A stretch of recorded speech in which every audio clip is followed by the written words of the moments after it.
Up, I thank God. Straight from the mud, now it's time to get the pie. Swipe his and blood, you can see it in my eye.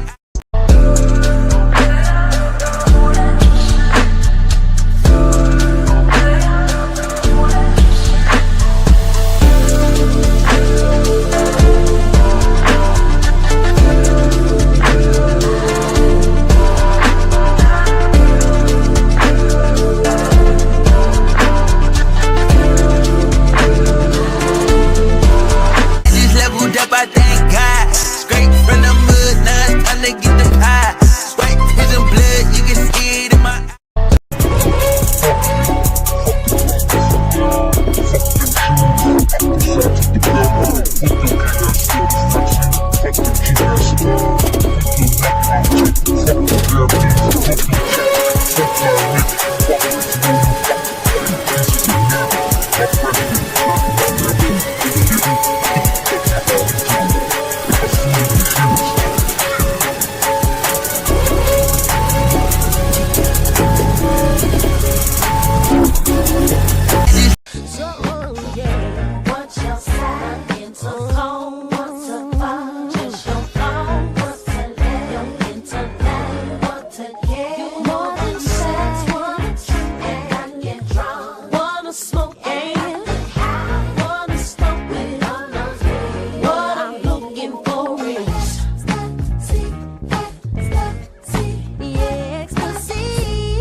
Up, I thank God. Straight from the mud, now it's time to get the pie. Swipe his and blood, you can see it.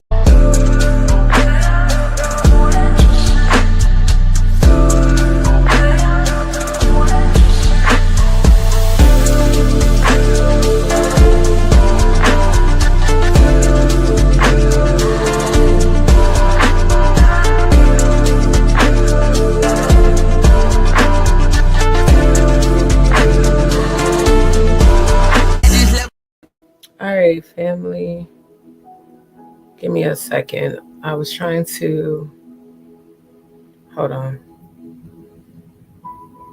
Yeah, my phone's been tripping. I had to update the VPN. Okay, yeah, because I think that's what's been causing a lot of these connection issues. So I actually was just updating the app for the VPN because I'm definitely using one. Way too many people out here that are unhinged to not use one. Give me 1 second to get to the comments. Shout out to all the DzPeepz in the building. And Lily Plays. I ain't gonna hold y'all. Look, let me, I want to address this as nicely as I can. Y'all asking me to check all y'all 5011 emails is something I'm gonna do as I have time. I did not post my email on my channel for y'all to just keep sending me random emails. Like, I specifically posted my email for the purposes of those who want readings. And every day I'm waking up to 5011 random emails. Then y'all post comments, check your email. Then you stop. Like, hear me very clear. Stop.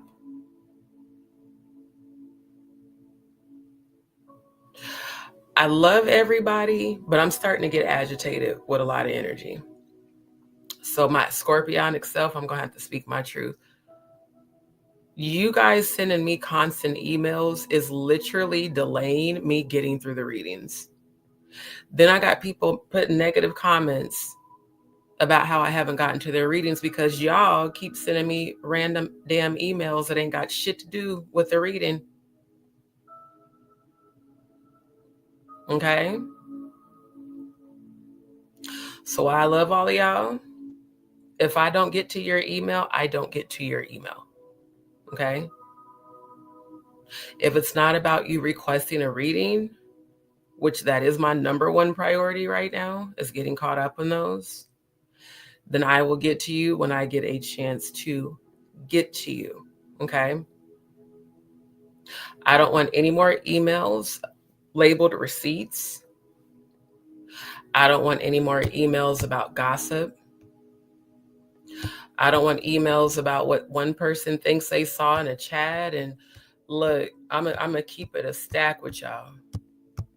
This type of energy and drama makes me want to not be on my channel. And before I feel like I don't want to be on my channel, y'all won't be on my channel. I mean, I'm so fucking serious.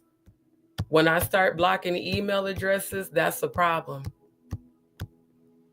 Because I shouldn't even have to do that. I really shouldn't. Now, Cody, you're fine because I told you to reach out to me. Let me use this as a great example. I told Cody to reach out to me. That means it's okay for you to contact me.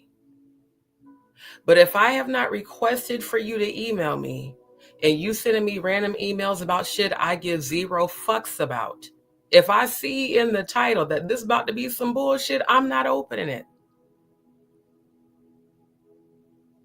I think because I'm so love and light, people keep taking my kindness for weakness, and then I got to come with that scorpionic stinger. See, I have boundaries too. This is my channel. People have disrespected me in my chat. You've disrespected other subscribers in my chat. My channel's being flooded by insane, mentally ill trolls simply because I support my good sis, Jaguar Wright. That in and of itself is enough to deal with as it is, being a target because you support somebody. Which that shouldn't even be something that happens. See, it's starting to be a little too much fucking drama coming into my energy, and I don't deal with drama. I cuts it off immediately. That's why I roll solo, because I don't like dealing with drama. All of y'all emails involving drama, if you send one more, you will be blocked. Simple as that. Stop. I don't need you sending me 5011 comments that I got to keep going through and deleting. I told Cody to reach out to me. That's the only person recently that I've told to reach out to me. I got random people. I mean, I got people that ain't even my fucking subscribers emailing me a whole bunch of bullshit that I don't give no fucks about. You know what I give a fuck about? Getting moved. Number one priority. Being at peace. My own physical and mental health. Presenting the things that I've researched on my channel. I don't care about y'all random emails about bullshit. People going back and forth, but I don't give no fucks. Let me tell you something. If you don't like somebody on my channel, go to that person. I'm not nobody's mediator. I'm not no fucking teacher. This is not kindergarten. Y'all not in timeout and I'm the principal. No. Matter of fact, let me be very clear. Because see, I'm serious when I say drama is a type of shit that will cause me to cut you the fuck off immediately. I don't give a fuck. This ain't the right goddamn channel. This one. See, this channel that I started, none of y'all run it. None of y'all. Don't ever tell me, hey, I emailed you, check your email. Motherfucker, obviously, if I haven't opened it, I'm busy. Number one, I don't have to explain myself to none of y'all, and I'm getting real tired of doing it. Because see, if I just go ahead and block you from my channel and my email, then you'll look at me like I'm just being a bitch. Look, again, Scorpios, we're going to take so much of your shit, and then we're not. And I'm real quick to cut people the fuck off if it's going to preserve my peace, including subscribers. It's annoying waking up every day to 50-11 random emails from people you don't fucking know wanting to talk about drama and bullshit. I want one person to say, hey, D, how is your life going? What's going on in your world? How is your day? How's your situation? Not email after email after email of drama and bullshit. This channel that I created before any of you arrived, before I ever started doing lives, before any of you motherfuckers was in my life or my energy, okay? This channel is started for the purposes of healing, bringing awareness, researching, exposing the truth, presenting music, cooking, my chef shit, enjoying life. This channel is not for drama. Ask anybody that knows me in real life. I will cut you off immediately. If I've asked you to respect me in my chat and you don't, you're getting blocked with no explanation. If you keep sending me emails about bullshit and then sending me goddamn comments in the chat, then you commented on my videos, you're acting obsessed. Clearly, I have real life shit going on outside of YouTube. I'm not one of these motherfuckers sitting on this app all goddamn day with shit else to do. And it's annoying to keep sending the emails. It's even more annoying to keep posting comments for me to check it as if I have to answer you right then and there. I will leave your email sitting there for a year before I let you think you about to control me. Don't none of y'all run this motherfucking channel. That's why I got rid of some of the wrenches, because people was acting like this was their shit.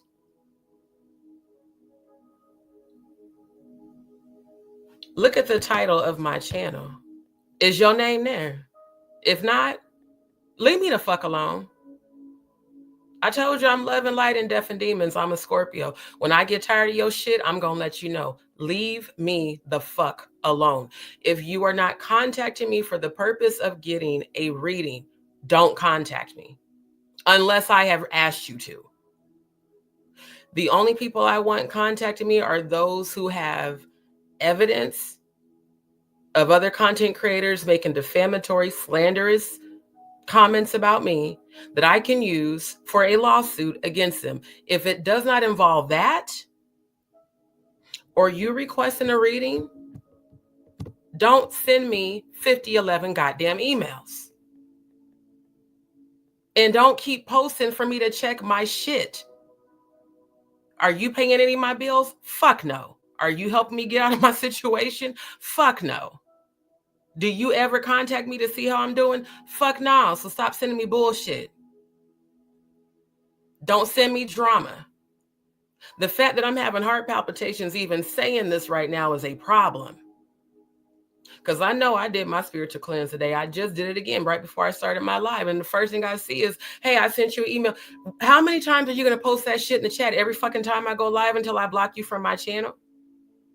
Is that what's going to be required right now for me to start blocking you motherfuckers from my shit? It's given obsessed. It's given weird. It's given troll. And it's given energy I'm not finna fucking deal with.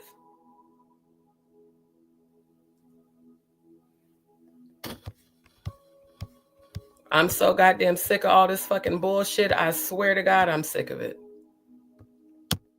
Love you, Cody. Very much.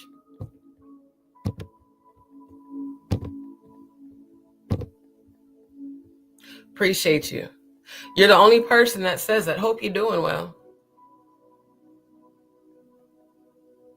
Everybody else either wants to ask for something or contact me on some bullshit. Don't. Okay? Don't. If you're requesting a reading, what you need to do is put that in the subject line. Otherwise, I'm going to skip right. I'm so serious. I'm about to start skipping and I'm about to just go through and delete all of y'all shit. I'm not even going to read the fucking emails. Like Cody, I said reach out to me. Cody, you good. The rest of y'all, leave me the fuck alone. Especially right now. Let me get through what I'm going through. You're not helping the situation.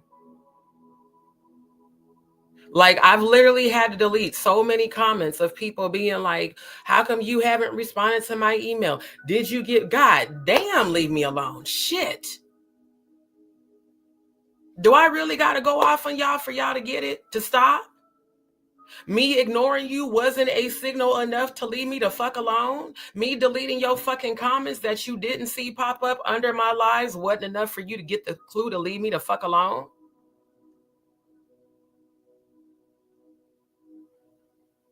Hopefully you got the message now. Stop. That make no goddamn sense. And Cody, you're fine. I'm just sick of the rest of these motherfuckers being disrespectful. Like, goddamn, I try to say this shit as nice as I can. Then y'all just keep doing this shit every goddamn day. You're fine, my love. That ain't even about you. Like I said, I did not post this shit for y'all to just start sending me fucking emails. I literally put on here, yo, this is for if you need a reading. I got people sending me arguments. Like, why would you send me an email about you arguing with another subscriber when we supposed to be a family on this channel? Sometimes you got to get real with people and let them know what the fuck it is. Why are y'all sending me emails about how you don't like what so-and-so said and I don't like this person? Bitch, go to them. We grown ass people. The fuck, why are you sending me this shit? You got a problem with somebody, go to that motherfucker and tell them. Don't bring that shit to me. This is not the third grade. I am not the teacher. Okay? Stop.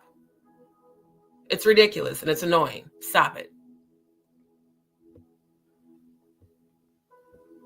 And Cody, you are totally fine. Thank you. Thank you, Cody.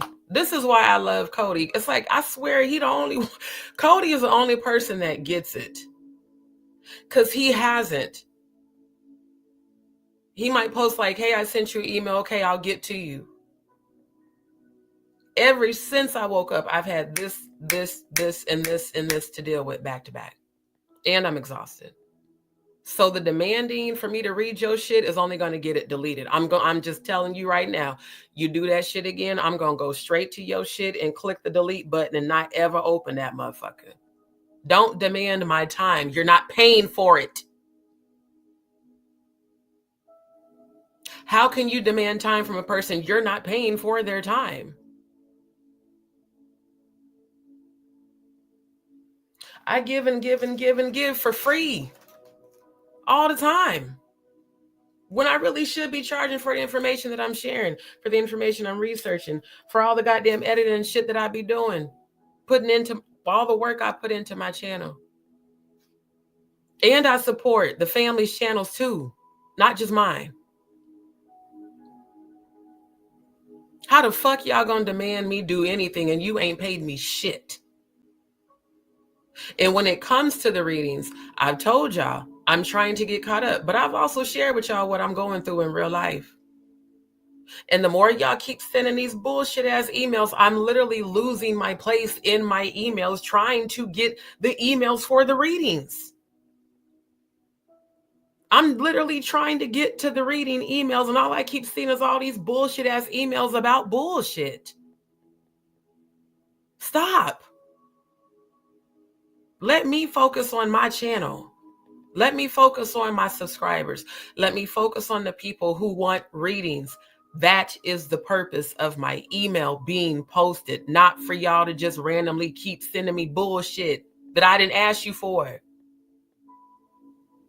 If it's a receipt for the purposes of court, put that in the subject line. Receipt for court or receipt for case, and send evidence, not something someone said, actual evidence. Outside of that, if it's not about a spiritual psychic reading, do not email me anymore. I have tried to be nice. I'm not going to say it again. Don't. It's ridiculous.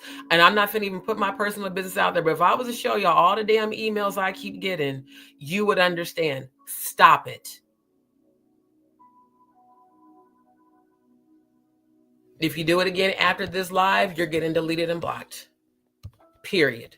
Cody, I love you. Don't worry about it. We will talk this week because I want us to do the panel discussion. So I will definitely check your email later today and respond because I definitely want us to get that done.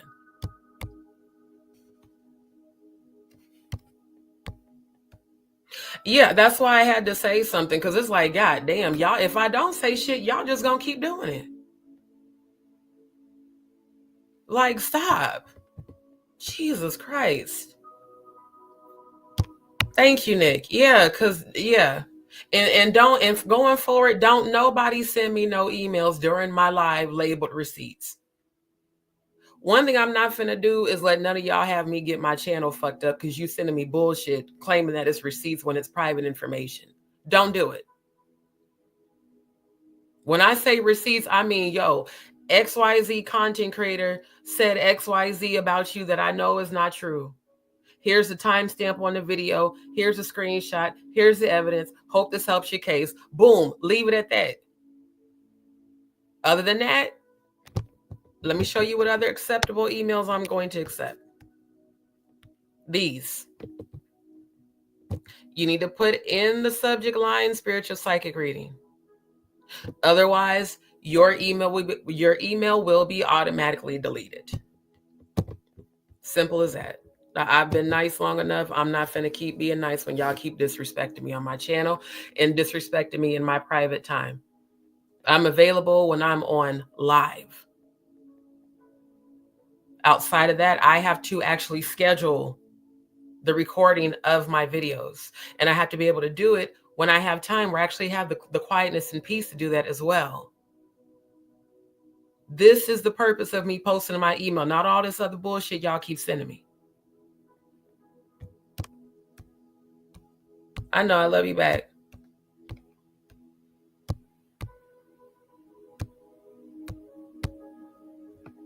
Thank you. Thank you, Cindy. I don't even like having to go off like this, but I'm just so over it at this point. Like, bruh, it's disrespectful. Like, this is literally this whole entire post. This is the only reason why my email's posted here. Send me an email with your reading request. Not send me 11 emails about bullshit. Especially the emails telling me who you don't like. Again, I've seen it probably at least 10 of those. I don't care. I don't. The Bible says if you have a problem with your brother, go to your brother, not me. Now, anybody disrespecting someone on this channel, I'm absolutely going to address that. Because we're not doing that at all. Outside of that, How you feel about another person belongs between you and them. Unless it involves me, meaning someone's like mentioned my name or said something about me or whatever, I don't care. My energy is currency. My time is currency.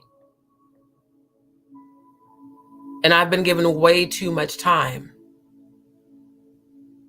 So I'm going to shift my focus to what's important in my life. Manifestation, high vibrational energy, healing, peace, joy, and abundance. All this extra shit, I'm going to shut it the fuck down. Meaning my energy won't be given to any of this. My energy is too precious and time is too limited. Yeah, I'm going to reorganize myself. I'm going to reprioritize myself. And everyone who has asked for readings, that is my priority. Stop with the constant badgering of emails and have you checked it? Don't ask me shit. If you have not asked me how I'm doing, how my day is, please don't ask me a motherfucking thing. Don't.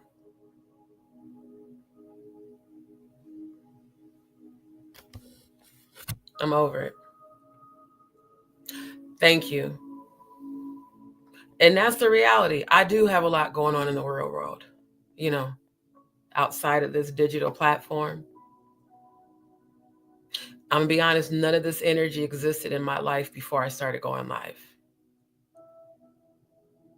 And it didn't intensify until people saw how much I was supporting Jaguar Wright. Y'all want so bad for people to stop supporting Jaguar. No. But I'm battling shit in my own world because of that.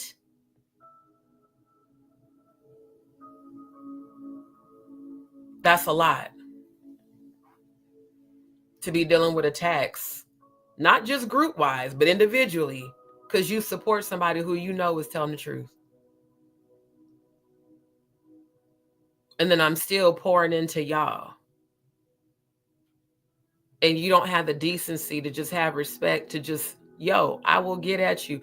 You know how many times I've sent emails and messages to people and they didn't hit me back? Why?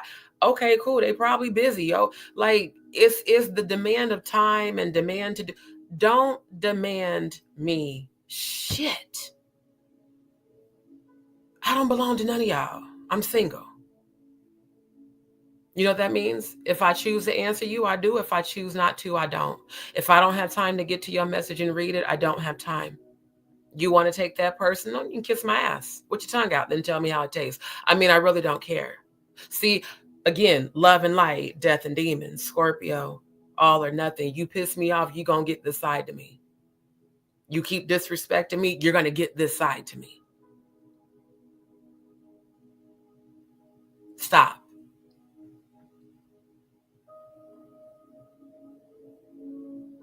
There's nothing in your email that's that important for you to keep demanding that I read it. There's not.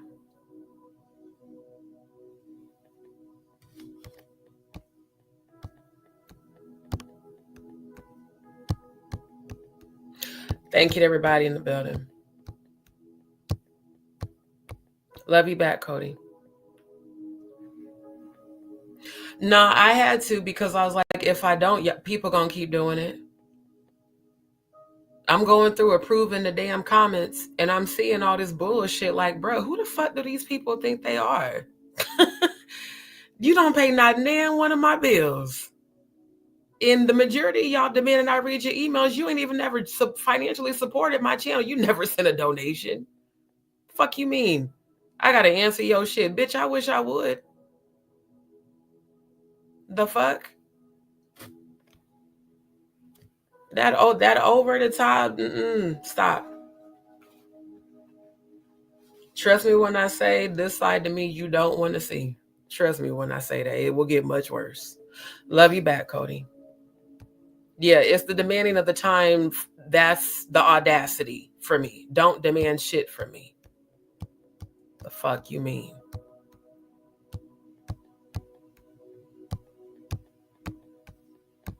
Now, with that being said, I want this to be so crystal clear. This post is for those who want to book a spiritual psychic reading. This email is for that purpose and that purpose only. If you want to book a reading, email me. Tell me what kind you want, the length of time, if you want me to be on video or not. If you do want me to be on video, add $10 to your donation per time limit. And you can select from the categories, again, general, love and compatibility, career and business, divine purpose and past life, spiritual protection, zodiac psychic readings. Those are the categories. Otherwise, you can do a channeled ancestral and psychic medium session. That's a $60 donation. Reiki healing, $65 per hour on the virtual sessions. So again, please only use my email for this purpose. Outside of that, just don't. And if you're following me on Instagram and you've sent me messages, I will get to those. What I need y'all to understand is that, again, in my real world, I don't have the luxury to sit on my ass and be on this app all day, nor Instagram. Now, when I'm in the bathroom, I do, because I'm dealing with my GI and all that. And even sometimes I'm not. Some days I'm fine and I just, pee and get up. But I'm just saying, I don't have the luxury to sit on YouTube and Instagram all day, every day. So if I'm seeing that you sent messages in that particular moment, I'm also doing 2 or 3 other things in real life.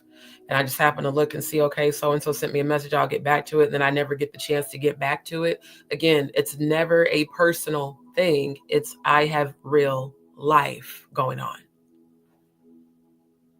So, because one of them, somebody, I don't know who it was, I don't remember the name, but it was a female that said, well, I emailed you and I didn't get a response, so I figured I would DM you.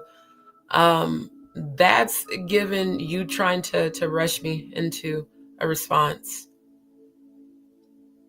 It really is. I don't think y'all realize that. I think that's why I needed to just really thoroughly address this tonight, because it continues to happen.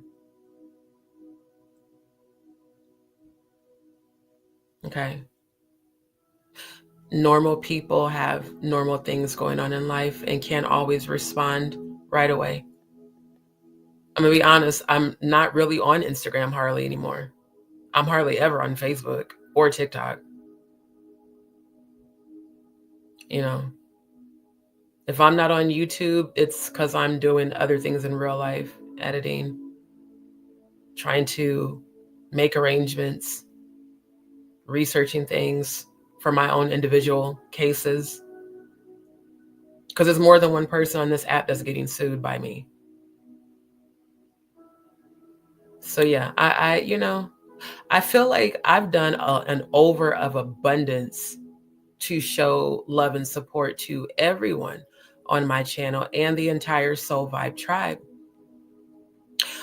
All that I ask is that in return, you at least respect me enough to not continue to damn near badger me, borderline harass me about communication with you. That can easily be cut off, because, the danger of Scorpios is we love so intensely, but we will cut that shit off in a heartbeat. That's why there be some people that be like, oh, they'll turn on you. No, we will just turn us off.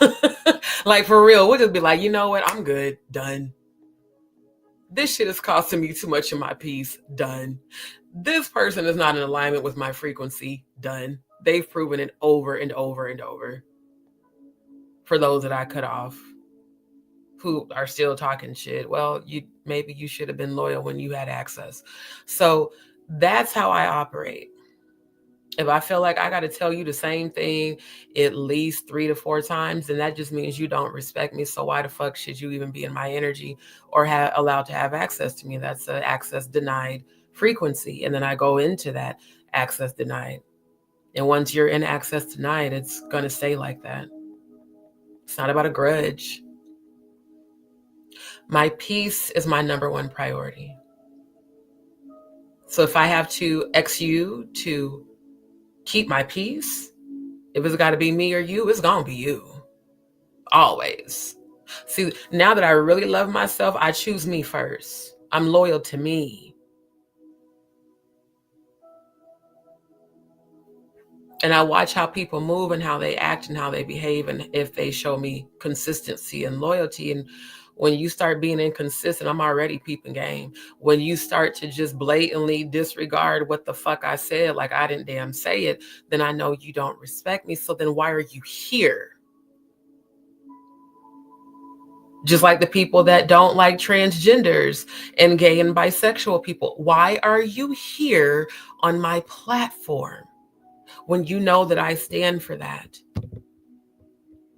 Because Temper, I heard some other shit that you had to say on Natanya's channel.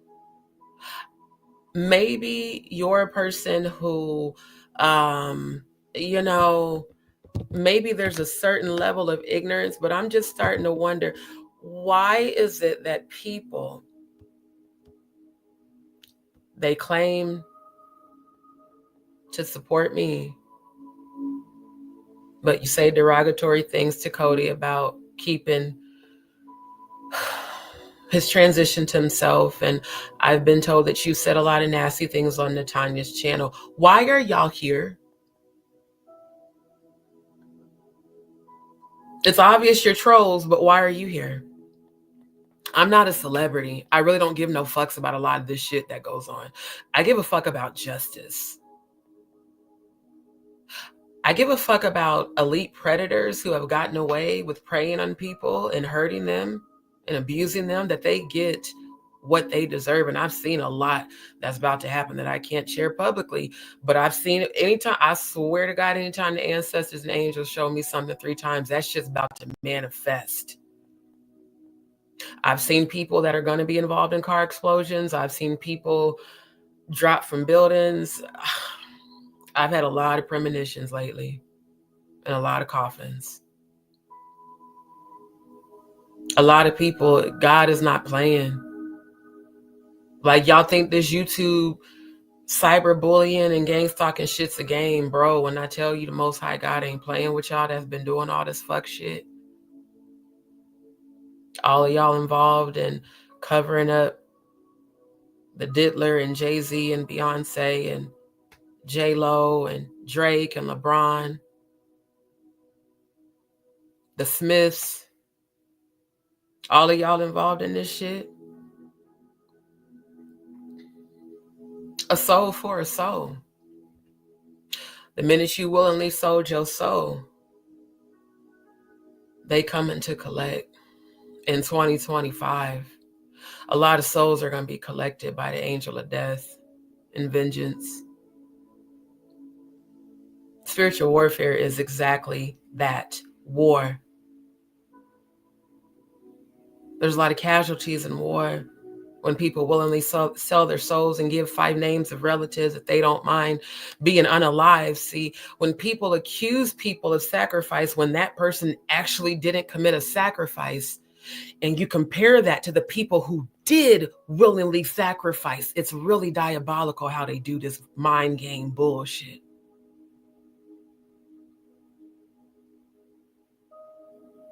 I'm wondering how many of y'all sending these emails are from Danny Robertson. Because Ginger, it's funny how after you started emailing me, now I'm getting over abundance of randoms from random people. It's funny how you cried bucket tears just like Amber did when Jaguar called you out on my platform. Ever since you sent me those emails, I'm getting tons of random people sending me emails that are not subscribers of my channel. But you cried bucket tears. And you said that Jaguar was your sister.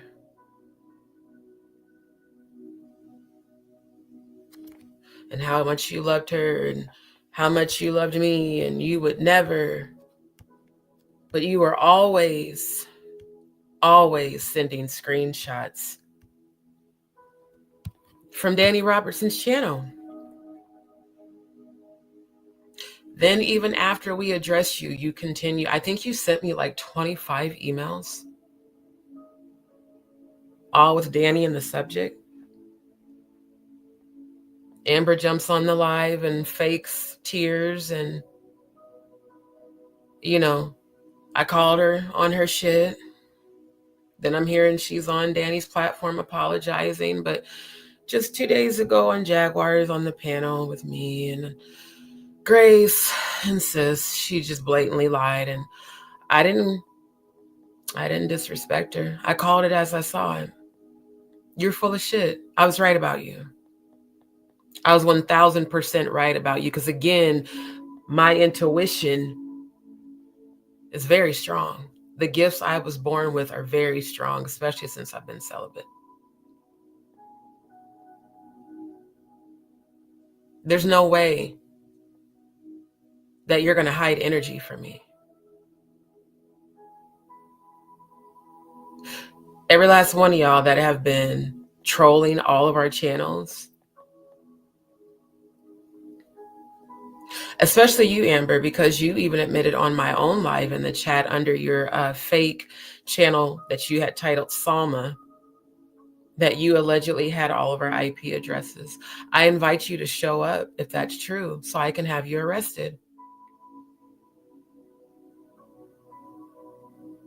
You about that life in Texas? You about that life, right? With your one leg. Pull up. Because I don't care if you're disabled. You going to jail, bitch. Straight up. You've had way too much to say about me, and I don't know you, and you for damn sure don't know me. You're seeking clout in the worst way. And I've already seen the demons on you. Keep speaking my name. Derogatory. You're going to be consumed by your own demons. You will never be set free. You shall be bound forever by your own demons and your own evil intentions. You shall be bound forever by your own demons and your own evil intentions. You shall be bound forever by your own demons and your own evil intentions. Asheo, blessed be, and so it is. You wanted to bait me into a conversation? I've just completed it. My energy shall never be controlled by you, but your demons will bow down to me because I have dominion over them. Not just you. Danny Robertson, all these other liars, Courtney Burgess. You don't even want to know what I saw is coming for you, sir. And I'm not going to even tell you nor warn you. Just know, God shall not be mocked. God, the Most High God, shall not be mocked.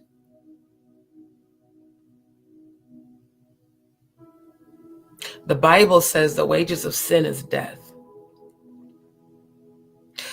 When you come up against those who carry the Most High God within them, it's not that person you're coming up against. I keep telling y'all that.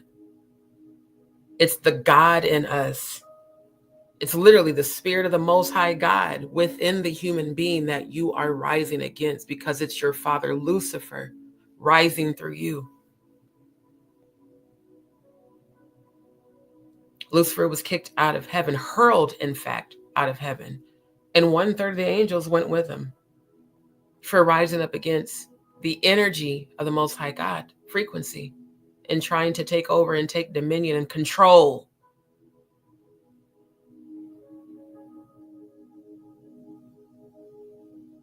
You think that your incantations have any power here? You think I didn't hear your seances, your covens, your curses? When I tell y'all I be in spiritual warfare all day, I mean that shit, including even in my own environment.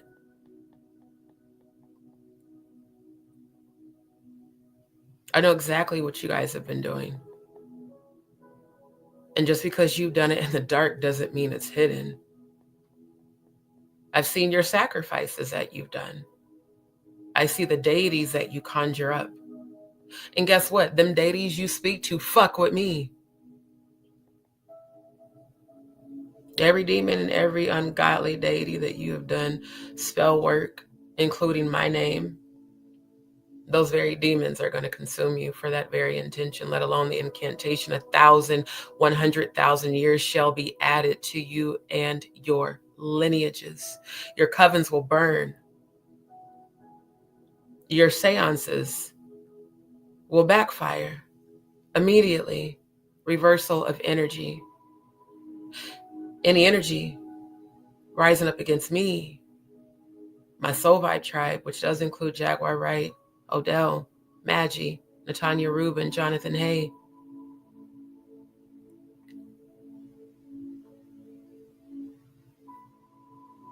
His daughter, Ronnie Bo.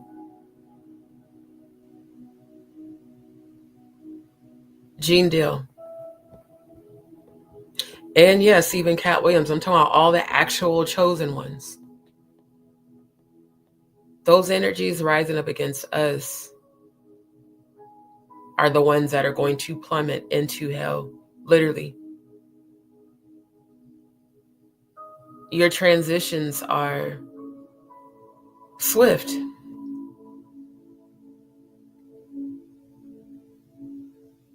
And if you could see what I've been shown, you would stop right now. You brought generational curses upon yourselves, your households, and your lineages. They shall never be broken.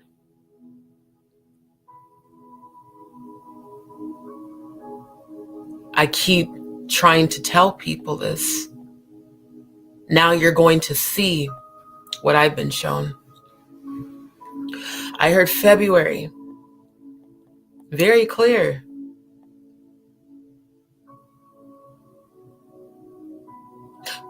Let's see if Mr. Burgess is still around after February 28th. Let's see. Let's see if Ariel Mitchell Kidd is still around after February 28th. Let's see if Adrian English is still around after February 28th.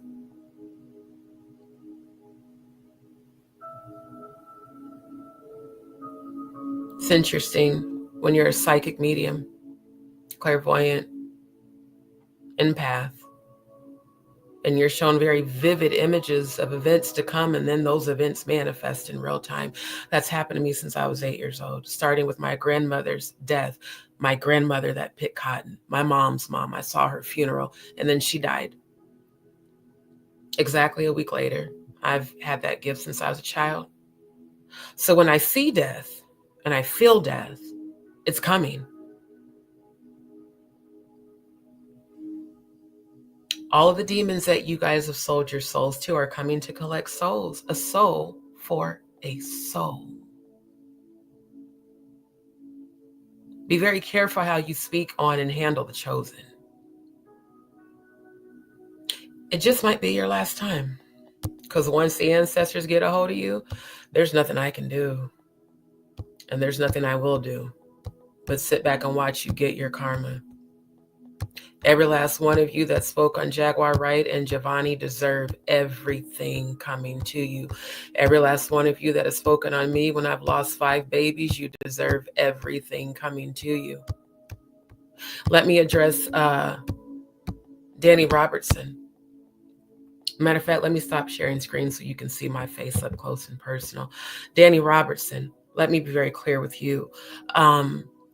You said a lot of defamatory things because I roasted you, which is comedy and satire.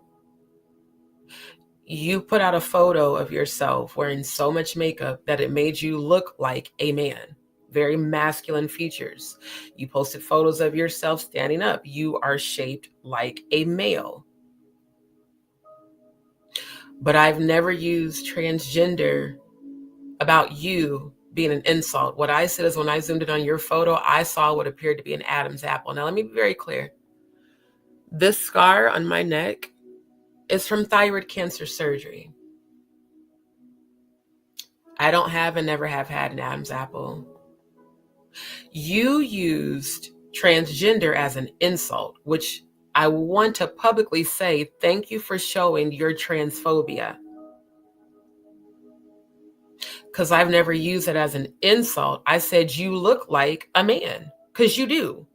In the photo, that's why, like, I'm fresh faced. I ain't got no makeup on. In that photo, you had so much makeup, you look like a man in drag.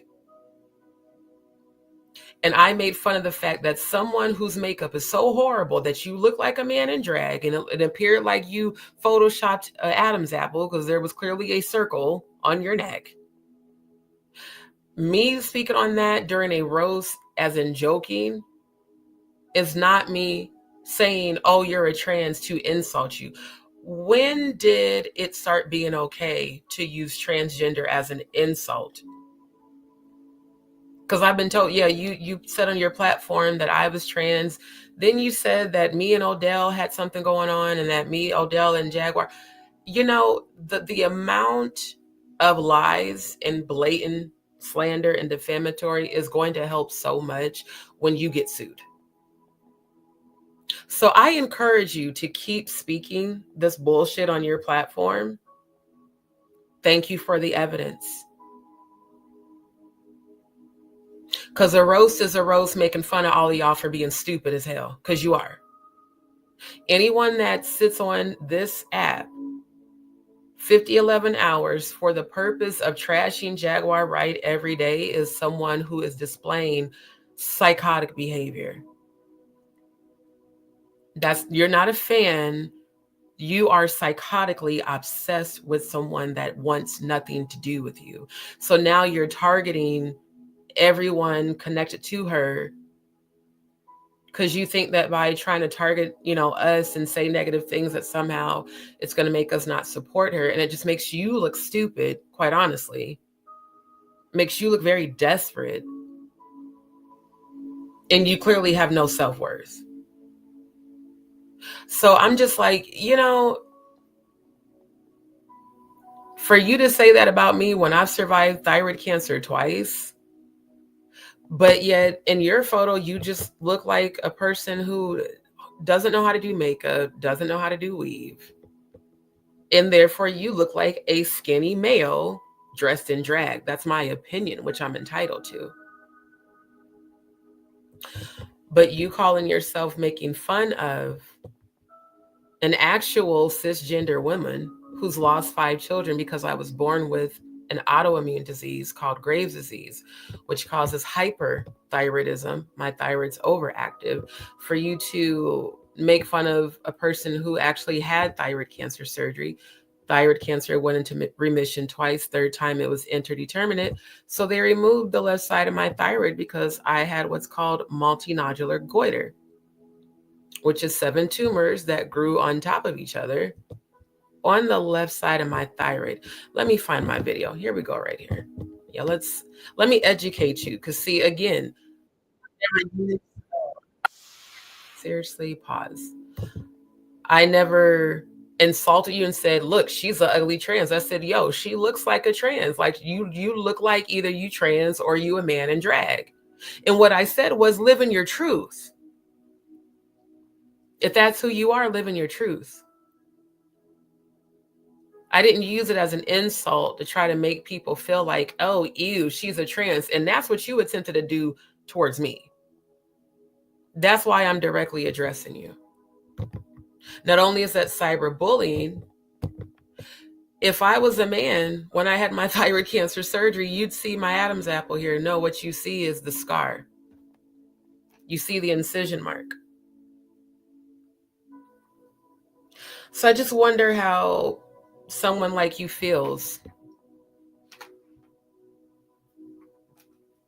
saying bullshit like that.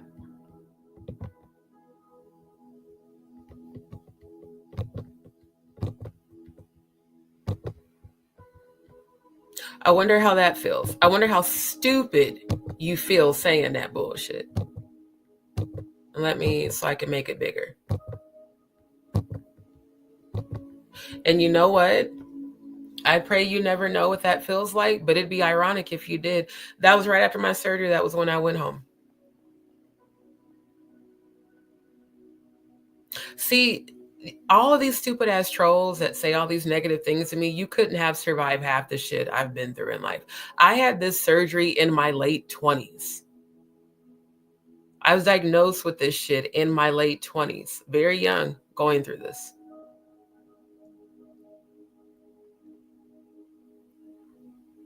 So that's why I don't like drama and shit, you know? I know what it's like to get a phone call while you're at work and you work in a call center and your doctor calls you on your desk phone because your cell phone's cut off because they don't let you have your phone on the floor, not even in your little desk. I know what it's like to have a thyroid cancer specialist call you at work and say, hey, we found malignant cells in your biopsy. You got cancer. And then to have that emotional breakdown at your desk in front of everybody, you know, like, yeah. That happened to me twice in 1 year. So making fun of someone and saying, oh, you're trans as an insult is a display of your own transphobia.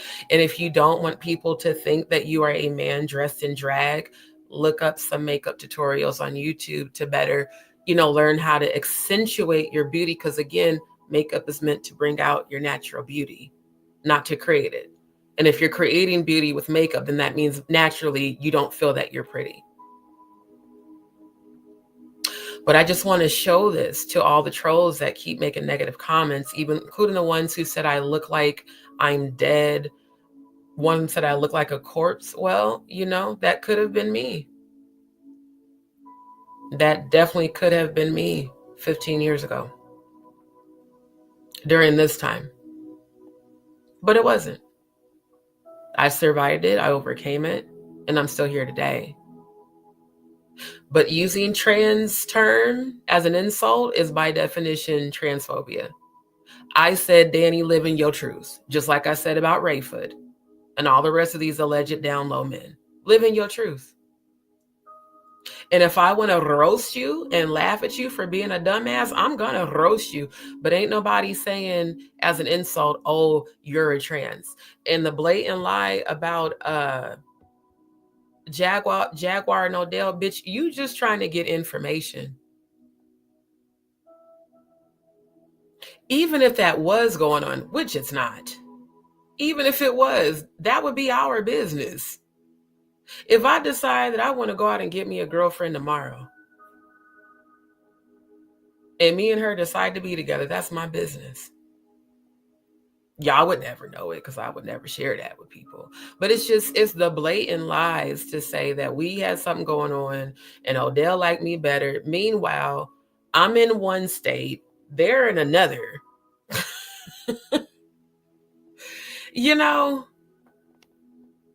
I've been celibate since May. Like, there's people I do talk to, y'all will never know about because I'm just not like that. It's no one's business. I was with my last ex for over 5 years. I never posted him, ever. The most I posted was like me, when we would be at like his people's house or like food or some shit. I think one time I posted a picture of our legs because I don't like people in my business. I'm a very Scorpio, we're private. We're not ever finna put our relationship out there because we don't want motherfuckers in our business. That's me though. So it's ironic to even pick that as the subject of a lie. When anyone who's been following me, especially on Facebook, knows I don't ever post what I got going on social media because it ain't y'all's fucking business. I just felt the need to address these things because apparently Amber's on a campaign of lying. And Amber, you know what? Let me get back to better help. And for all of y'all, because this is for the people that keep sending me the obsessive emails. This is for all the trolls. I'm going to show the troll anthem. Better help. BetterHelp.com. All of y'all need this shit expeditiously. I'm going to even put the link in the chat. See, y'all can sit up and bash and talk shit about me. Y'all can, you can say whatever, look, I'm going to be an advocate for all you psychopaths. BetterHelp. BetterHelp. BetterHelp.com. This is your friend. This is your resource. I'm literally being an advocate for you in this moment, even though you keep just telling blatant lies and shit, You know why you're telling those lies? Let's show you the categories that they have. Okay, I clicked on advice, the third tab over. Click on read more. And then you can scroll down. Look at the categories here. See all categories. What do we see here? Bipolar. A lot of you, no nuts especially. Manchichi, manchichi. No nuts so. A lot of y'all. These are the symptoms of the obsessiveness on this app. Seeing as how I grew up with a sister who was diagnosed with bipolar schizophrenia as a teenager, you guys act a lot like she used to before they put her on medication. I'm not an advocate for pharmaceutical medication either. I'm an advocate for getting to the root of your childhood trauma and healing that shit.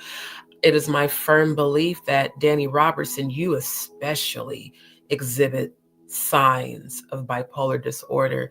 And I am legitimately recommending BetterHelp.com to help you learn how to manage your manic episodes. Because that's what I'm recognizing is mania, just like with Amber. Amber was rambling and lying so much she couldn't keep track of her lies. But my very analytical brain picked up on it and called her out on it. And then she got mad and then proceeded to come to my channel under a fake account, calling me all kind of bitches and hoes and saying that she helped me with Jaguar. And that's schizophrenic behavior because you fabricated a false reality. How can a perfect stranger help me with Jaguar when God aligned me with Jaguar before I ever knew you existed? What conversation have you and Jaguar, what conversation have the three of us had where you helped me with Jaguar? See, again, BetterHelp. BetterHelp. BetterHelp.com. Seek and you shall find. You need help. All of you. No Nuts, Tickle Bitty A2 Titties, Official King Primate, Spider Monkey Way, Uncle Ben's Rice, Uncle Ruckus, Uncle Ruku, Unfortunate Face, Courtney Burgess, Adria, Sausage Party Forehead, Lionel B, Shroomisha La Shrooma. All of y'all need this website. I'm sure you're all watching right now. I want you to type into your mobile browser. Do this with me. BetterHelp.com. I genuinely hope that you get the help you so desperately need. I really do.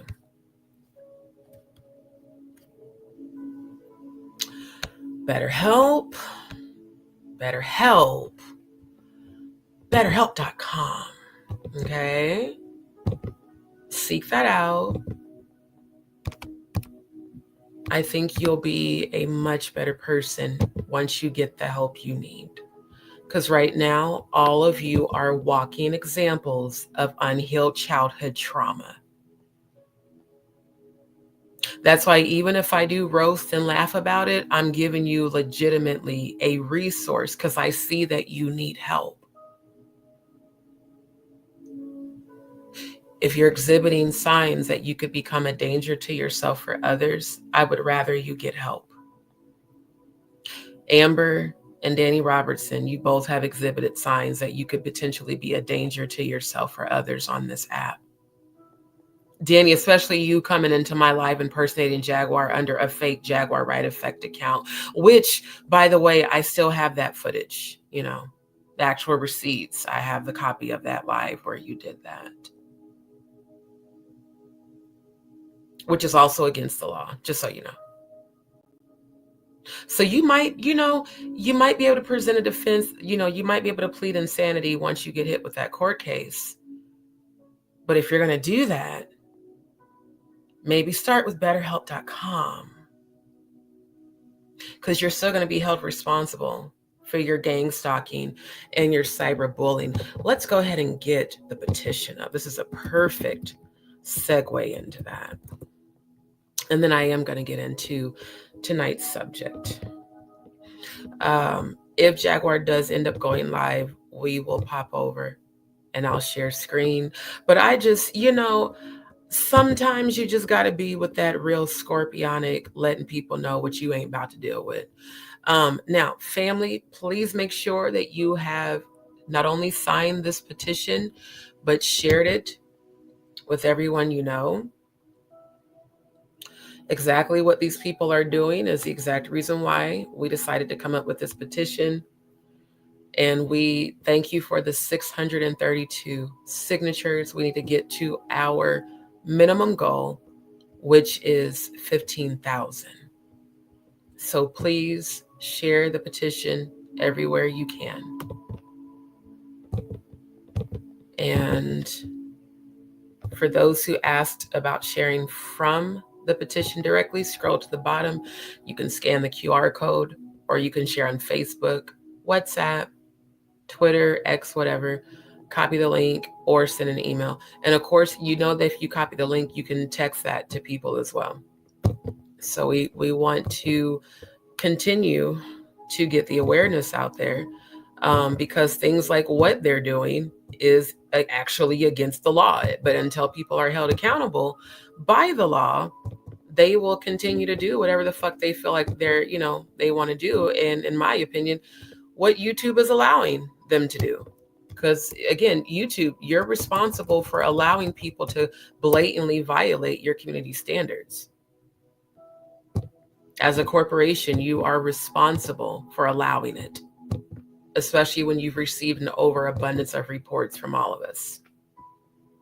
So again, it's time to stop talking and start moving and taking action. Thank you again to the 632 signatures. We need to reach our minimum of 15,000. Family, please, let me plug it into the chat from my phone. Let's share. Every time you get on your phone to look up anything, share this petition so we can get the word out. And then also don't forget to share the petition, Justice for Whitney Houston, because that is the subject for tonight. Did Clive Davis, Diddy, and Ray J kill Whitney Houston? It's a question I've been wondering for years. And shout out to her nephew, Shayne Brown and Paperwork, for the live that we're going to review here and get into. Also, family, make sure that you do share the petition for justice for Kim Porter, especially with all this shit going on with Courtney, Uncle Ben's Rice, unfortunate face, Uncle Ruckus looking ass, and Diddy, and this whole case situation that's popped up. I have not had the time to research it because I honestly was just hearing about it tonight. So I do believe that Maggie's going to go live maybe later this morning. I don't know if they're going to do it now or later this morning. And then I'm going to research the case myself and, deep dive into it and just give what I feel may be going on. But Kim Porter and Whitney Houston are two women who clearly had information people did not want getting out. Both of the way these women, in my opinion, were sacrificed makes sense, considering what the industry has been alleged to be involved in for decades, really technically centuries. So we want to make sure that we are supporting these petitions to get justice for these women, because I'm sorry, I just don't believe Kim Porter had pneumonia. I don't. That's my opinion. I don't believe she had pneumonia. I believe that people can do things with certain medications that can simulate certain conditions and symptoms. Just like when I showed you guys before what happens when a person is overdosed with GHB and how the fluid gets in their lungs and it can present the same symptoms as pneumonia. I'm just saying, I want the truth to be revealed about what really happened to these women, especially Whitney, because we all looked up to her.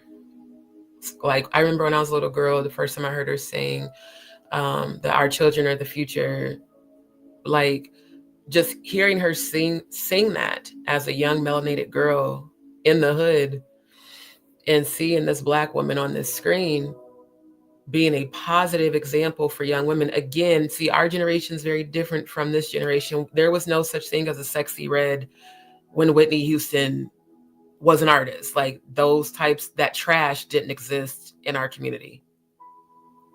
Today's generation, oh my God, it's horrible. The women with melanin skin literally are our ancestors' worst nightmare. They're like everything that they didn't stand for. Women like Whitney, you know, little Black girls looked up to, especially again in the hood.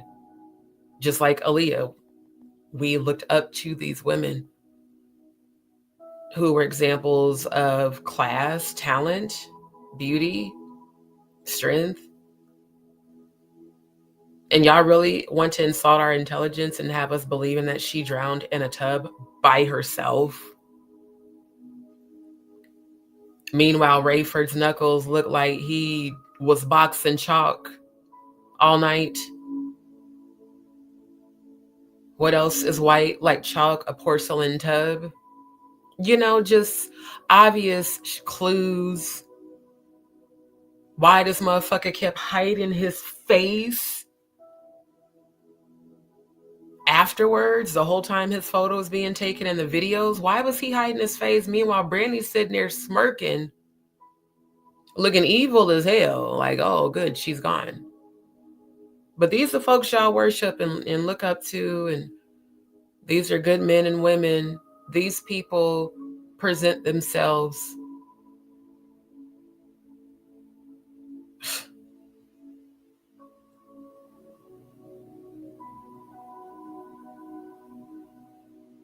they literally present themselves as red rummers, and y'all be calling them good men and women. I can't understand how anyone could see that video of Diddy and Cassie and defend Diddy after that video.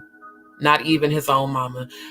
As a woman, how can you see that video and defend him and say that he's innocent? Meanwhile, it's been alleged that the Diddler and Rayford were the last two people in the room with her, allegedly, and that Clive Davis allegedly stood by and watched as Diddy gave the rights, and Rayford allegedly caused all the abrasions on her. You know, we need some answers.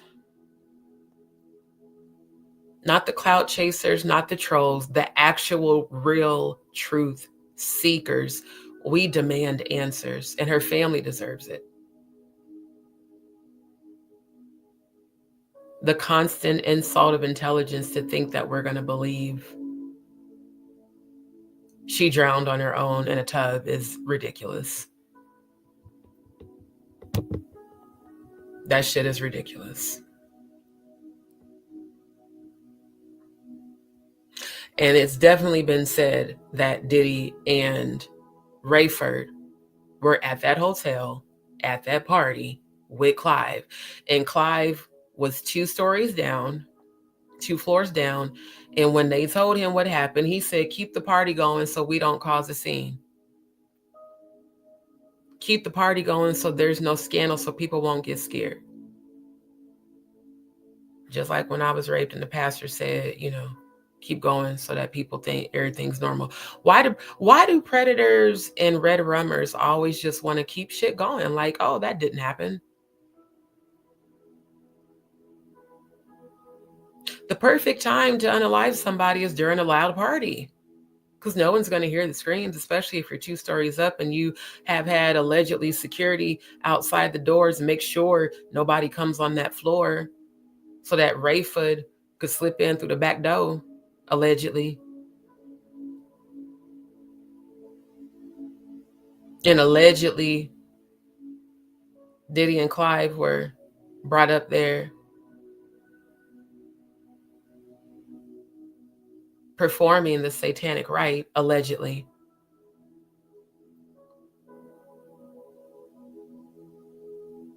When the man she was fucking with allegedly unalived her. The man she was fucking with. That's why it's really hard for me to trust people in the industry, bro.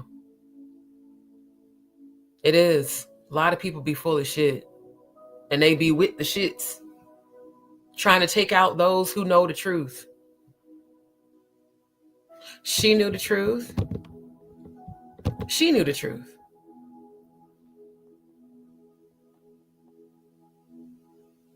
It said that Kathy White knew the truth about Jay-Z, allegedly. How's a 28-year-old perfectly healthy, you know, what was she, a fitness expert, I believe? Yeah, she's a fitness expert, 28, no health issues. All of a sudden she has an aneurysm. Why come every time somebody's about to expose some shit who's within the industry, they either come up missing or they are dead?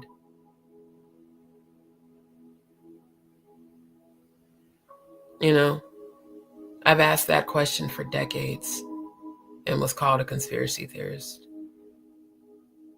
You're crazy. Whitney was on drugs. If I had a damn dollar for every time I heard that shit, I'd be rich as hell. You're a conspiracy theorist. You're just like all the rest of them. You don't believe. No, I don't believe a bunch of bullshit. You motherfucking right, I don't. No. I look for answers.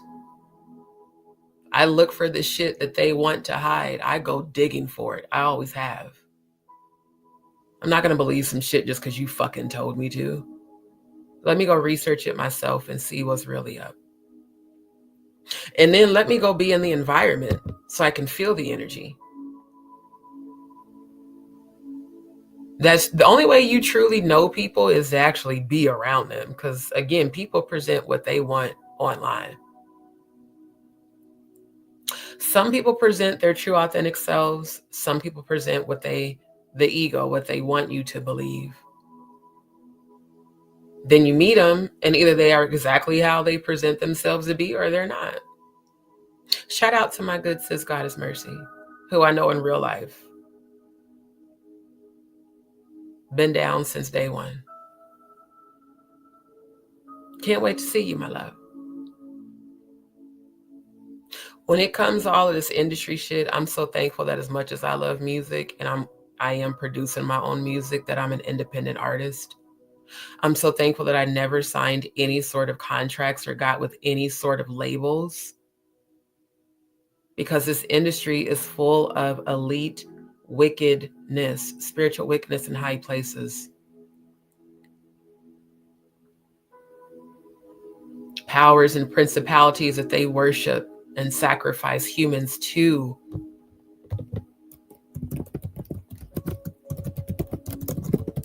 All of y'all called me a conspiracy theorist for years on Facebook. But you now see that what I was telling you was the truth.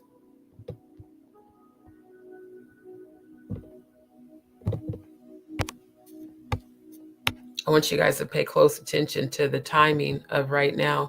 When did all the demonic activity around the world and around your environment start kicking up? Between the 20th and the 27th is the abductions, ceremonial preparation and holding of sacrificial victim for Candlemas. Ritual is sexual and blood. Usage is oral, anal, vaginal. Human sacrifice. Human sacrifice. Female or child, any age.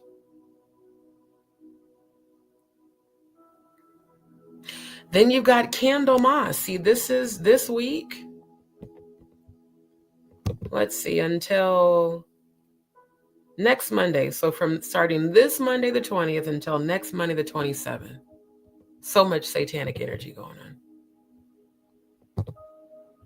I had to turn off the notifications for Amber Alerts because it was ridiculous.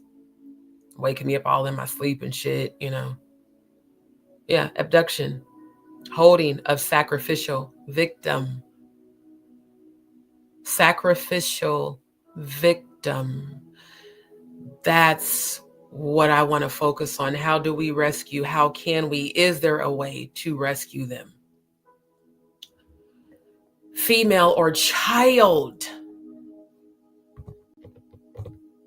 Female or child. This is what matters. Fuck YouTube and these trolls. Female or child. Think about your kids. For those that have kids, I think about my nieces and nephews when I see this disgusting shit. I cover them every day. Protect my babies. Be with them. Let them see this. Let them hear this so they know what to be aware of. And I know they're watching.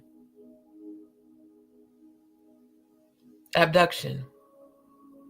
To prepare a victim to be sacrificed. To celebrate what you guys call Groundhog's Day, February 2nd. Candlemas Sabbat Festival. Blood ritual. Animal and or human sacrifice. January 29th is St. Agnes Eve, casting of spells. So you wondering why all this demonic ass activity? You wonder why all these fucking distractions between January 20th and 27th to take your attention off of this shit. That's why I stopped engaging in discussions that are just distractions. Forever Freedom, I'm starting. Even if I got to do it on my own, I'm starting that this year. I want to rescue these fucking victims by any means necessary. Because when I see female or child, I think about all of my nieces and my nephews that are still children. A child deserves to be a child, not a target for satanic ritual abuse. This is the shit that I want to talk about. This is the shit I want to fight against. So if I got to be a target because I support Jaguar Wright, seeking the truth, exposing the truth, then so be it. As long as I can do what I need to do to help rescue as many as can be rescued. We never ever heard Allie Carter give any details about any tunnels. She just said they existed. Why didn't you tell us where they were so we can go rescue the kids? And I really don't give no fucks about the whole debate shit on YouTube. I give a fuck about where are these kids, bro. And how can we go find them? How can we go rescue them? What can we do? Yes, we can pray, but what can we do collaboratively to try to get the fucking victims? I want you to, if you have a child or a niece or a nephew, I want you to think about that child being on this fucking list between January 20th and 27th. How hard would you go to find your child? or your niece or nephew if they got abducted? Can we please focus on what fucking matters, bro? Like, fuck all this bullshit. This is the shit that matters. Forever freedom is starting now. Literally, as soon as I get moved, I already got shit planned. I'm getting everything registered. Look, I'm moving forward by myself with this shit. I'm not even joking. I'm going to manifest everything I need to get the facilities up, to get the right people in there, to start with the screenings and everything. Nobody's child should ever be sacrificed for a satanic ritual. And if that's really the shit that was going on at these freak offs, which a lot of people are saying allegedly did go down, Diddy deserves everything coming to him. And so does Jay-Z and Beyonce and J-Lo and all the rest of them. If those people really did participate, they are all getting exposed. It is God doing it. And none of them are getting away with it. They're going to pay. And not just with money. Some people, God is going to make you pay with your life because of the lives you took. Every time you sacrifice someone else's child, it's 100,000 years added to you and your lineage. There's a reason I keep saying God shall not be mocked, because what they're doing is mocking God. Pretend to love the Lord, religion, Christianity, all this fucking bullshit that ain't got nothing to do with the Most High God, but all has to do with fucking Lucifer. You think God is just gonna keep letting y'all mock? You think that y'all was never gonna pay for the shit you're doing? Yeah, you gonna pay. And when you come against the Most High God within people and you start attracting generational curses and things around you start crumbling and falling apart, you only have yourself to blame. The Most High God said the wages of sin is death. Sin means coming against the Most High God's frequency. Trying to overthrow, trying to control, trying to dominate the highest vibrational energy that exists, which is the energy of the Most High God. Angelic being cast from the sky, cast to the earth, enraged, because the wrath of God is removing the very energy of God. It's not fire and brimstone. Fire and brimstone belongs to Lucifer. They've lied to so many of you, and when I went to heaven, they told me to come back with this message, and I'm doing it now. Please focus on the sacrificial victims. How can we help? How can this be infiltrated? How can it be set up to rescue? Because as much as we expose the ones who protect them, they're going to keep coming harder. But what they don't know is that the Spirit of the Most High God within us and around us and all of our angels and ancestors and spirit guides are stronger than anything. Any powers that be, you're already defeated, and you know it. You know you're at that certain level in hell. You know it. Just because these stupid ass humans don't know it, I know it. And when you know that dark energies that work within other people you have dominion over, you don't fear them. Those energies fear you. That's why your very presence irritates their demons. Let's start speaking dominion. Let's continue to focus on what matters. Fuck the distractions. They're going to destroy themselves. Get what's necessary for litigation and keep it pushing. This is what the fuck matters right now. And they got this shit planned throughout the whole year. That's just one celebration, y'all. They got this shit planned from January through December. And this calendar ain't even the true calendar. It's just the one that we were given. They just got done doing the winter solstice Sabbat festival on December 22nd. Satanist High Holy Day, Feast Day, Marriage to the Beast, Satanic Revels, all of this shit, bro. Exposing Satanism and witchcraft. But y'all call me being a spiritualist witchcraft? You don't see this shit as diabolical as fuck? Human sacrifice, communion of blood, and dismemberment. That's on February 25th. Communion of love, communion for all of you holy rolling people that grew up in the holy rolling churches like I did. Y'all remember when they used to have us do communion? This is my body, eat. This is my flesh, eat. This is my blood, drink.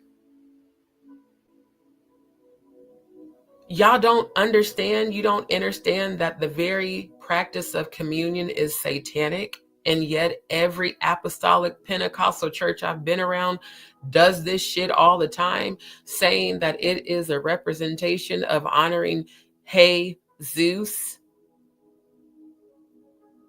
the false virgin of the true Christ, Yeshua. Take, eat my body,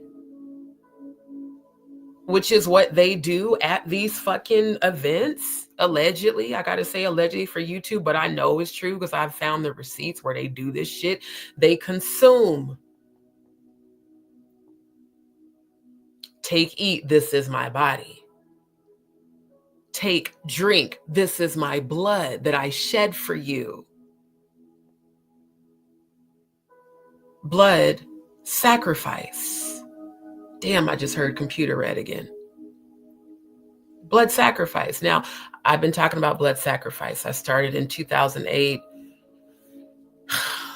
Not too long after Obama was, y'all really went in on me. I showed y'all videos. I posted links on Facebook. I mean, y'all went in on me. I said the blood sacrifice shit was real. And then 10 years later, I found this calendar as I was researching satanic ritualistic abuse. How is it that the holidays that are celebrated in this country are all on this calendar? You don't see communion as witchcraft, but communion, let me highlight it. Communion is listed on February 25th. And dismemberment. It don't even have a specific gender or age. It just says any age for the victims. Where do you think they get the blood to drink during their communion and dismemberment? From the people they sacrifice. Now, this might make some people uncomfortable, but this is the real purpose of all the missing children, family. The kids aren't just coming up missing for no reason. The sex trafficking is not without purpose. These are the purposes. Look at March 15th and March 13th and 15th. Look what it says. Ides of March, satanic celebration. Ritual is blood. Usage says assassination. Any age, male or female. Think about the Walmart shooting. The Von Mars shooting back home that my mom was involved in that gave her PTSD to this day. They shot up the whole entire Von Mars store at the mall back home in Nebraska.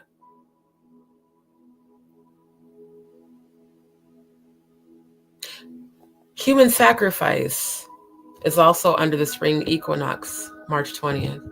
Sabbat festival, major fertility, orgies, oral, anal, vaginal, any age, male or female, human or animal. Ash Wednesday on the same day. Actually, no, Shrovetide is 3 days before Ash Wednesday. But on Good Friday, Day of Passion, Death of Christ, blood ritual, human sacrifice, male only, adult. Easter Eve Day, blood, human sacrifice, male or female, adult. These are all rituals done on March 20th. I want to drive this home for those who continue to say that we're all conspiracy theorists. When you hear of major child abduction, check the date. Matter of fact, I'm going to put the calendar link in the chat. Check the date on the calendar. Guarantee you it's going to be related or very close to it. Aaliyah's unalivement, August 25th. The day before August 25th, on August 24th, is St. Bartholomew's Day, Great Sabbath and Fire Festival, large herb gathering. She died by fire the next day. And then right after that is the marriage to the beast. Celebration, sexual ritual, sacrifice, dismemberment, infant to 21, female. We're talking infant babies. Sacrificed and dismembered. That means these people are so diabolical that they not only sacrificed an infant, they dismembered an infant. The thought of it makes me want to vomit. I couldn't even imagine in any way, shape, or form how a human could do that. So it's letting you know that if a human being is performing this, they are being driven by satanic forces to do so. That clearing of consciousness shit, that what they call that cremation of consciousness shit, there's no human consciousness left when you can dismember an infant. There's no human consciousness left when you can dismember a child and sacrifice a child. You're done. You're gone. You're a demon. You're just a demon walking the earth, and you deserve to be detoxed like every other parasite.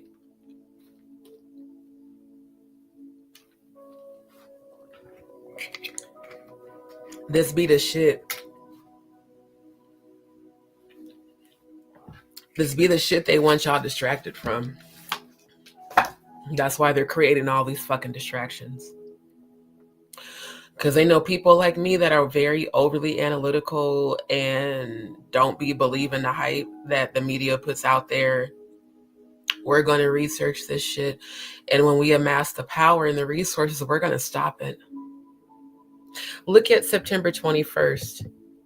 Celebrations called Midnight Host, says blood ritual, dismemberment of hands removed for hand of glory, and it's females. This shit is insane, you guys.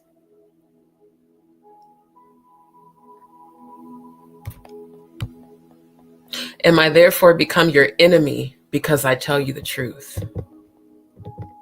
Galatians 4:16. Does that make me your enemy because I told you the truth? That's what I was sent back here to do. I didn't want to come back to this planet. When I went to heaven, I wanted to stay there. I hate it here. I hate the low vibrational energy here. I hate the anguish that I feel of all the fallen angels because they deep down inside want to feel the Most High God's love. But because they followed Lucifer, their punishment is being completely and utterly cut off. So their anger makes them become entities and demons and volatile beings. And people have been jabbed and, activated mRNA and Luciferin and Luciphase, and people can't understand why the fuck they're flipping the fuck out all of a sudden, why their demons are getting triggered. Why are the truth tellers always the enemy? Shout out to Galatians 4:16. Why is that? How is it that the people that tell the truth are the enemy, but not the perpetrators? Not the actual abusers? You guys babysit and pet and, coddle rapists and pedophiles. I'm not censoring shit for YouTube. This needs to be spoken raw and unfiltered and uncensored like my channel has always been. You guys coddle rapists and pedophiles. You allow them into your churches.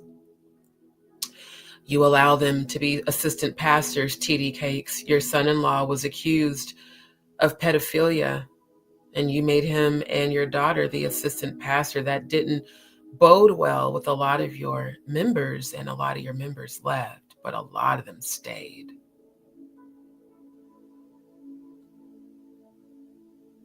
You know,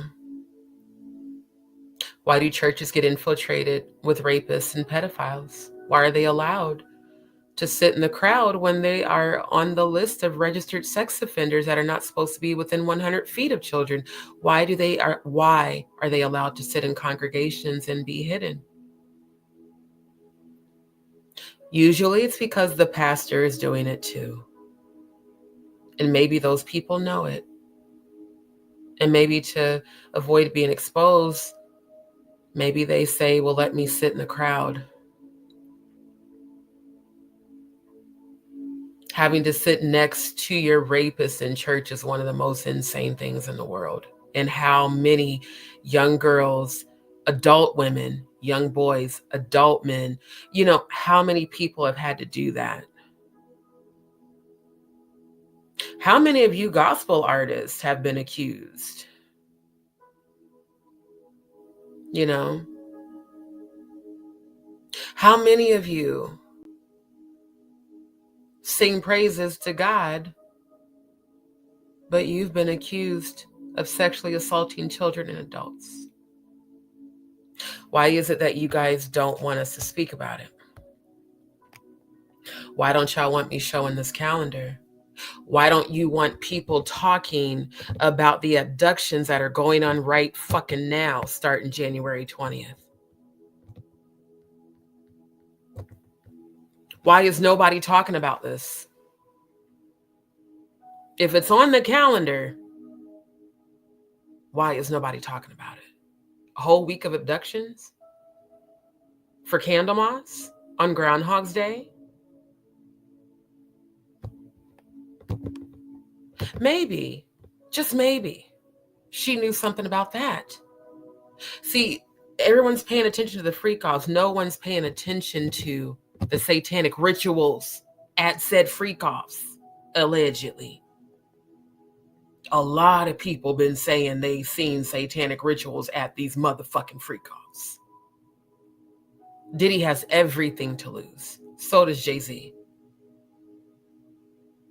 What's the best way to get the heat off of them? Cause a bunch of drama on YouTube and social media and get them all distracted and talking about the distractions instead of let's figure out a way to rescue the children. That where's the children bullshit at Alley Cali. Why you ain't do shit to help with your fake ass? This shit needs to happen ASAP. This is the shit we need to be talking about. How can we help? How can we get them out of it? Right. Thank you, Cody. Drinking the blood and being able to constantly do so proves that they are not human. Right. Right. Extremely toxic to our bodies. Exactly. So then you have to wonder, what type of beings are these? A human being doesn't require blood. A demon does.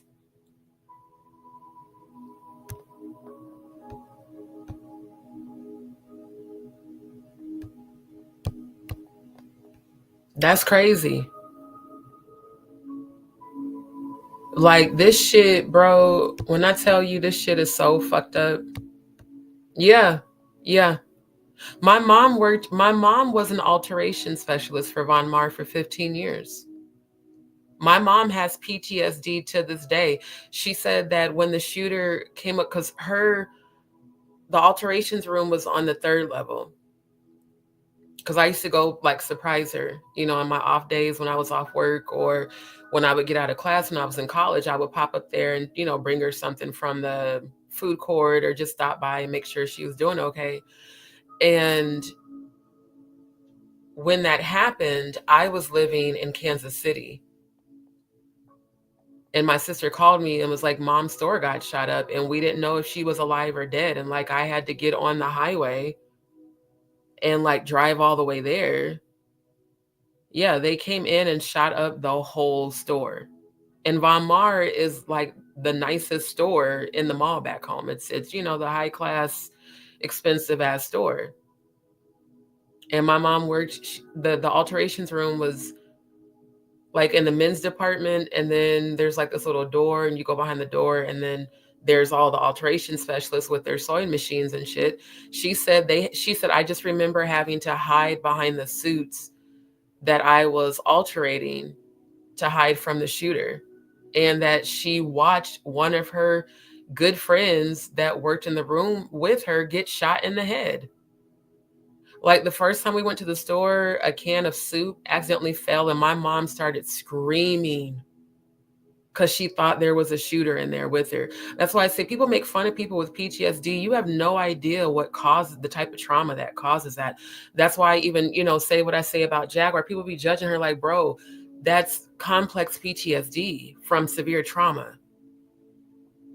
And like that shit really does happen. And you wonder why they do stuff like that, because they want to trigger trauma and fear.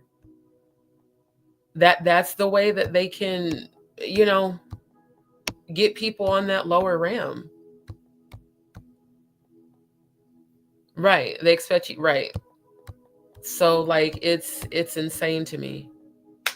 Cause yeah, they're doing these rituals, y'all. Like it's like, I just want to see people get healed, bro. Like I'm tired of all this diabolical shit.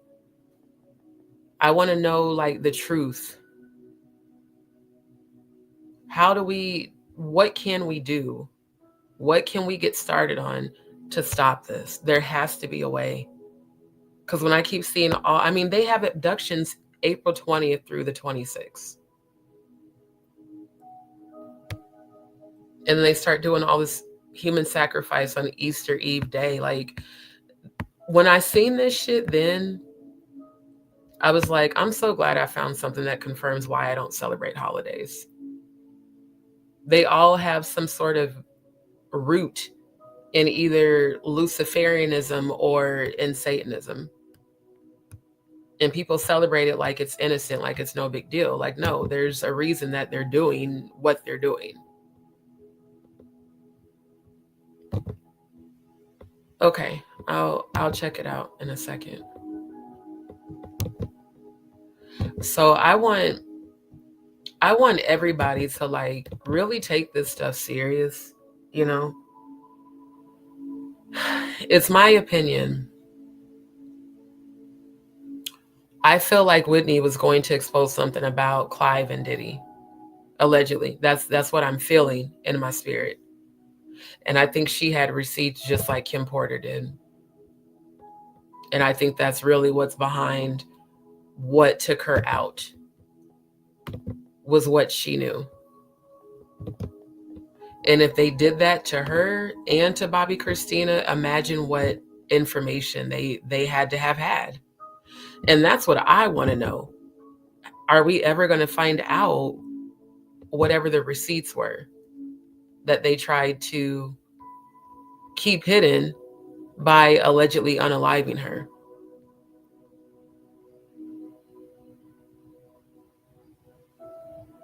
Hold on, let me.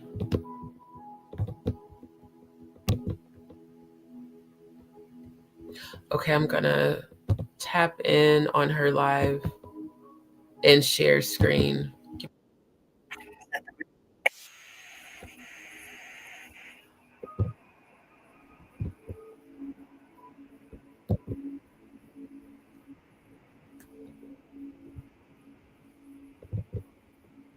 Okay, I'm going to. Hold on. Hold on. So I'm going to switch the banner again, all commentary and video content being reviewed is for the purpose of fair use. And also, I do actually have Jaguar's permission to share this on my live. So we are going to pop over. Wait, give me the right tab. Here we go. We're going to pop over. And I'm going to moderate on my phone. So if I don't see y'all's comments, it's just because I'm moderating, because her live feed always gets full of trolls. Okay. Really have.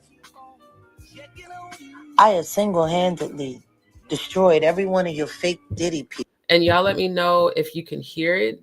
If you can hear it okay, put a Y. If you can't, put it in. People. And guess what? You want to know why they're losing? Because they're not Diddy's people. See, these people were put in place by someone else who also had a lot to lose. And now with Tony Busby and the judge finally making public to the public that Tony Busby was willing to disclose Jane Doe's identity all along. All he was waiting for was to get a word back from, Spiro's firm. And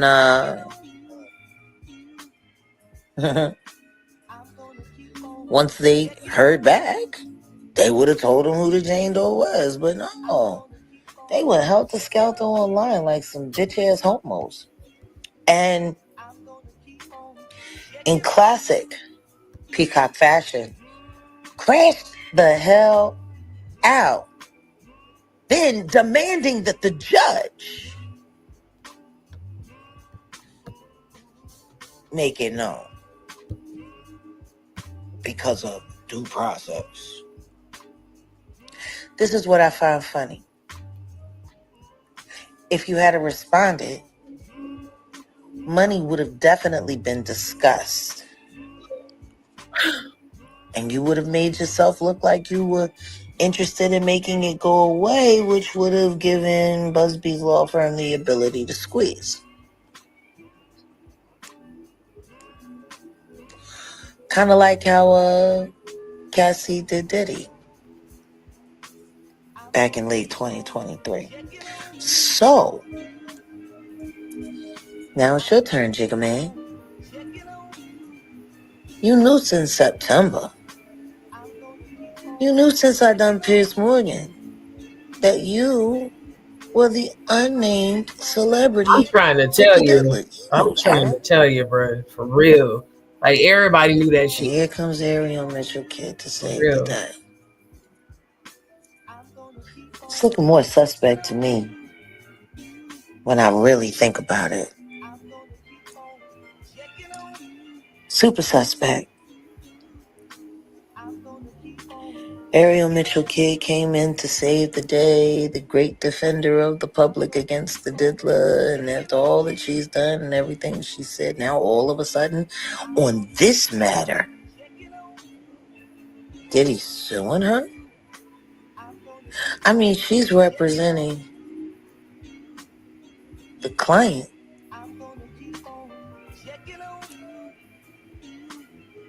That the diddler back from jump, bro. And KK did dirty with a remote control after pharmaceuticling her out and tricking her to the location. I mean, this is terrible stuff. And of all of the weirdo clients like Adria, Courtney, and Chris Todd. Chris Todd. Like, he has so many names, I had to make sure I was getting it right. But, man, of all the weirdos she represents that one. Right. Unfortunate real Diddy victim. Now, to have a client like that with a roster like that, it says only one thing to me. That girl is a pawn. Shit. For real, for real. I'm saying it now. In my opinion, Ashley is a pawn in a much bigger game.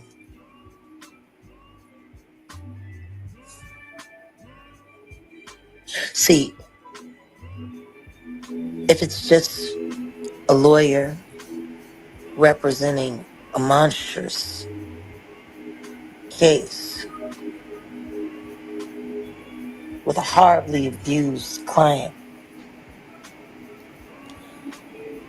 against an actual monster itself with an enterprise working with it, I mean, that would look gallant,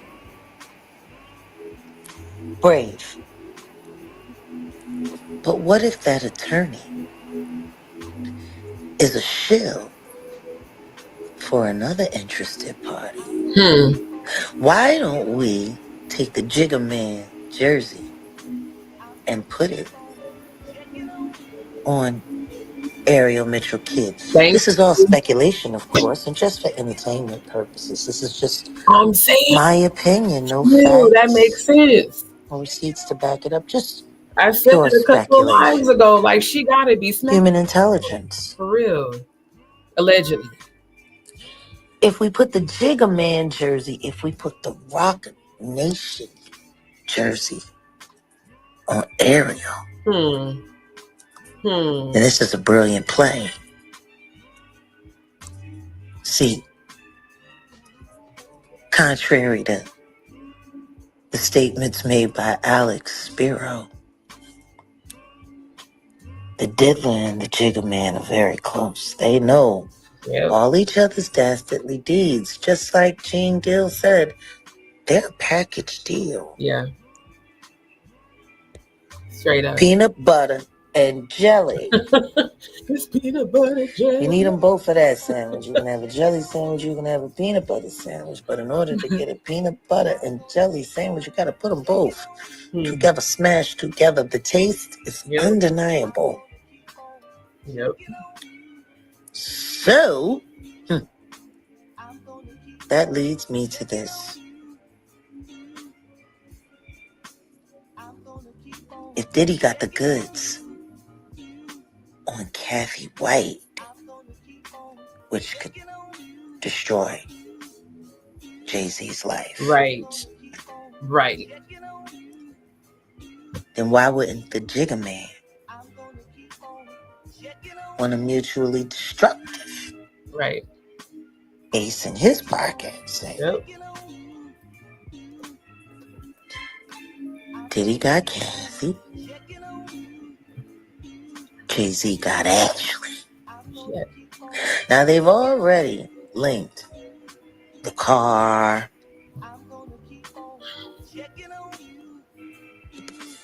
that allegedly rode all the way from New York to Vegas to perform the dastardly deed that claimed life for Tupac Shakur. They've already linked that to Arista. Arista is Clive. Clive is Diddy.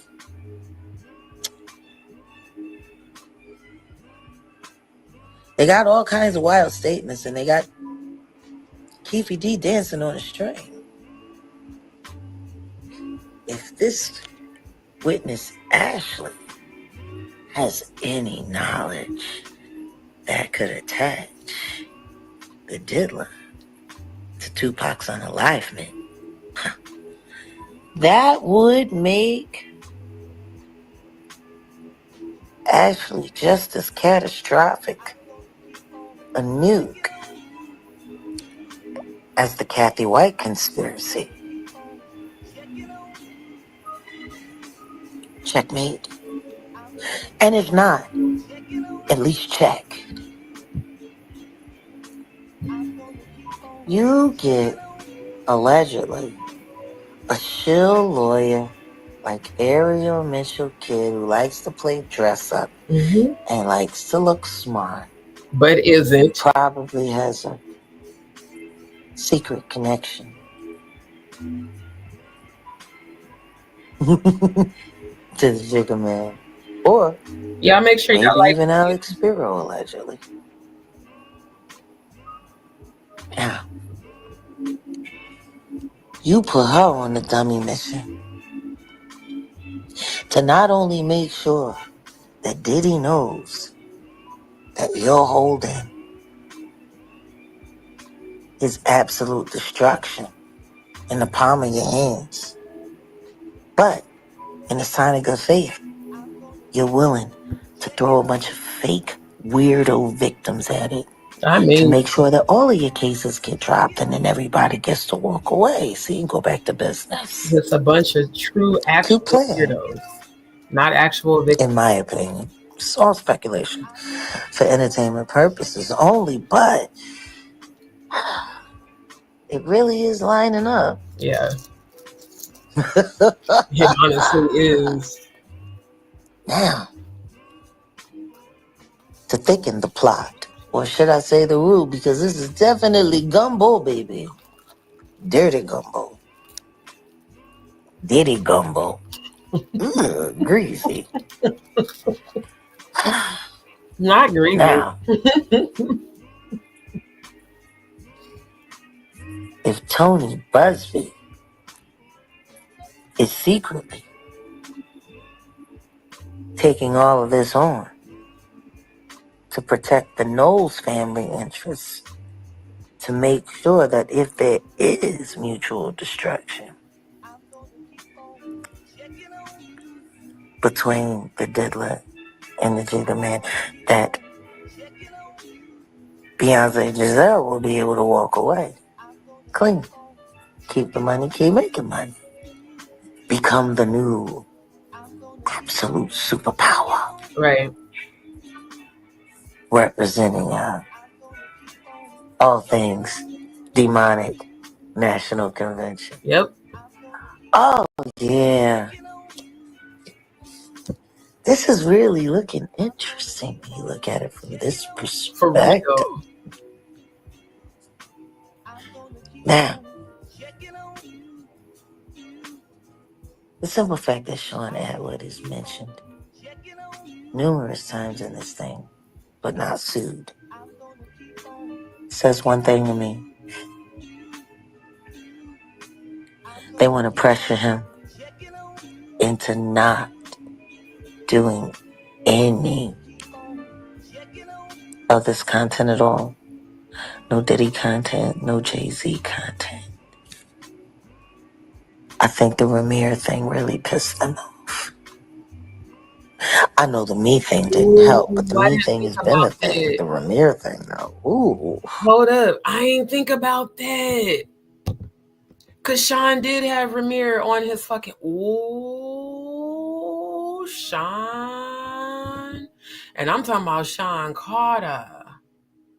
You've been watching these YouTube streets because, bruh, they didn't start fucking with Sean Atwood until after Sean Atwood had Ramir on his channel. Interesting. Okay, let's get back to this. Your wife. Wow. Not even a silly little complete 1% straight up of your value donated. Right. Is helping. People even calling you out on that. Mm-hmm. Now people are talking about the kids, they're talking about the boy. People are talking about things they've never really talked about before. Old pictures resurfacing, timelines being exposed, IDs, and fake birth dates. Like, it's all starting to trickle out. It was just a couple of drops a month ago. That hole in the dam.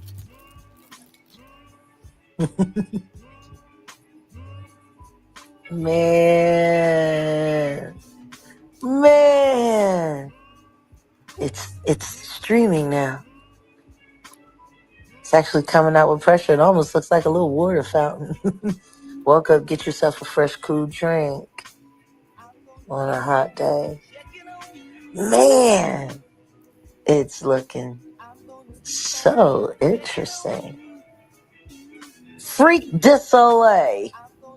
Diddy style. No Diddy. Like, what a cute plan. And everybody goes back to business, right? Now, without a doubt, the Diddler's lawyers are going to demand that the evidence be handed over. The so-called evidence. Even the stills that Ariel Mitchell Kid said she had. They're going to demand it. And if they can't produce it, with all those interviews they did, News Nation gonna have to pay up. Yep. And I'm sure Diddy's lawyers are gonna stay all over that because, man, couldn't they use the money for all those legal fees they're racking up? That man is running through a lot of cash. This would be a nice little piggy bank. That's why the fuck he's selling that damn plane. Why wouldn't the lawyers run this down? Now, once it's proven that they made the whole thing up, had to eat me a little snack. Just to create confusion and throw off the jury pool while actually damn near holding one of the most important survivors against Diddy damn near hostage. Oh yeah, it ain't looking good for them. Not at all. You know, when Natanya Rubin said the jury was out on Ariel. Sis, what was that? I think the jury might be in. And all of this for what? Like, it's become so clear who's going to benefit from all of this. And when you have a bunch of craziness like this going on, platforms being attacked, content creators being approached and bullied. I think that's the one that we blocked before. Lying content getting more love than real content, and real content having to fight so freaking hard just to break through the firewall into the algorithm. Thank God for the name Jaguar Wright. It really cuts things through. Oh yeah, that's my name. I'm telling you. And with the documentary out there, I think that really that sent it over the edge. That just made it real for the diddler. Just made it so real. So damn real.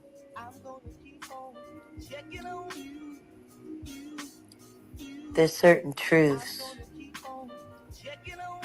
that can't be denied. Is quiet. There's certain realities that can't be ignored. Like this. A lot that goes on in the industry, which is not my job to uncover, but it's something that's been going on in the industry, and those who speak about it usually meet their demise. Uptown Records started with 5 people. Andre Harrell, Albie Shore, Heavy D, and Puffy. And Kim was the longest working employee. Heavy D was found dead, heart attack. Andre Harrell, heart attack. Moji, yeah, Ariel definitely gave Fixer vibes. This person's telling a story. This person's about to tell the truth. Why is everybody dead? Right. Oh, it's a coincidence. Get the fuck out of here. Right. Like, motherfuckers ain't stupid, bro. Puffy and Al. Al almost died. You know it. And you really understand how I told you, look, I be hella thirsty, bro. I'm gonna have to go pee in like an hour. I be needing my water, yo. That's real. Don't speak that over me, Cody. All that fake crap. Yeah, that's some real shit, though. This shit is crazy. I can't wait to see that. I can't wait to see it and get my reaction. So they didn't famous each left. Come on, Rob. Go, Rob.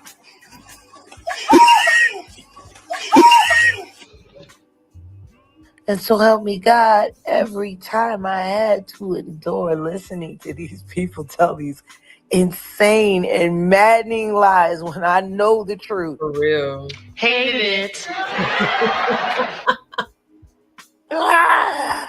Oh my God. It is annoying. but you can't allow yourself to be ignored.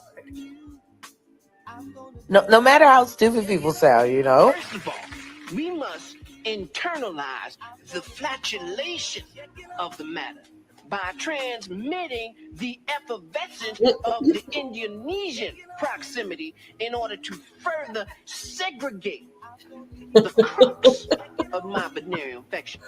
Oh my If God. I may retain my liquids here for one moment, I'd like to Yes, continue I'm in both. redundance of Because I my moderate for her quote, channel, unquote, so I'm on my phone intestinal in her tract. chat, and then I'm Because to looking up at this conclude on one. the issue of world domination would only circumvent.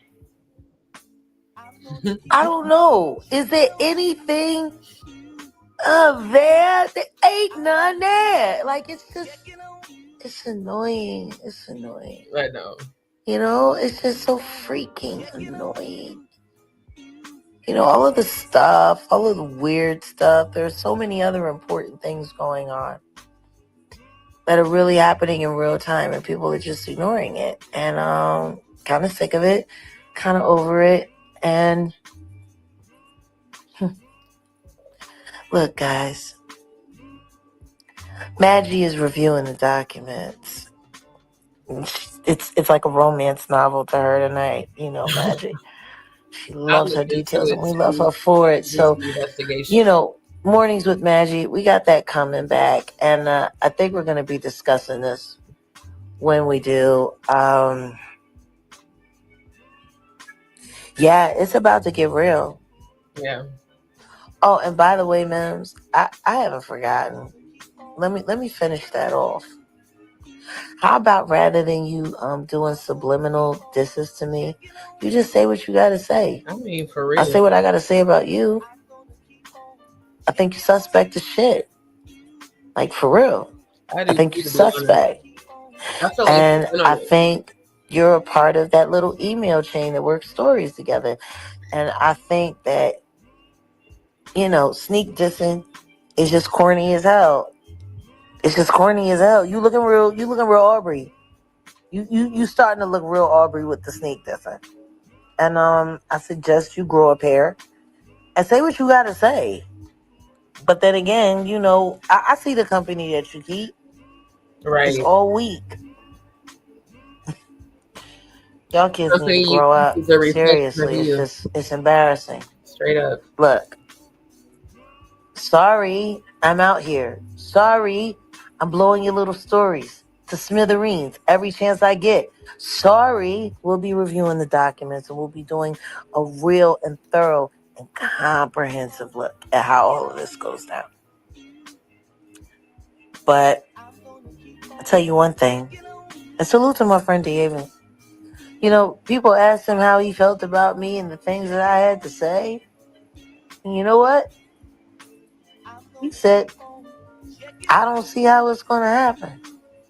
But when it comes to my girl, Jaguar Wright, don't count me out. Don't count her out. Because the things that she says tend to flourish. It was, Cody. So we'll see. And it's so funny. It was November 2022, right before all hell came down on me. Martin Luther King weekend of 2023. And I said these words, and look at what came to pass.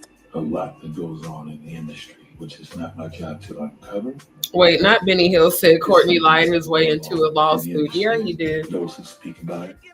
Yeah, he did. My balls on off of my yoga. Uptown Records started with 5 people. Andre Harrell, I'll Be Sure, Heavy D, and Puffy. And Kim was the longest working employee. Heavy D was found dead, heart attack. Andre Harrell, heart attack. This person was telling a story. This person was writing a book. This person was about to tell the truth. Why is everybody dead? Oh, it's a coincidence. Get the fuck out of here. The only 2 left, are Puffy and Al, and Al almost died. And you really understand how I ended up in a coma.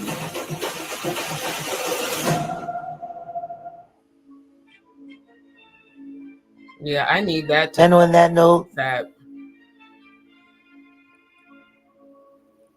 we'll be picking this back up tomorrow.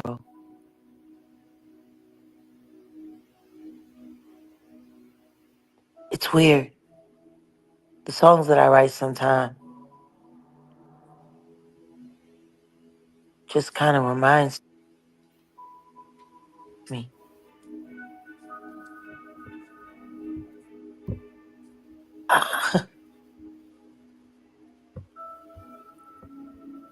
I'm so good at what I do. It almost scares me. Nobody, Somebody, Tom Spiker, Chuck Treese, Wait, so did that Jaguar Wright. No. This could be, I'm confused.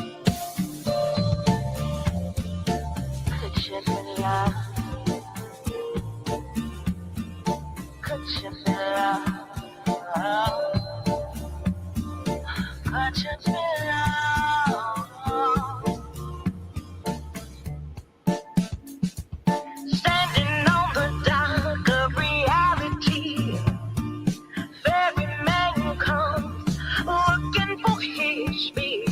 Are you gonna pay the fare or let him pass? I like this. Everything you want, you have had before. Question is now, what do you want more? Agony and misery, or happiness? You're nobody till somebody loves you. You're nobody till somebody wants you. Yeah, yeah, yeah.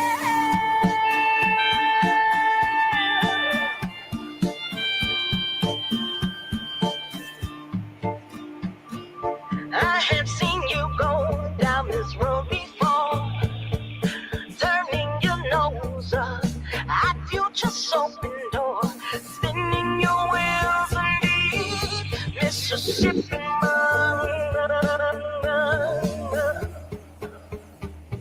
I am offering you this precious chance to take chance out of life and make a clear stand on how to know you want without losing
Mo Gigi silly. I want to thank you guys for stopping by just to listen to some of my random wild thoughts. When I'm with you, all I think is wild thoughts. Wow, wow, wow. Wow, wow, wow. Y'all know me. I love that Oh, just a song. little bit of fun. Hey, don't forget, stop by Mornings with Maggie. Look, Maggie, I got it right. I got it right. I got it right. But don't forget, stop by with Mornings with Maggie. You don't want to miss it. Oh my God, we've been having so much fun this week. She's been the perfect house guest. But she's gonna be able to go home soon. Her stay away orders are almost over, but man, we're gonna turn up for the little bit of time we got left. Y'all make sure y'all stop by. And hey, if you're gonna call Crime Stoppers, why don't you just call them on the appropriate people? That I'm just saying. seems like that makes the most sense to me. And yeah, it's about to get real. It's about to get interesting. I need to write that And down. I suggest you all pay very close attention. Cause we've only just begun. Y'all have a good one. Take care of yourselves. As always, welcome back to Jaguar Country. And don't forget to like on your way in and out. Replay game. Run it up. I think people going to have a problem with this one. Bye.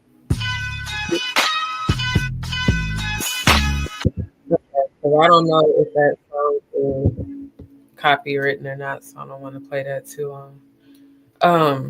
Hold on, y'all. I was still commenting in the chat.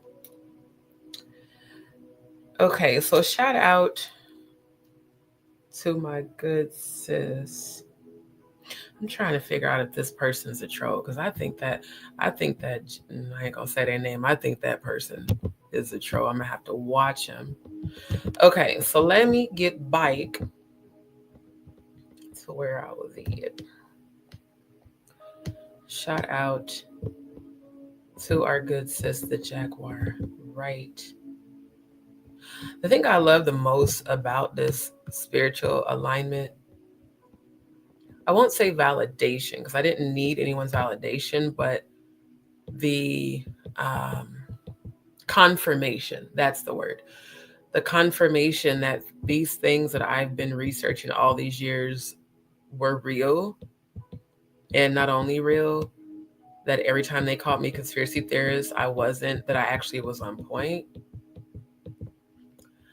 And that there is a whole entire of people out here who see and believe and know what's really real that all these other people have been trying to hide. So let me share screen. Oh, why does my face look all greasy? My face ain't greasy. I'm like, I don't even feel nothing. I do think it's the lighting though. Like I've been playing around with the lighting. I don't know why all of a sudden it's like, I don't like the little, I need to get a new ring light basically because it's not really illuminating the way I want it to. Okay, let me go to share screen. Okay, perfecto. That way we can get into it. Let me get to y'all comments right quick because I know I left off seeing Plotter. Let me scroll up.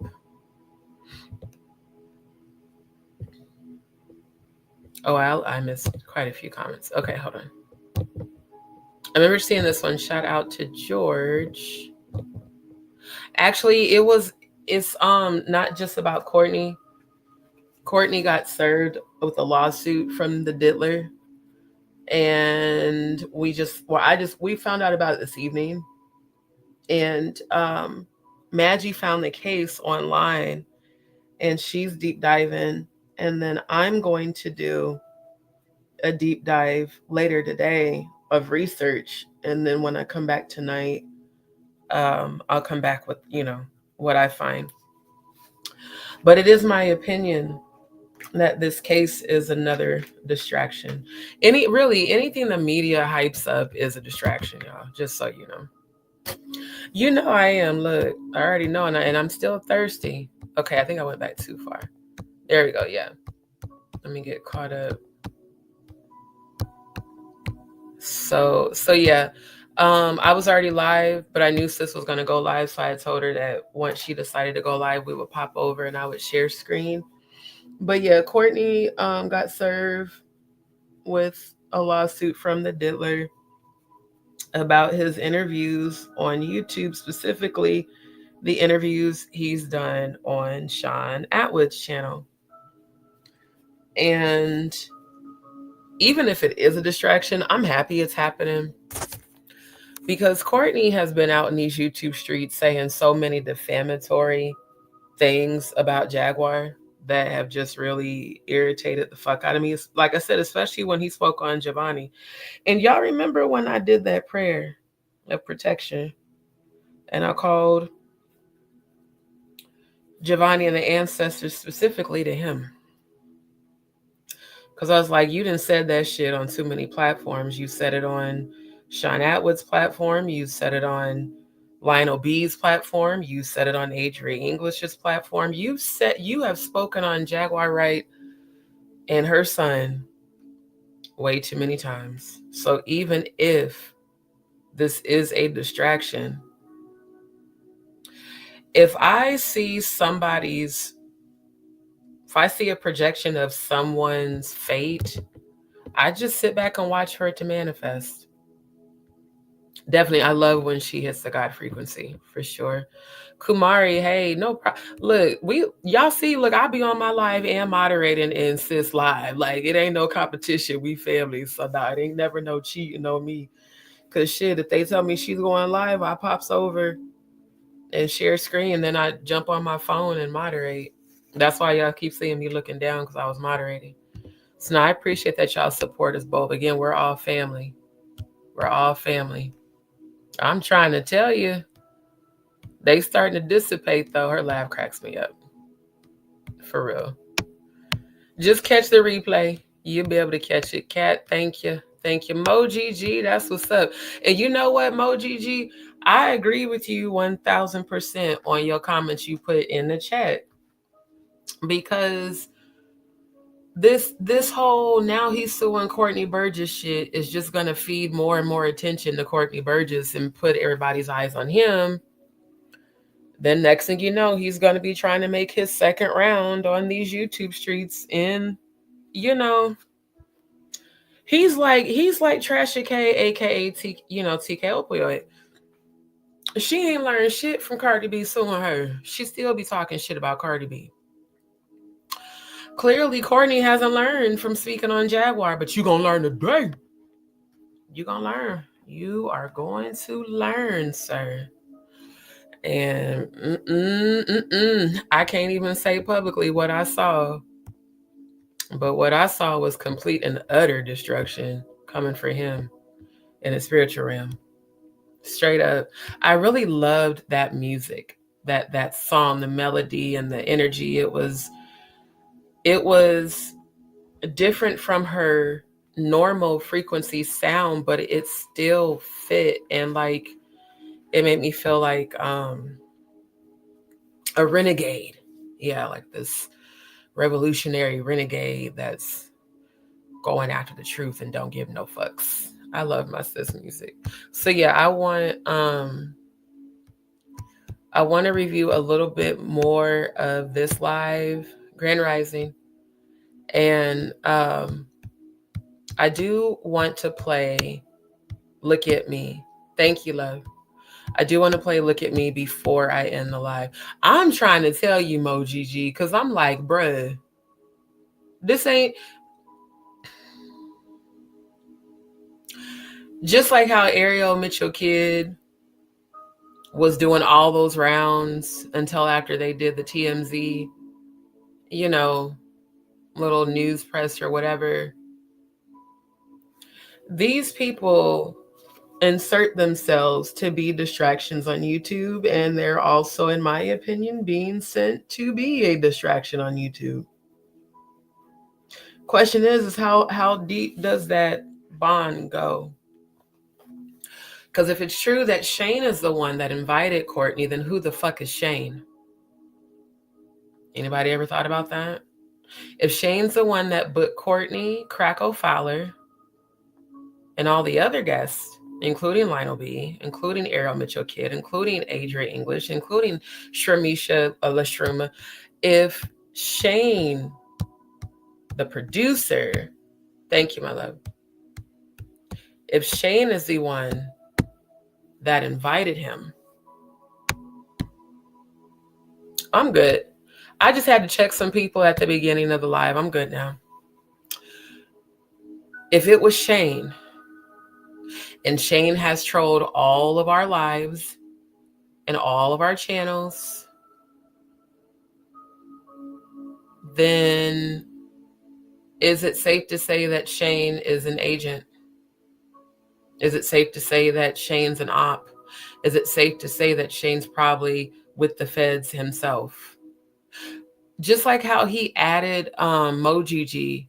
And Mojiji, I forgot to tell you this. So you know how you have put that comment about how during the live where we was all trying to find Ronnie Bo and we was on Jag's live together, then we migrated over to Sean's and we was all in the chat. You said that Shayne added you too. That's weird, bro. Because like he added me to ask me what more I knew about Ronnie because I was having visions. And like he did it more than once. And he was like, well, what else can you tell us about Ronnie? Bitch, I can't tell you shit besides what they show me, you know? But it was the fact that out of all those people that were in Shayne's or in Sean's chat, he added me more than once, asking me about Ronnie, and then he added you. Again, what producer behaves like a CIA operative? What was the motive behind Shayne bringing Courtney on the channel and who allegedly paid him? Who paid Shayne to start just trolling all of our channels and being a distraction in the chat? Who paid Shayne to jump in Maggie's chat with that energy when we were all on panel with her? And how involved is Ron? Because again, Ron came through and low-key took up for Shayne and said, well, if you accuse a person of being a racist, couldn't you then make them a racist? That's what made me stop fucking with Ron, because I'm like, bro, what? It's like you're making an excuse for the racist rhetoric. Because again, no one can make you racist. Like you either are or you're not. I just wonder, how deep does the rabbit hole go? If indeed it is allegedly Shayne and possibly even Ron behind some of the bookings and guests brought on the show. Then my other question is, if that is the case, how involved is Sean in the production of his own channel? Is it like does he do the producing? Does he do any of the editing? Or is it just kind of like he delegates? Because I still can't understand how they could do this without him having knowledge of it if it's his channel. I just, for me, I just sit back and watch people. For the sake of Sean, I really hope he's not duplicitous. Like, for real. That would be horrible. It really would. To everybody. So my hope is, if Sean really is a supporter of Jaguars, then of course he's going to be a target. Just like the rest of us, It's just that they're clearly going for the larger platforms, just like with Ratchet TV. People who have larger platforms that tend to go on Sean's channel also have all been people that immediately turn their backs on Jaguar afterwards. Have y'all thought about that? Adria English was making rounds with Courtney. She made it on Natanya's channel. She made it on Lionel B's channel. And then all of a sudden, turns her back on her. Like Misha came out of nowhere. Then Rocco Fowler. The one thing all these people have in common is that after being, like literally directly after being on the Sean Atwood show, they all did additional lives or content bashing Jaguar immediately following. So it's either Sean Atwood's team is not truly his team and they're setting him up maybe to potentially try to take over his platform and like, you know, kick him out. Or maybe he's involved. Who knows? Time will tell. But again, what I've been told, and I believe Ron even said this, if I'm not mistaken, during Maggie's live, that yeah, he said Shayne is the producer. He's the one that gets the people. So he shouldn't be trolling people's lives. Well, he's been doing that. I mean, it's nothing new. Again, the question is why and who sent you? Then after he added me in that live is when he came to my live and was in the side chat under the Atwood umbrella photo, which again, I thought it was Sean. I didn't even know it was Shayne until he said, no, this is Shayne. Like the day after he added me in there, you know. So it seems like anyone that they think may potentially know something about, you know, the goings on behind closed doors, you know, we start getting attention that we weren't getting before. Now all of a sudden you're watching my content and trolling, and you're watching Maggie's content and trolling, and you're watching Natanya Rubin's content and trolling. But are you, Shayne, have you even put that much energy into Sean's channel? The one who you're supposed to be producing for?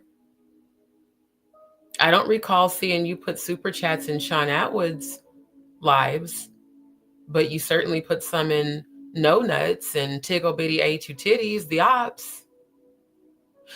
Why, as a producer, did you bring all of Jaguar's ops on Sean Atwood's platform? I want you to answer that, Shayne, because I know you're listening. I know you're watching. Why did you bring all of Jaguar's ops to Sean Atwood's channel? Why did you have Ron come onto Maggie's channel to downplay our intuition and spiritual gifts and to say in a very sarcastic way, oh yeah, so Shayne must be on the payroll? Huh. That's real telling, Ron. How you made so light of that very subject and tried to be dismissive and, you know.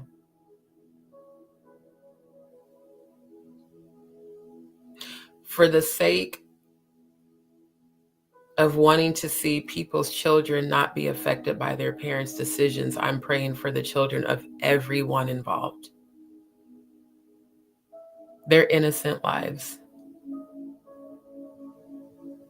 But I can't support people that support those projecting white supremacy and racist rhetoric. I can't support those who bring people on their platforms repeatedly that are in opposition of Jaguar Wright and the Soul Vibe tribe. The fact that, Shayne, you came for 3 different Black women and survivors of sexual abuse doesn't make you look very well. You spoke negative about Maggie, Jaguar, and myself. But yet, you know, trolled all of our channels to act like you were a supporter until you got called out for the things that we as Black people felt were racist. Now all of a sudden, Sean's named in a lawsuit involving Courtney because Courtney was on his platform. Think about this. Why is the diddler trying to sue Sean Atwood and not Too Strong? Why is the diddler trying to sue Sean Atwood and not Matt? What was his name? Matt Cox? Why is Too Strong, not Too Strong, why is the diddler not suing Lionel B? Courtney was also on this platform and said a lot of defamatory things, allegedly, that the diddler says defamatory. I don't believe they are. Why isn't he suing all of those content creators? Why isn't he suing Jaguar Wright directly? Why hasn't Jay-Z sued Jaguar Wright directly? You know, no nuts always be posting lies and bullshit. Talking about Jaguar Wright being sued by Diddy and Jay-Z. To keep creating sheer fabricated stories for clicks makes you so pathetic, no nuts, like for real. But you know, one just has to wonder, Shayne, you are the common denominator in all the ops and all the drama and all the chaos. So again, are you on the Jigga Man's payroll or the diddlers or both? Because like I said, I paid attention to what Ron said and what he pointed out. And when he brought that up, he was so sarcastic. Oh yeah, just like, he didn't say you guys. People are saying, you know, then Shayne must be on the payroll. Oh, baby, that's very telling when you try to laugh that off. And it came out your mouth. And if anybody would know that, it would be you, because you guys are all, you know, working together on this channel.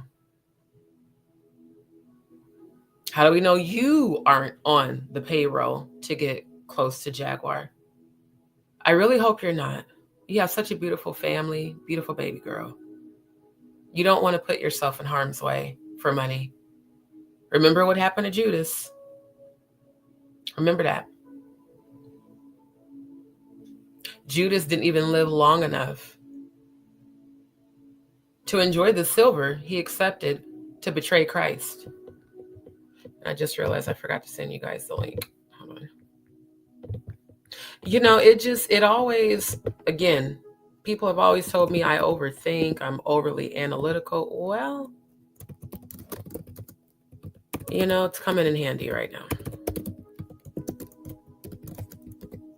Because folks really think that everybody in this world is just as stupid as them, that we're just going to believe whatever the fuck you tell us, and that's just what it is.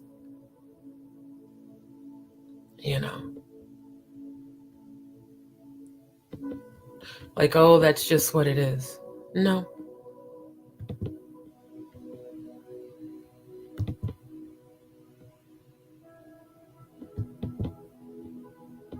Oh, I just had to block a troll that emailed me. See, this is exactly what I'm talking about. I've never heard of this person, but thank you for the harassing email that I'm going to keep a copy of and include you in the cyberbullying lawsuit. See, and that just came through. It's the first email I seen when I just went to my email to send the link for StreamYard. But it doesn't matter. I blocked the person. I'm going to save the email, though, for the receipts of harassment. But that's exactly why I said what I said at the beginning of this live.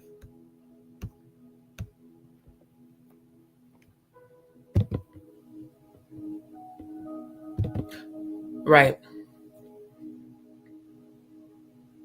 Yeah, it was. Because I was on that live. I spoke to Ron. I was respectful of him, but a lot of the shit he said sounded just like as much bullshit as what Shayne said. And again, birds of a feather flock together. If a white man says out of his mouth, well, don't you think blaming, you know, don't you guys think that blaming Shayne of being a racist could then you could turn him into one? I mean, I know we're in different countries and things like that. That just sounds like undercover racist mentality. You can't make anyone be a racist. So because we're calling him out on racist rhetoric he put out, we're responsible if he hates Black people. That's when I stopped fucking with Ron. That's what we call white-splaining. when a white person explains racist behavior of another white person. They're not going to come out and say, hey, I'm racist too, but they're going to support and or defend the behavior. Because on one breath, you said, you didn't support him condescending to Maggie. You didn't support him, saying whatever. But then you proceeded to be just as sarcastic about intuition and, spiritual gifts and all of that shit, So, for me, I'm just like, whatever happens, happens. Yeah, right, Moji G. I don't know if it's true that he fired Shayne. I mean, I've heard that, but I haven't seen any proof of that. So, I mean, I don't know if Ron and Maggie have spoken since our last live, but regardless, I still remember what he said, and I didn't like it. Right. Too Strong exposed Courtney for not being who he was, and then Courtney went on everybody else's platform talking shit about Too Strong last week. See, that if that's the live you talking about, that's the live I was on. Ron came in at the end to try to do damage control. And people are actually calling Sean Atwood a racist on my channel under multiple lives of mine that I've had to delete.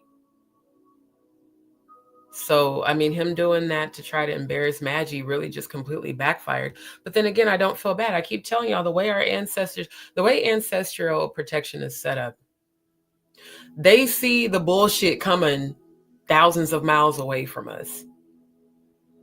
So what they start doing is working in the background.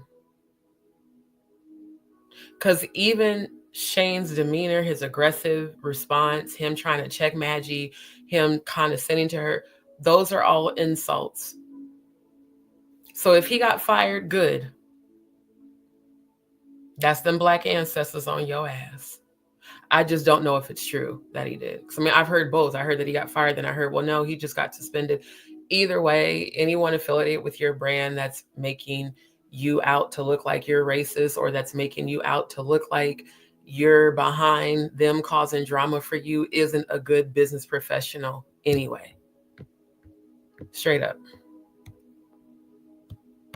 Yeah, when he said that, it rubbed me extremely the wrong way, again, because I'm from the home of Malcolm X.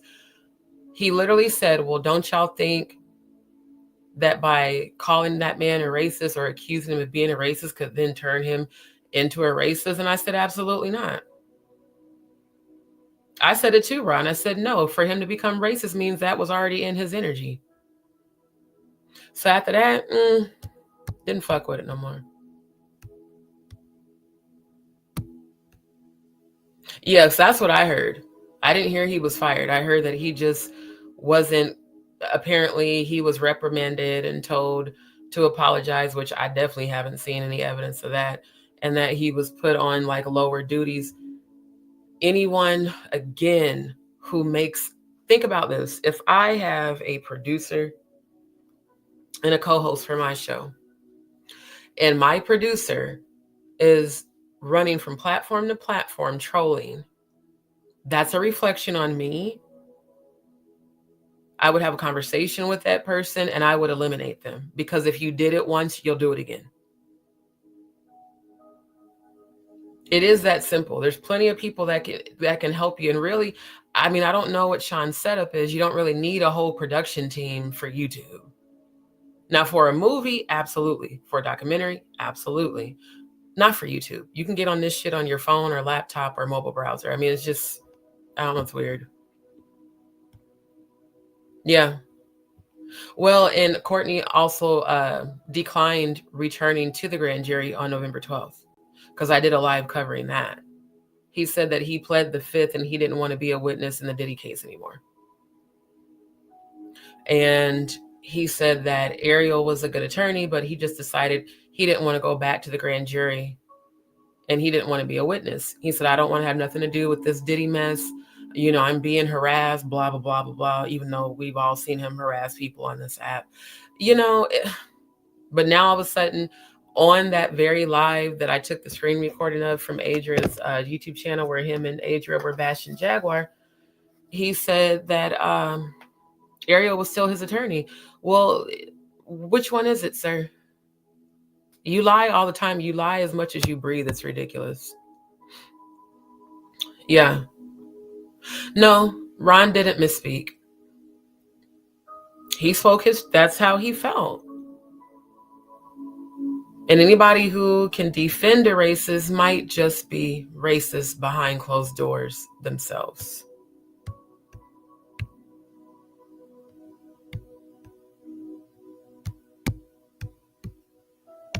So, you know, right. He's right. That's why I unsubscribed from everybody. I was like, you know what? No. My From the Home of Malcolm X looking ass is not about to support any platform that allows a racist to continue to work on their platform. Doesn't work like that. Either you're with the shit or you're not. There's no in between. Well, I'm not gonna fire him. I'm just gonna put him on suspension. What the fuck?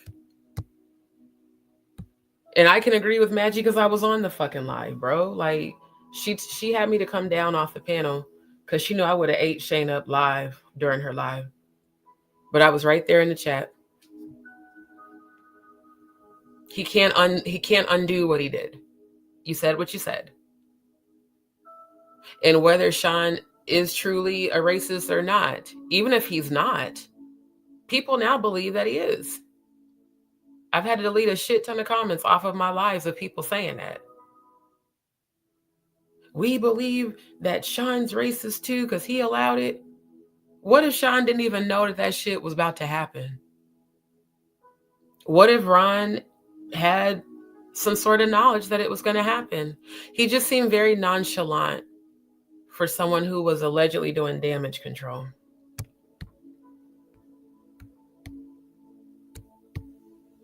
So I just feel like, you know,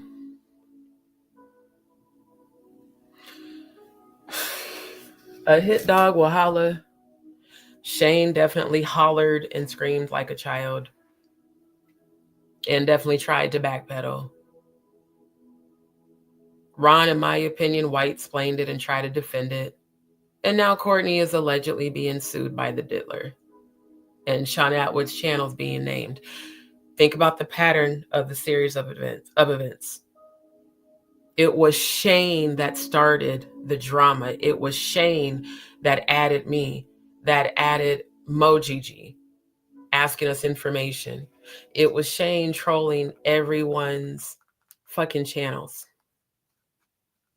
It wasn't Sean, it wasn't Ron, it was him. And it was Shayne that booked all the guests for the show. So now Courtney is put in a place of, I guess, getting karma and allegedly getting sued or whatever.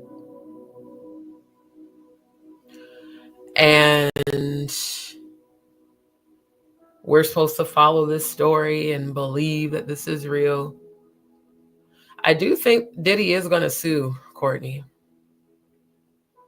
Because if Courtney allegedly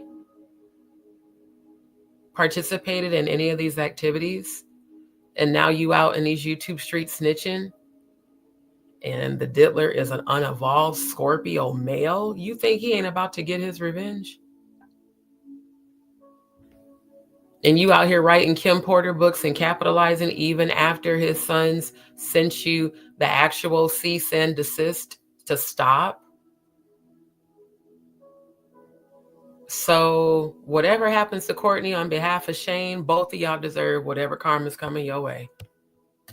Because Shayne, why in the fuck did you ever have that op on the show anyway? Like, straight up. It's okay, my love. Sean said Shayne wanted to resign. Well, as he should. Yeah, because he wouldn't have lasted. No, she just told me, I dropped out of the panel until he was done. he wouldn't have survived me at all, because I would have went way harder. Yeah. He sure don't, not with that Timu ass cane. Okay, Cody, you know what? I'm going to say you told me so because I got to pee. So I tell y'all what, I'm going to be right back. And for whatever reason, it didn't save my avatar, but y'all just give me a few minutes. I'll be back. Listen to the high vibrational 963.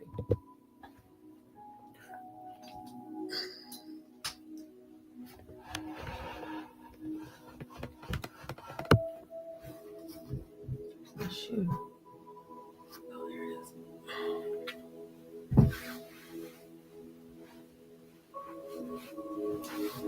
Oh, I should not have eaten those cucumbers. I gotta go. I'll be right back, y'all.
right, y'all. Hold on. Oh, I had to go. Remember how I told y'all about them cucumber chips? Yeah, I ate a few tonight. Plus all that water. And what's even more crazy is I still feel slightly dehydrated, but I don't want to drink too much more. I don't want to be in and out the bathroom. I don't know why it didn't save my avatar this time. I have to make sure I update it. Thank y'all for y'all patience. So this is where I'm at. We're going to see what happens. Not you forward. Child, when I tell you, see the cucumber, right. The cucumber, when I tell y'all it makes you pee off water weight, it really does. For real. Oh my God, I had to go so bad. But yeah, this is how I feel about it. As far as Sean and the whole channel, I'm just sitting back watching to see what happens. You know, it can either be a plot to just try to destroy. What I really feel like deep down, all these separate attacks are attempts to remove support from Jaguar. That's why they went for Maggie and me. And I remember seeing them talk about Natanya, about how Jaguar betrayed Natanya. And it's like, bro, y'all, people are just fucking miserable, bro. And I feel like leave the miserable motherfuckers by themselves. And you know what? On the interview, I forget who he was sitting down with, but Courtney was sitting in his living room, looked like, or a dining room area. I'll have to go like wade through my history. It was a guy he sat down with, and he said, well, my house was raided and they confiscated my phone, my laptop, my tablet. I couldn't contact anyone. Yeah, they came in, they took everything. His attorney, Ariel Mitchell Kidd, gets on national television and says it's not true. He received a subpoena. Then he said the subpoena that Too Strong displayed on his live was fake because it was written to Courtney Burgess, which is his stage name. That's his, like, he's like, that's not even my real name. That video is still up on Too Strong's channel where he's literally said Courtney Burgess is not even my real name. I gave him a fake name because he said he was with the CIA or whatever and that he could have me investigated. But now we're hearing and seeing documents, Diddy versus Courtney Burgess. I mean, pretty sure the court won't process a case based off of a false name. So glad you guys like the music. Nah, I just been drinking a shit ton of water and eating those cucumbers. Yeah, Courtney was on Too Strong. Shit, let me pull it up. It was, I do believe, either November or either end of November or beginning of February, or not February, beginning of December. I'm telling you, I keep hearing February so much. It's about to be a whole lot of changes coming up in February. Okay, hold on. Let me switch the tab. Just Too Strong's channel. Trying to see. It was a while back.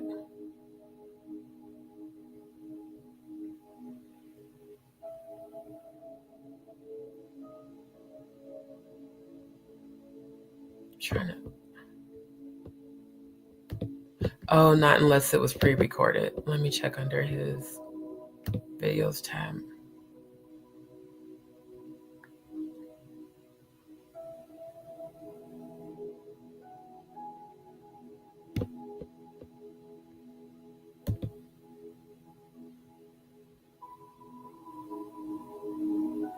Okay, I know it was definitely before the Ronnie Bow interview. Shit, where is it?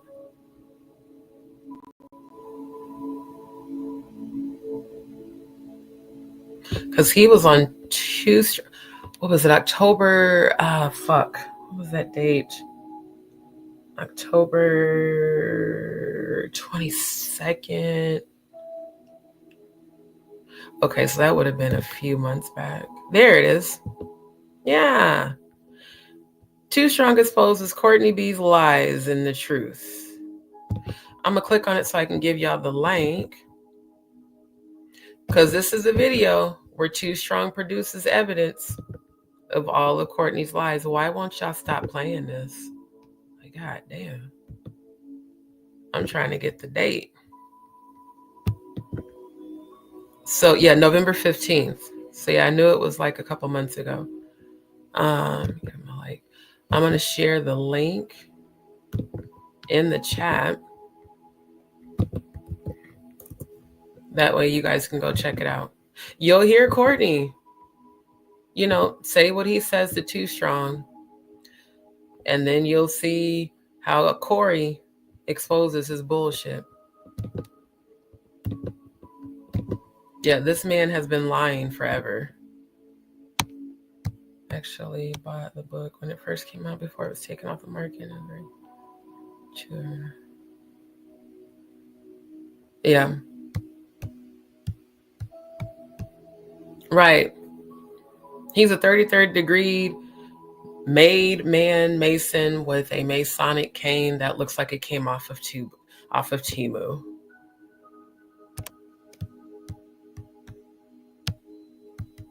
Like this shit, yeah. That's when he was served the subpoena because he went on Matt Cox's, I think he did the Matt Cox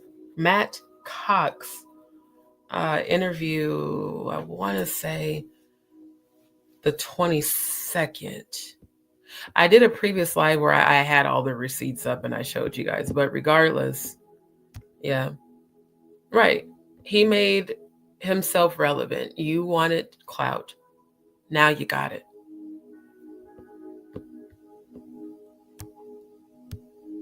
Like straight up.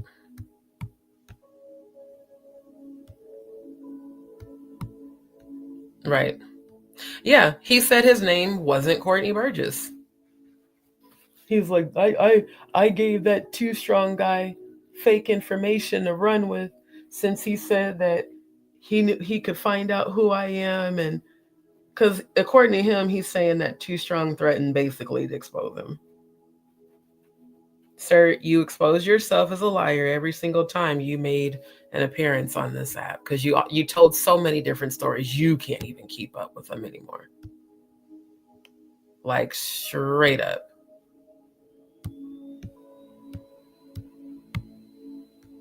Yeah. You know, I don't think Chris Todd's going to be sued because allegedly Chris Todd, you know, has very close ties with Jaquisha. Allegedly. Right. Right. He created his own thing. So, you know, for me, I'm going to research the case, you know, research the documents. And then I think what I'll do is go back and revisit the previous videos and lives that Courtney did. I'm trying to get this out of my face. I love that my hair is growing, but the shea butter's getting in my eyes. And then this comb just massages my scalp so well. I love it. But yeah, I feel like Shayne's the gatekeeper. Yeah, Shayne's the gatekeeper. He's the one meant to go stir up and cause chaos and drama. Sounds a lot like starting a bunch of fires. Start a little fire on Maggie's channel. Start a little fire on Jaguar's channel. Start a little fire on my channel. but not your allies, not on Lionel B's channel, you know, not on Adria's channel, not on Lamisha Shroom's, you know, PB&J, none of that. But the Atwood channel, large platform, almost 1 million subs. Oh, we see Jaguar's always on there. Let's go for him. Hey, Courtney, can you come make an appearance on Sean's channel? You know how you said you spoke to Jay-Z? You know how you said you met up with Jay-Z? He didn't produce nan receipt of that. Not a text, not a video. I mean, no receipts.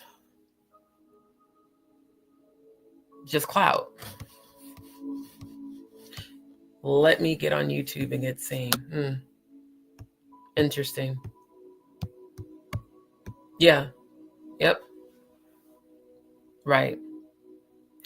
I'm so glad you remember that too. Yeah.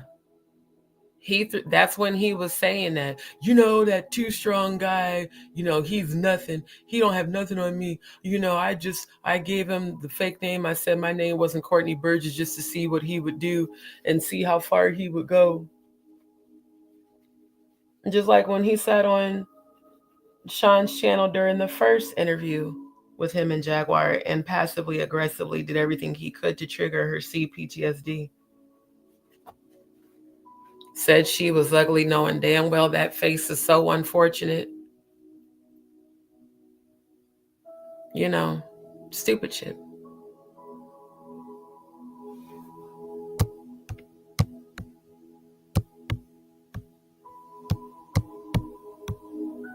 Oh, really?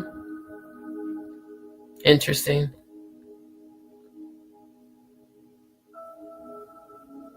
No, I'll look it up though.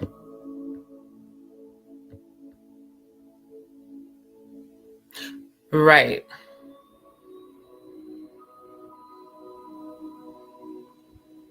Right. Because it's not a coincidence that every time Jaguar would be on her live panel, she would get booted out of her StreamYard. Locked out, in fact. Which is damn near impossible to do, seeing as how StreamYard doesn't actually ask you for passwords. So you have to wonder who's hacking the devices to lock someone out of their StreamYard account. Natanya said it happened to her on her channel too. So we've got trolls that obsessively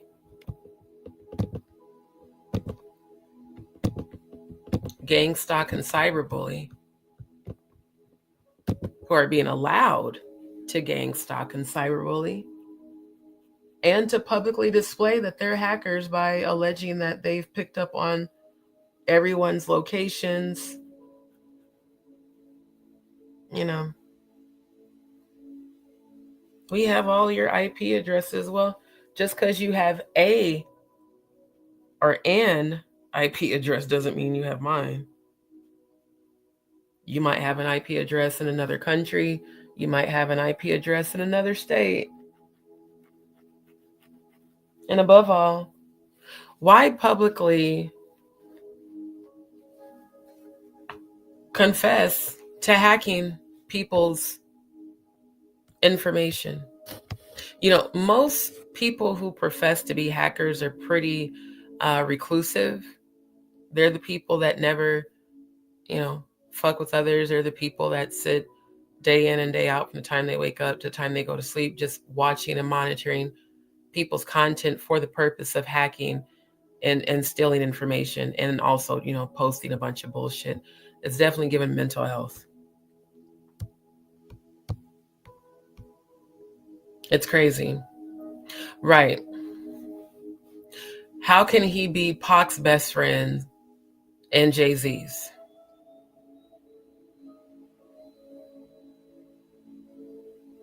The minute Jaguar mentioned Jay-Z and Beyonce, he went into, we're not going to talk about Jay-Z and Beyonce. Yeah, we're not going to talk about Jay-Z and Beyonce. Those are my friends. Oh, that's why he hasn't been around. Okay. Yeah. I mean, but that, I ain't going to hold y'all. That's happened to me even before I ever had a YouTube channel.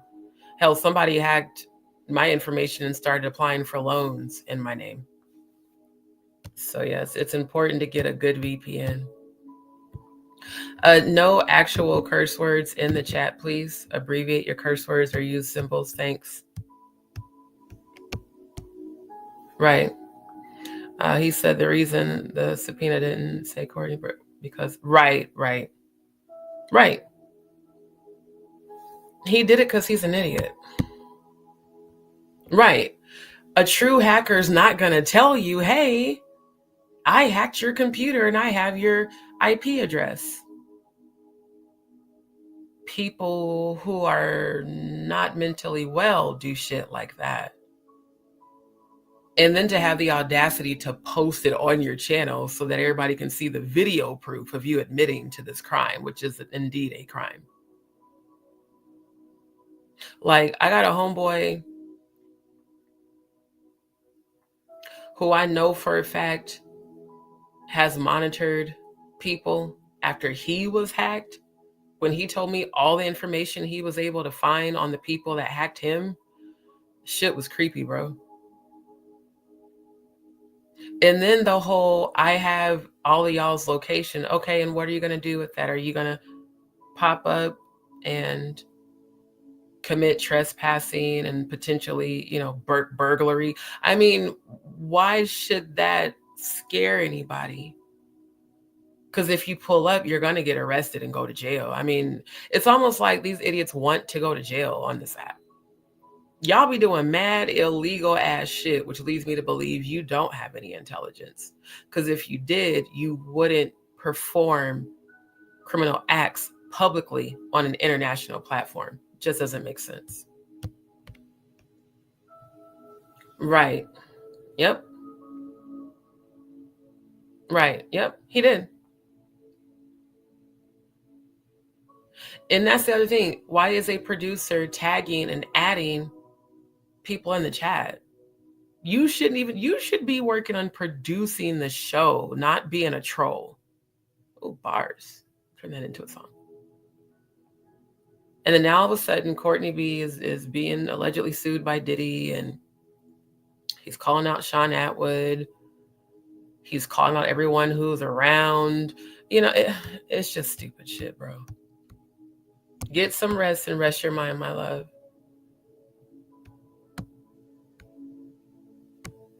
Right. World's dumbest villains. So yeah, this petition is very important. Very important. It's the first step to stopping all this bullshit. And like I said, she deserves her justice for sure. Because I'm quite sure she knows a lot more than anybody on the outside looking in. And then again, this guy, this is Shayne Brown. He is the nephew of Bobby Brown. So that's how he knows and is related to Whitney Houston. As far as the case, once I have a chance to research it, which should be, you know, later today, I'll probably present my reaction and thoughts on that. Because I want, like I said, I want to do some deep diving, but I want to view some of this live. And then if I'm not too tired, I will do the music review. If it's too late, I'll do the music review tomorrow night for sure. Okay. And again, I have the copyright disclaimer scrolling across the bottom of the screen. All commentary is for the purposes of criticism, commentary, entertainment, news reporting, scholarship, and investigative research, education, and awareness. Okay, my love. Okay, get some rest, and I love you. I'm praying for you, Cody, for sure. Yeah, definitely justice for Whitney. She didn't deserve what happened to her. Okay, so let's get into it. Till she ran out of money and now she's back in Phoenix. She's actually one of the people that was working with one of the lesser trolls who doxed my location and had police sent to my place when I was staying at the condo in Vegas. That's crazy. So, and this is the lady. This is the lady that was bridging it. Supposedly, she was bridging the gap between you and between me and Leola. She runs around. Can you guys hear the audio? Or do I need to stop sharing and reshare? If you guys can hear the audio, please put a Y in the chat. I think so. I think I have heard that. The phrase she likes to use is greetings and salutations. 60-year-old woman with a botched BBL that she bought with peso and Mexico. What 60-year-old woman needs a BBL? Whatever man you dealing with already knows that gravity is taking hold. Yeah. We should be past pretenses at that point. Right, but you know we living in fucked up times right now, Jag. You know that. Yeah, but this woman is she's very not right. Very not right. Right. Trying to convince people that I'm insane. She said the same thing about I'll be sure behind his back. I can only imagine what she says about your auntie behind her back. But you know when you talking that shit and when you talking that shit, they gonna automatically put that jacket on you. You know what I'm saying? What I've already realized, though, what I like about that is not only is he right, but like, again, this is someone directly related to Bobby and Whitney. For him to say that coming from where he comes from, it's like, how is it that all of us can see that when they start calling you crazy or conspiracy theorists, that it's literally for the purpose of them wanting people to dismiss you and anything you have to say. So again, shout out to her nephew and Project TV. Is that there are some of these troll people here on YouTube who are specifically there to pretend to be supporters so that they can gather information and spy on all of the real ones to find a way to either derail them or get ahead of it. Facts. You want to know what's even crazier than that? This same person, the radio station, just a little offbeat radio station. It wasn't attached to Clear Channel or anything like that. It was independent. Right. But the woman who owned it was moving back to Dallas. She said she was getting rid of it and moving back to Dallas. Come to find out, she didn't really like me much. Talked big monkey bullshit about me the second that I left after the interview, and I was nothing but kind and left her gifts. Guess who she mentored for? Who's that? CLIVE DAVIS. I want to stop this right there.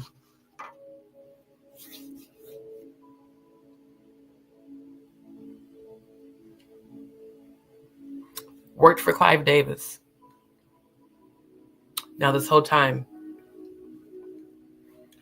we've all been focused on Diddy and Jay-Z sending people to attack Jaguar, allegedly. We've heard about comments that have been made,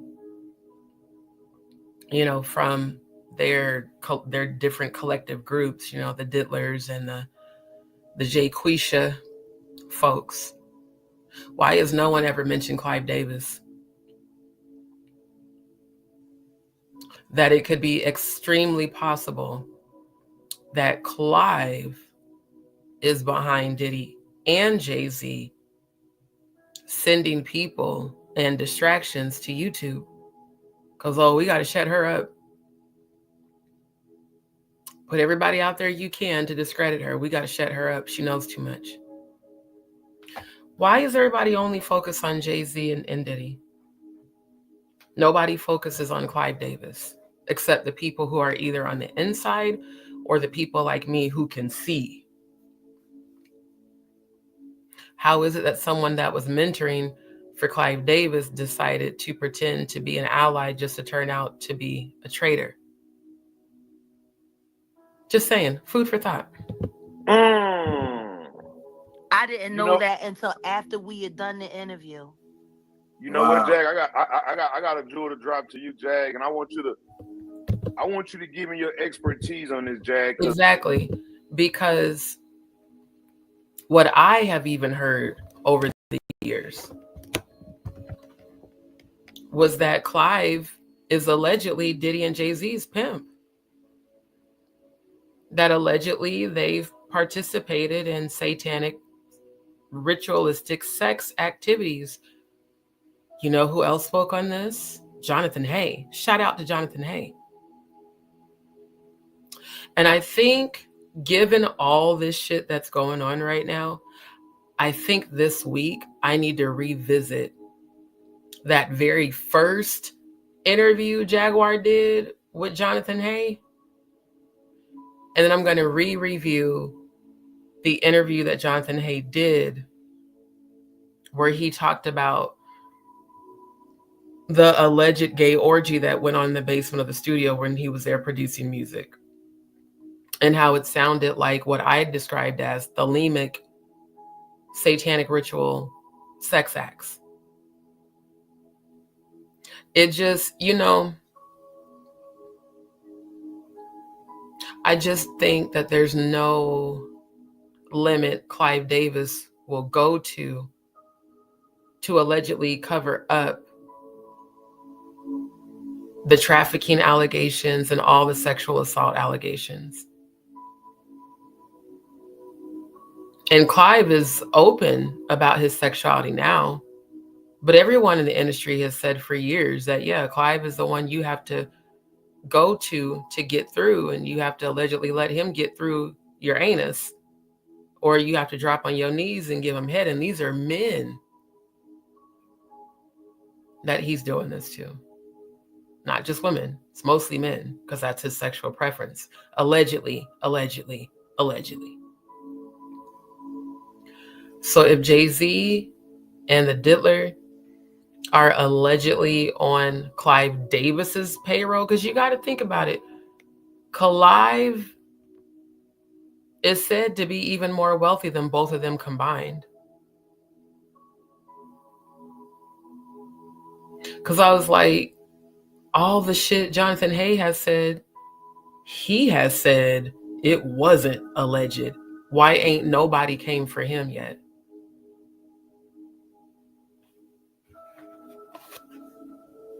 Had they decided to leave Jonathan Hay alone because of what he knows? Or are they plotting a plan over time? Just makes you wonder. Because even in all the articles about Whitney's death, they all said one thing in common. Clive had a party. Why is this side lopsided so much? Clive had a party at the same hotel, 2 floors down. And it was, I think it was Jonathan Hay. I'll have to go back and see. But I know it's been said that Clive not only knew what happened to Whitney, like I said, he continued the party. Her daughter, Bobby Christina, gets unalived the same way. They got rid of Kim. They got rid of Whitney. They've been trying to get rid of Jaguar unsuccessfully. So since they can't directly take her out, let's go for everyone she's close to. And let's see how we can tear that up. Let's see what we can do to destroy that. So she has no more allegiance. So she has no more support. Not even knowing that those of us that are chosen have the entire support of heaven and all the angels and ancestors. You know, it's just a funny thing. No one talks about Clive. Not even people in the industry. There's very few people from the music industry and the entertainment industry that ever speak on Clive. I wonder why. Now, I would believe that Clive Davis is a 33rd degree Mason before I'd ever believe that Uncle Ben's Rice, Uncle Ruckus, Courtney Burgess ass is. A true 33rd degree Mason will never admit that publicly. especially on YouTube. So, Mr. I've been looking for clout. Now you got it. What you gonna do with it? If Diddy proceeds with this case and he sues you for that amount, you're gonna lose everything. That's if he sues and wins. You know. Why did people give up on this story about Whitney? As if her memory just doesn't deserve, you know, to be actually, you know, spoken about in the way that the events actually went down, instead of everyone just believing what the media put out there.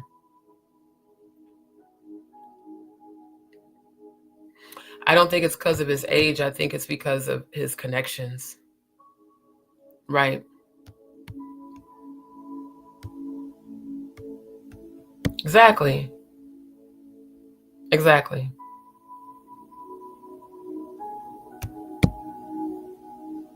So then you have to ask this question. If Shayne knew Courtney was a fraud, why would Shayne bring a fraud on Sean's channel?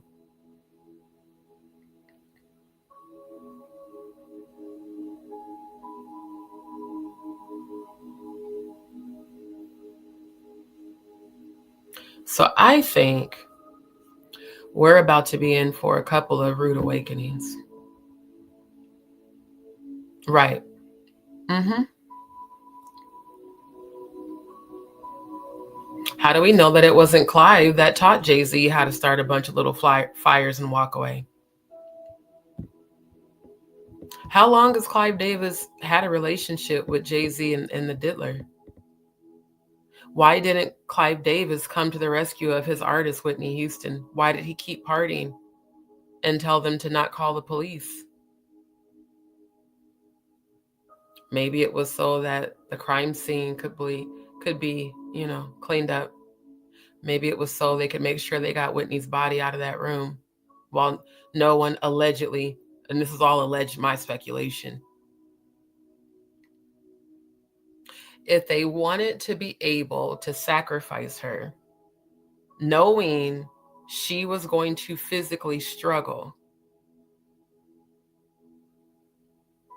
there would have to be loud music playing to drown out not just her screams. If you think about a hotel, the walls are usually thin, even the nice ones.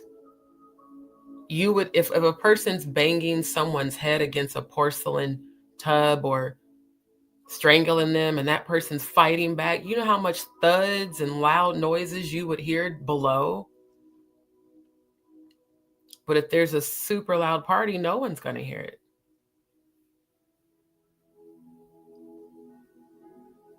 There's so much more to this story that hasn't been revealed, but I know for a fact it's about to be. Because my people already know this, but you don't know this. I'm going to show you something, Jag, and you tell me, what is this? Because when I first dropped the autopsy for Bobby Christina, when we first found out who the nurse was and connected to nurse to Pat and Gary, this dude showed up in my story, Jag. Can you see it on the... So he's saying, look who showed up in my story. Now, if y'all can't see it because the writing's too small, that's Clive Davis's IG.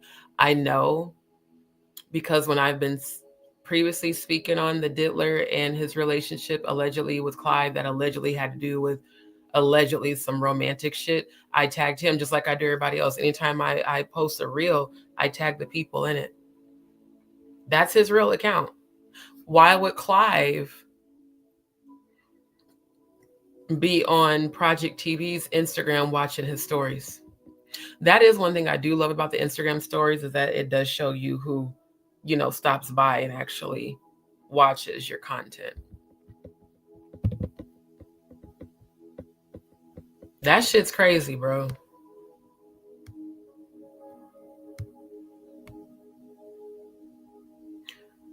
Right. Yep. Right. Exactly. Seriously, I mean, it's just, why is Clive watching his stories?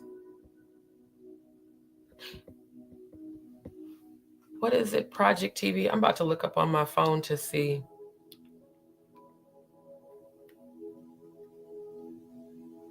Hold on.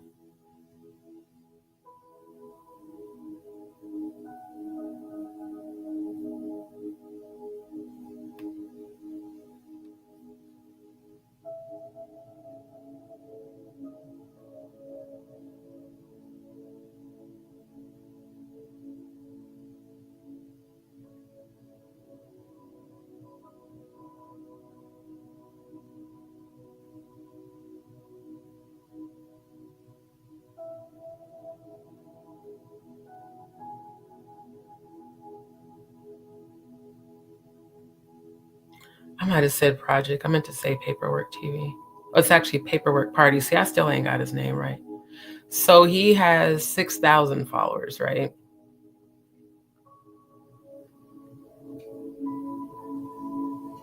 He definitely has a lot of content about Bobby and Whitney.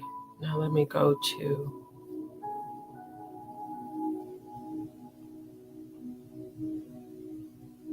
Because I'm wondering, how does someone like Clive Davis even... The only way Clive Davis could have been visiting Project, or why keeps Paperwork TV, is if he's been watching him on YouTube. Just like all the people that started following me were people that have been watching me on YouTube.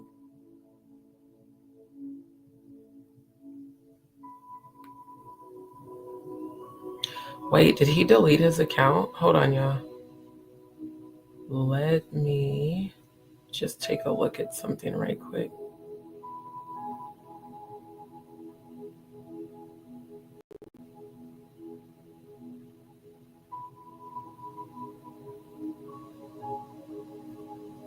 Interesting, the person that's following him.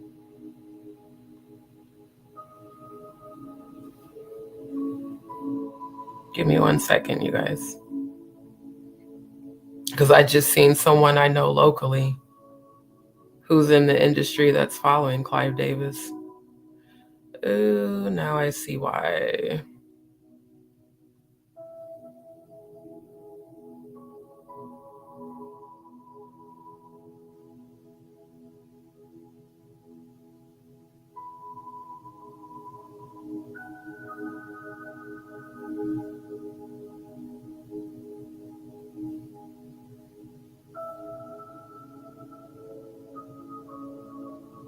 Not him having the audacity to have Whitney on his page.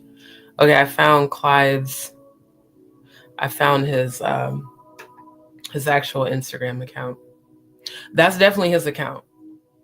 Definitely, without a doubt. On the screen. Hold on a second. Let me see if I can blow it up. I ain't got no. Clive Davis. Ain't Yeah, I that see that. My little bitty Instagram page, Clive been on there all week. Jag, what is going on? Can He you is tell a troll. He is. And not him being on Paperwork TV's Instagram. No, that's not what I'm saying. I'm pointing out the fact that Clive is paying him attention because of what he's telling the truth. Like, I'm not logged into my Instagram, but when I'm looking at Paperwork TV's Instagram, he's exposing these motherfuckers about Whitney. So that's why it's my opinion. That has to be why Clive is all of a sudden paying attention. Because again, he only has 6,000 followers, you know.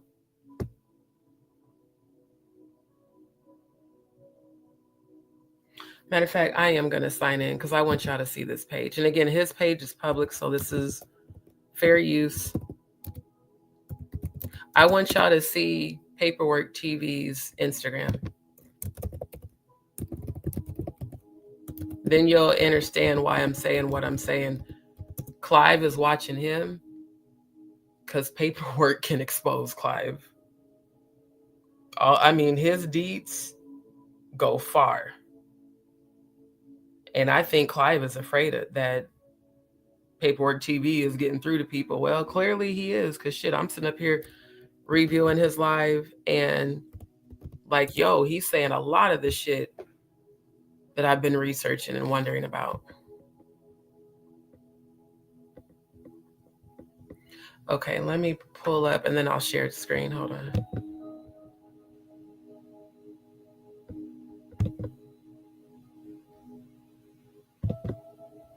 So this is Paperwork's Instagram, right? Look at the content.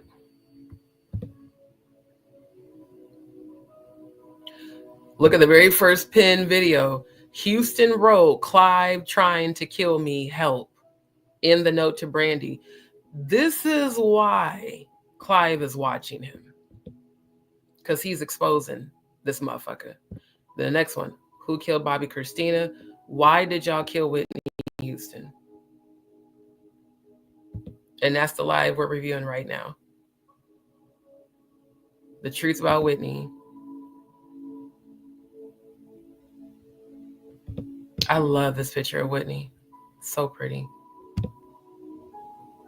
Yep, justice for Bobby Christina, autopsy and death.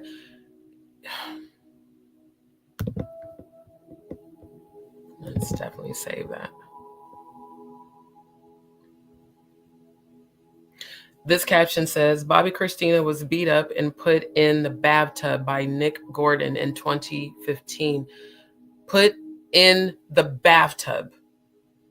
But yet they said, God damn, this is breaking my skin out. It must be the fabric softeners. I'm feeling a rash. Put in a bathtub just like Aaliyah was put on a plane. Bobby Brown sued Nick for wrongful death and won a judgment against Nick. The evidence proves he drugged, beat, and put her in the bathtub. Her daughter. I like this first comment that says lobar pneumonia, same as Kim Porter.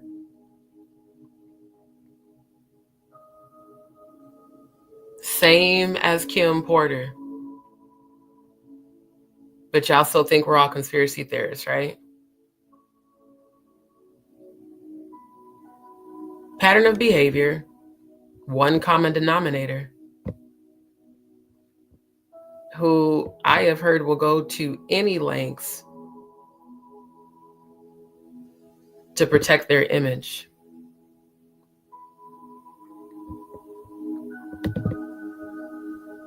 She really grew up in the essence of her mother. That poor baby deserves so much better. And that's interesting. Who took over the estate after Bobby Christina died?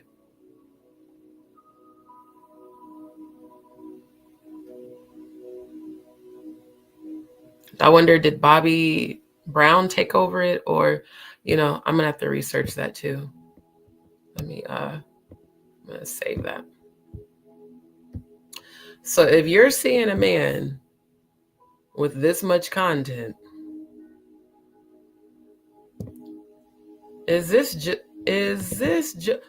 always save this too. Receipts.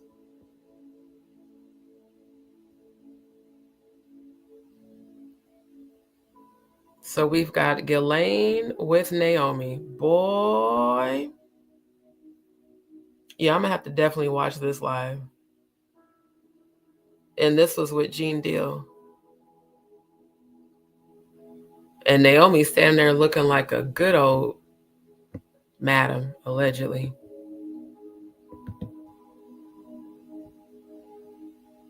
I mean, he's going in. So yeah, I could definitely see why Clive would be trolling his lives, or not his lives, trolling his stories. I bet a lot of people don't know that when they visit your stories, the page owner can see you. Because he said, not just once, Clive has been in all of his stories all that week.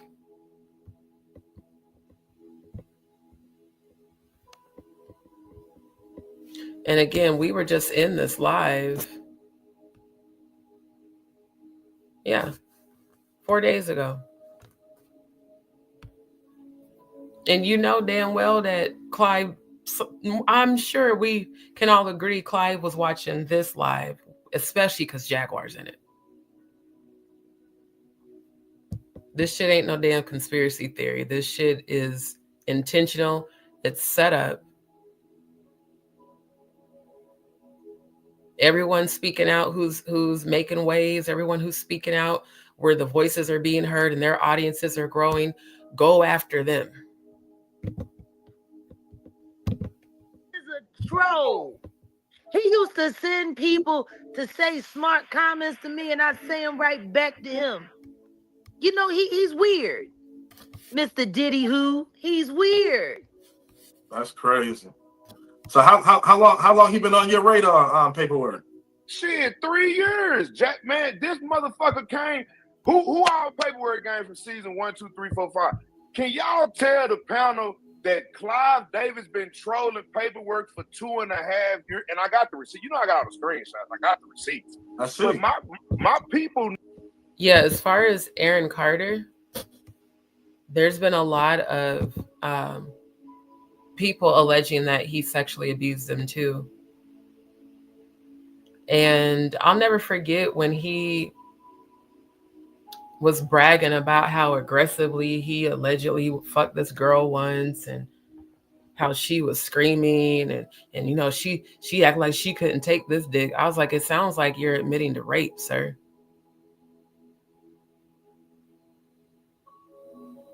If a woman is screaming while you're having sex with her, that's not a pleasurable thing. Now, there's a difference between, like, you know, ecstasy moaning, but screams of terror means you're hurting that person. They're not enjoying it. Aaron Carter's a piece of shit. And yeah, he's going to go down too, for sure.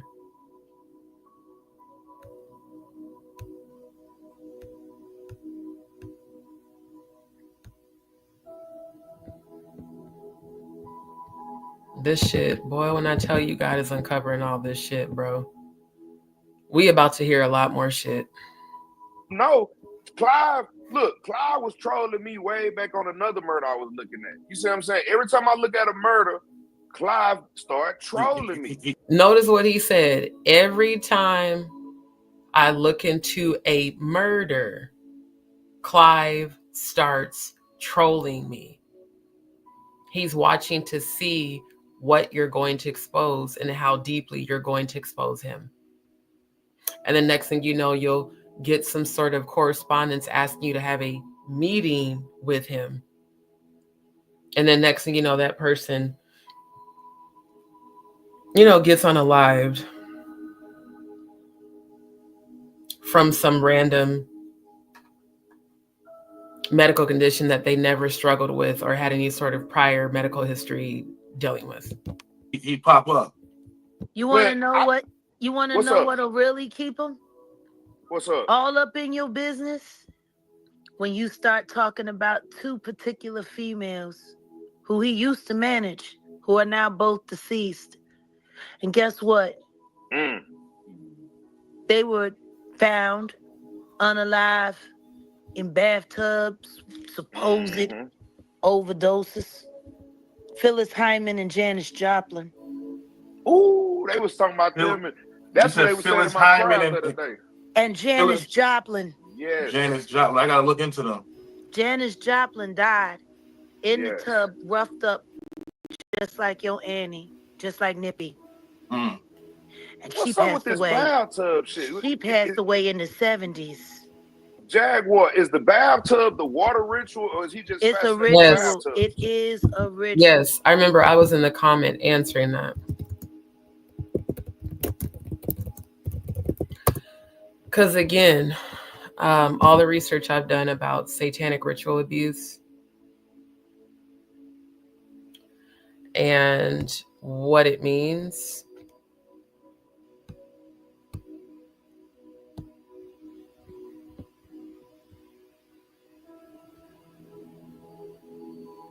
Hold on.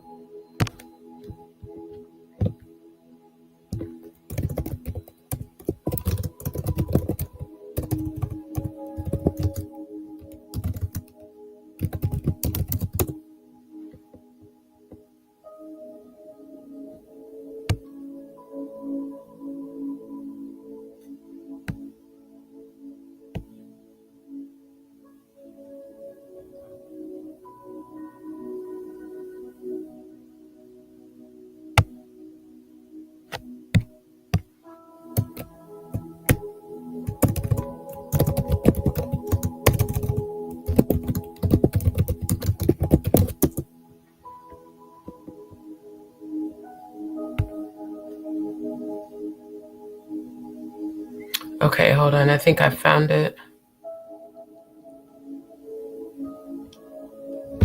Give me a second.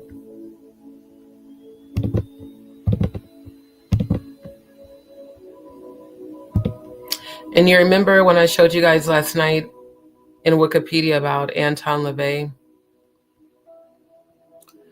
and how he did a satanic baptism for his own daughter?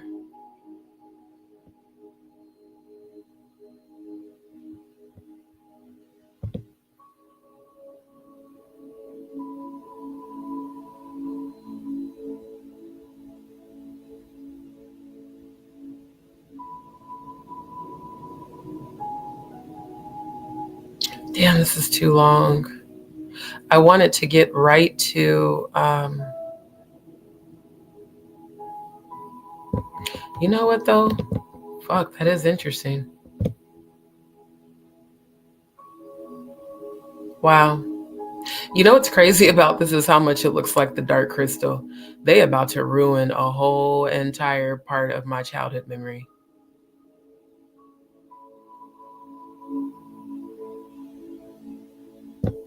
And this is a Masonic robe.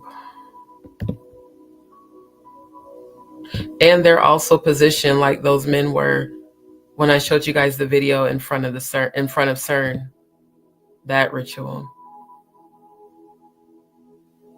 Oh, they got a book titled The Rites of Lucifer. Interesting. I thought this was going to lead me to the water. Oh, okay. I'm not about to read through all that. I do find this photo intriguing, though. Looks a lot like modern day churches.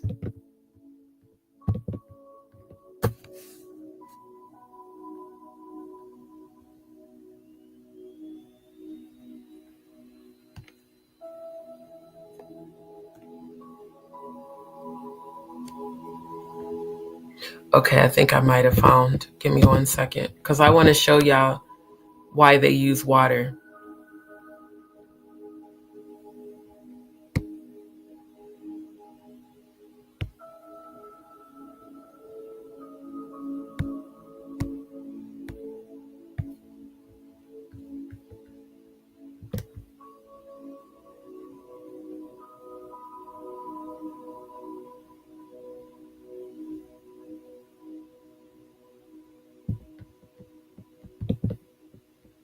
Let me see if this is it.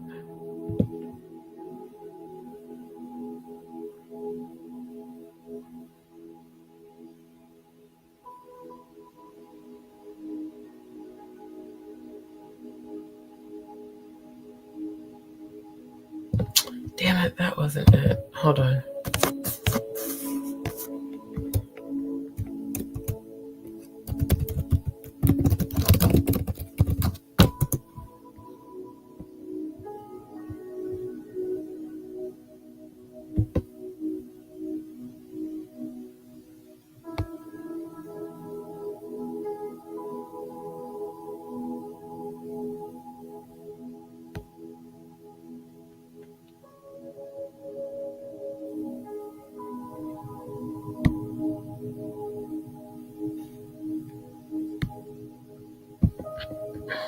This is not it. Hold on.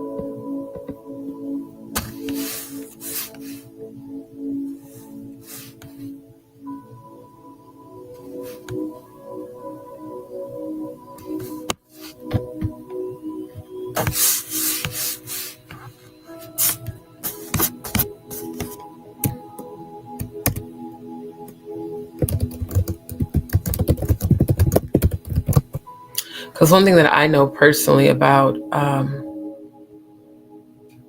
water is that it holds consciousness and it intensifies invocations.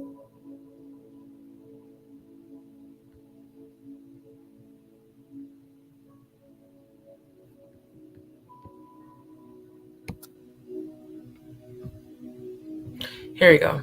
Okay. Took me a minute, but all right. So it says water is a well-known conductor of energy and can also be used for spiritual purposes. Not only does it have the ability to physically and spiritually cleanse the body, but it also has the ability to receive and transmit any type of energy. When the diddler says, come to my party so I can change your frequency, that literally means to alter your energy.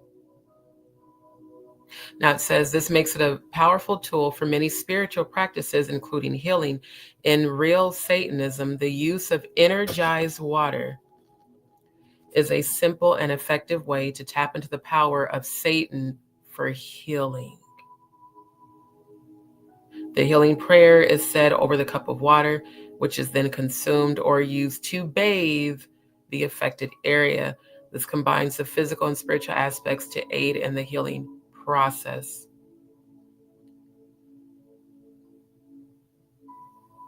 Then it says you can also, before reciting your daily prayer, place a glass or bottle of water in front of you. At the end of the prayer, ask Satan to energize the water for general use or for a specific person, such as health issue. Once this is done, drink the water. If using a bottle, it can be consumed throughout the day. You know what's so crazy is that they're using this for Satanism. This is actually a ritual that can be done positively. In fact, I showed a lady I recently met. She wanted to manifest, her own business and compound and all that. And I remember telling her to label the bottle. We prayed over the bottle, and I was like, and drink it in the morning and drink it at night, and you'll see the manifestations start to come. Again, water holds consciousness and it amplifies energy that you speak into it. So again, water is not evil, but whatever intention you set behind that you pray into that water is going to magnify your manifestation. So it's crazy that people literally pray to Satan for healing. Any sort of healing you would receive would be a temporary symptom that will be put out like a flame being put out once Satan's done using your soul.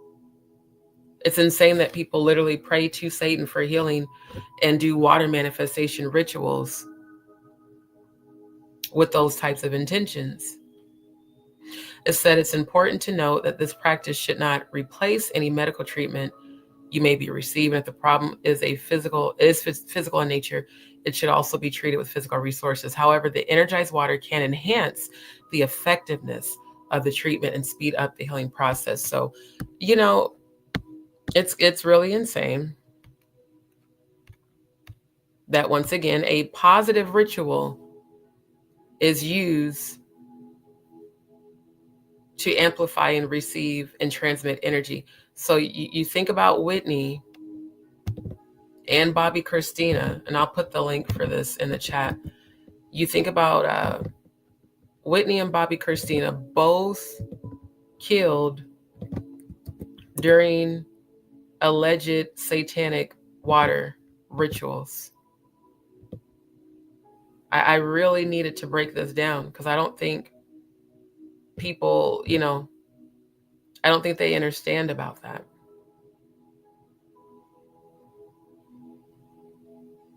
I really don't.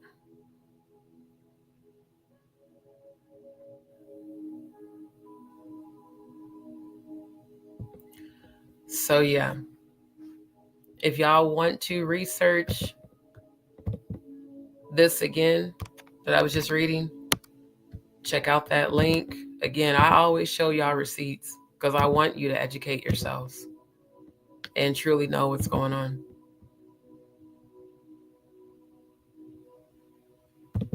Yeah, they definitely took Prince, and Prince is and will always be my #1 favorite artist. They got rid of everybody who could expose their agenda and what they were really doing. Okay. Because everybody that knew Nippy knew she didn't do hotel bath. I just told Paperwork. Auntie Whitney when they got in no bath and no public bath. Nope. In the first place. Nope. And that's what makes this even more diabolical. How can you say she died of her own, on her own of natural causes in a bathtub at a hotel where she doesn't have luggage, she doesn't have clothes,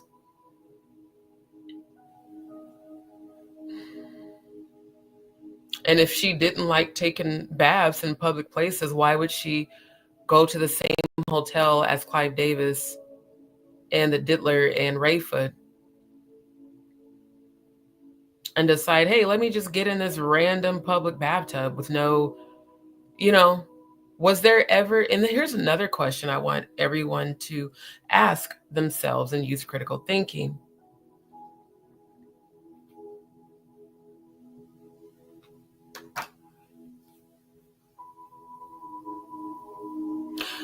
Was there ever any evidence of Whitney checking into that hotel? Do we have a room number? Do we have a date and time of when she checked in? Do we have a credit card or even a debit card that she paid for? Because if she didn't have a reservation, how did she get there and what was she doing there? Was she at the party with Clive? It's giving exactly what we just read about Bobby Christina. Placed in a tub. If Whitney was placed in a tub, let's say they drugged her, right? You can't bring an unconscious person into the lobby of a hotel without that making a scene. Now, every hotel has back doors. Every hotel has stairs, in fact, in case of a fire. It would take about 3 men, if she was unconscious, to carry her up flights of stairs. Clive Davis, I don't believe, is very tall. I don't know how tall Rayford and Diddy are. But if they entered through a back door and used the stairs and entered whatever floor they were on from the back door, up the stairs to that level and no one's watching, and if it's true that they, blocked off the whole floor, and Clive Davis would have the money to do that. Hey, don't rent any rooms on this floor while I'm having this party. We don't want to be disturbed. Then proceeds to have the party 2 stories down. They, in my opinion, allegedly performed a satanic ritual on Whitney through water to amplify that energy, to energize that energy. As they take the life, they give the life and the soul over to those deities that they worship, that require human sacrifice in order for them who have sold their souls to those deities to continue to receive their earthly, blessings and their earthly power. Definitely makes sense. Yeah, so. Now, for the first time, did I tell you that I talked to Nick Gordon's cousin? Nah, which one? I used to chop it with Nick Gordon's brother and all them, but all them is still full of shit too. You know what I'm saying? They came in. I understand. Listen to me. I understand that, but you need to talk to those people, not because you want to believe them. You just want to compare notes. Yeah.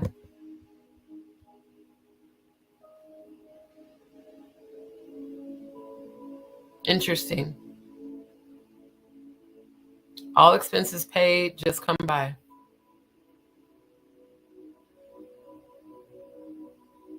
Then I wonder, not only the water, what was the time? Because I'm thinking a party means this is after midnight. If that ritual was done during the witching hour, which is between 3 to 4 a.m.,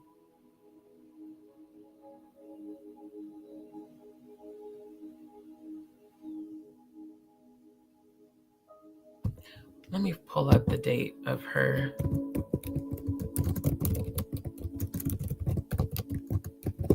Let me look up the date.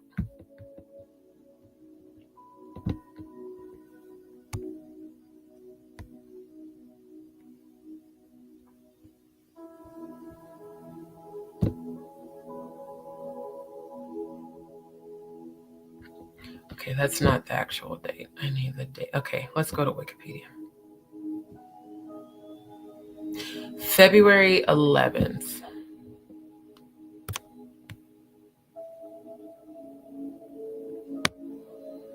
A week after Candlemas.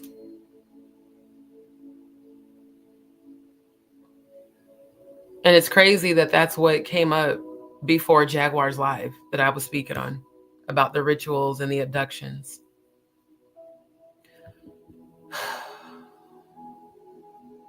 Exactly following Candlemas Sabbat Festival. Blood sacrifice is the ritual, animal and or human sacrifice. And let's take a look again at January 20th through the 27th. Abduction, ceremonial preparation and holding of sacrificial victim for Candlemas, female or child, any age. And then all of a sudden she's sacrificed through water.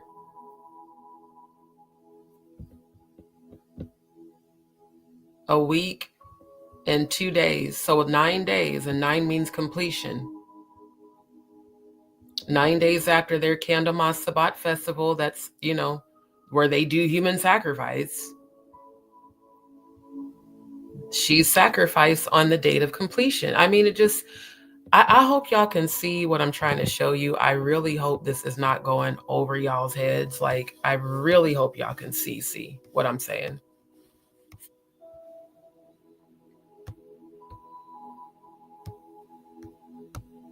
I'm pretty sure they did.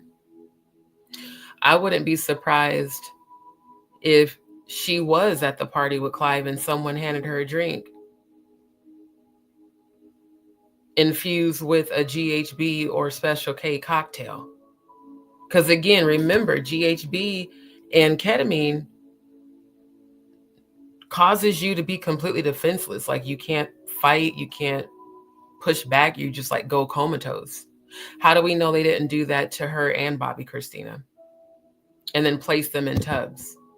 And maybe when they place them in the tubs, that helped them to kind of come out of it. But this shit is crazy, bro. Right. It's fucking crazy.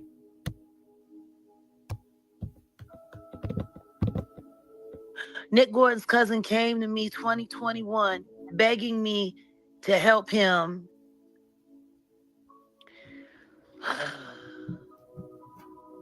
Take your time. Take your time. And he begged me. He said, Miss Jaguar, my cousin wasn't no drug addict. And he said he didn't want to do it.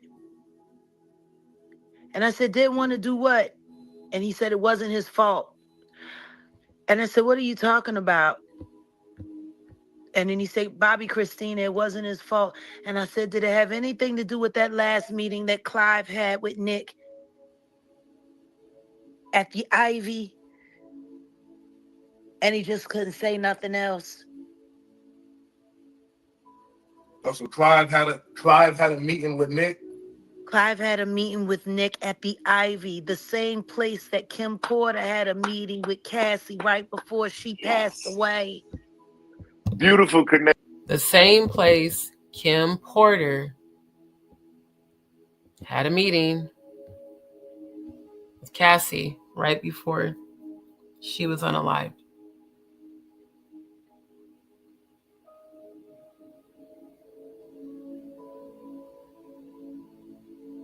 Why did they spare Cassie and take Kim if they both allegedly knew the truth about the diddler and alleged? Because again, this is all about an alleged romantic relationship between Diddy and Clive. It's more than just Diddy and Jay-Z having an alleged, romantic relationship. This is about Clive. I have a feeling we're going to hear a lot more about Clive Davis in 2025. Next, and I like that. Yes. Okay. Yes, I will. How long after that was Nick gone? It didn't even take 30 days. He was gone.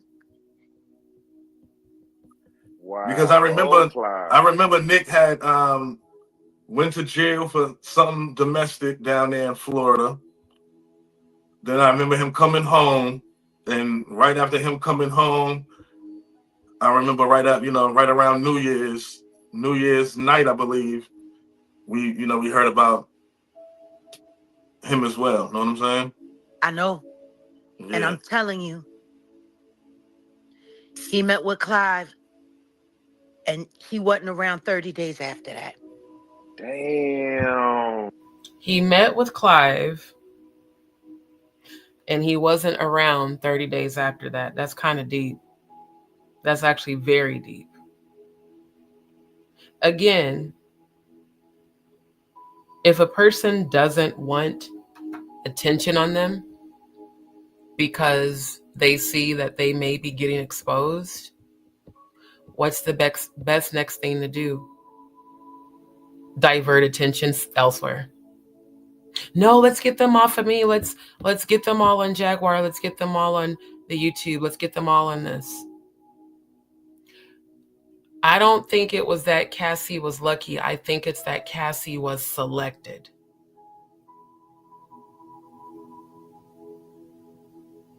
Because if the diddler allegedly was paying male prostitutes to have sex with Cassie, allegedly, and Kim was not down with that, and I'm not saying Cassie was either, because they said that she also was trafficked. What I'm saying is Cassie may have witnessed and seen too much. And maybe what Cassie witnessed and saw, Kim also did, but never spoke about it. Because, she got kids with the diddler. So, she's been around before Cassie. Think about that 1998 VHS video of the diddler's party in 1998. And everybody had to RSVP via video. You're talking about 98, bro. That's way before smartphones ever existed, way before really cell phones existed. They existed, but not like they do today. So maybe Kim and Cassie had a conversation. Maybe they realized that they both discovered things at different times that were exactly the same in terms of behavior from the diddler. And maybe, just maybe, the diddler put Kim Porter's name on that list. Because again, you can take your top 5 list, dead or alive, that Ab-Soul had in his lyrics. I've heard that from actual Freemasons that, when you pledge that you're required to give them a list of 5 relatives or loved ones that are the closest to you that you'd be willing to sacrifice to pledge your allegiance to their deities.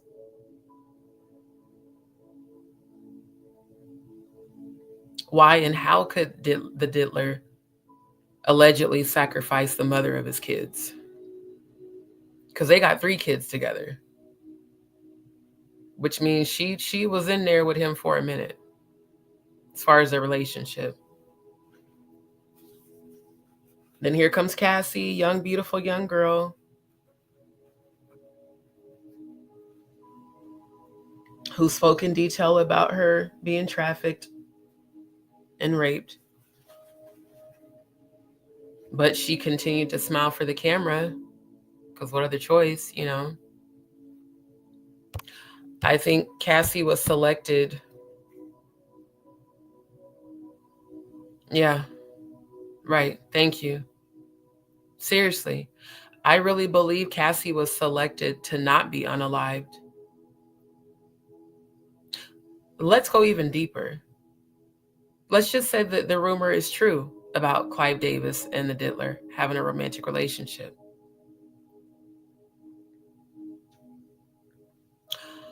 What if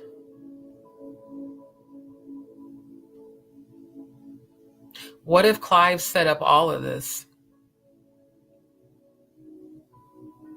The whole thing, like sending Cassie to Diddy, the rituals, you know. Years later, she sues him for, and wins, by the way, which means there was ample evidence of what she, alleged turned out obviously to be true.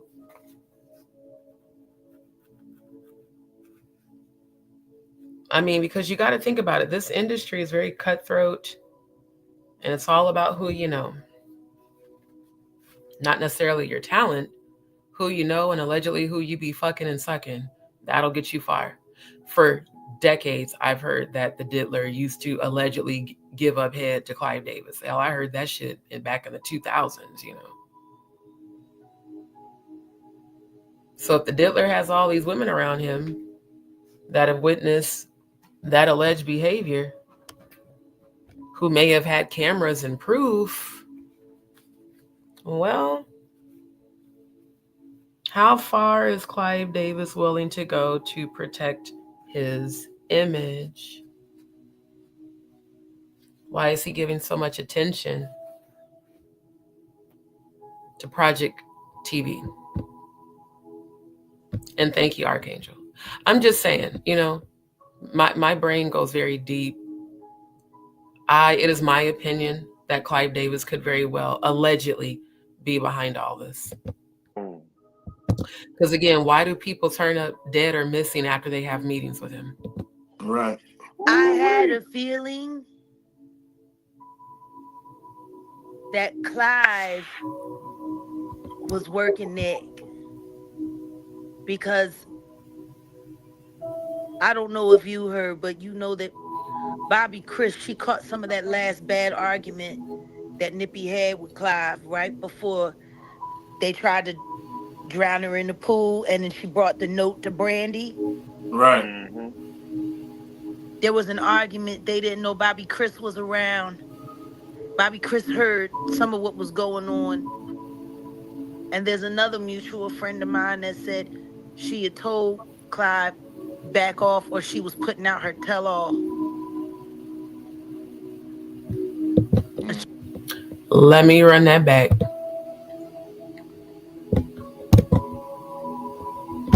With Clive, and he wasn't around 30 days after that. Damn. Right. I had a feeling that Clive was working Nick, because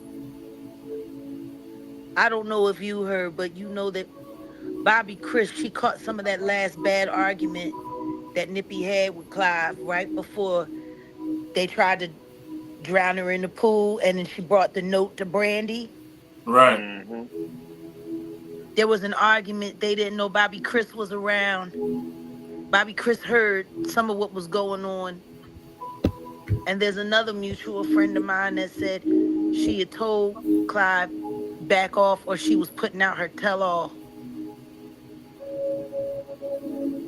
And she was going to expose him for everything that she had been collecting on him. She was still upset about the whole Luther Vandross thing, too. Who you talking about, Auntie Whitney? Yeah. She was angry. She was hella angry. Okay. So you said Chrissy heard the conversation between Clive and Auntie. Yeah. So it would make sense for him to handle up on Nick, promising him all kinds of this and all kind of that. If he could keep Bobby Chris under wraps, that would make sense. Exactly. It's called tying up loose ends. Wait a minute. She heard what we said? Oh, well, we got to take care of her too. Again, they don't give no shits about it being your family. They don't care if it's your kid or your mom or your sibling. Tie up loose ends. 444 on the. I believe that. I believe Nick was promised some things. I truly believe that. I believe he was promised some things from. And here's what's even more crazy. Nick allegedly commits the murders. 30 days after he meets with Clive, he turns up dead too. So then Clive allegedly hires someone to unalive, to kill Whitney and Bobby Christina. And then to make sure that he doesn't talk, well, we got to kill him too. Allegedly. I mean, it sounds like a movie. It sounds like this wouldn't be something that's real, but unfortunately, it is. From Clive or either Pat, or both collectively. Well, I definitely believe Nick was the fall guy for this whole thing. You know what I'm saying? If you remember, Nick said, "I'm not gonna take the fall. I took the fall for Nip. I'm not gonna take the fall for Chrissy, Pat." You want to know what's funny? What's that? Whatever they promised him, he didn't even get to live to enjoy it. No, but that was part of the plan. He wasn't. I was about to stop and grab me a snack, which I'm about to do, but she's right. Think about what I had just said about Judas. In terms of these trolls. Whatever Clive allegedly paid that Nick guy to do, it destroyed him immediately. Again, see, when I be speaking about spiritual warfare and karma and things to come, these low vibrational deities, Lucifer and Satan, will use you to carry out their will and then immediately destroy you. Let me pay him, let's just say a random number. Let's say he paid the guy $5 million to kill both Whitney and Bobby Christina. And then not even 30 days later, the guy gets killed. Who cashes in on that insurance policy? And the money that he was paid, where did it go? Is it possible that Clive got a refund? Is it possible that after Clive allegedly hired this guy, that maybe he hired another guy to take that guy out, to tie up the loose ends, and maybe transferred the money to the new guy? I mean, this type of shit can really go that fucking deep. Now, let me grab my snack. I'm going to keep playing this. They knew he wasn't going to live to enjoy it. I know. You're right. Why didn't they he knew know he that? wasn't? They knew he wasn't going to live to it. Why didn't he know that, though? Because motherfuckers be naive. I know. Jag, you know that. Motherfucker be around something that they ain't never been around in their life. And they they went from here, now they up here, and that they get the feeling themselves, and it's like, oh, okay, well, I can do whoop-de-whoop. You know how this should go. Listen to me. I guess he didn't see the movie Juice.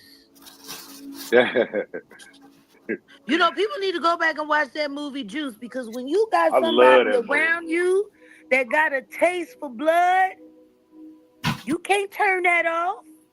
And I want to, my fault not to cut you off, Jag. I apologize, right? No, please.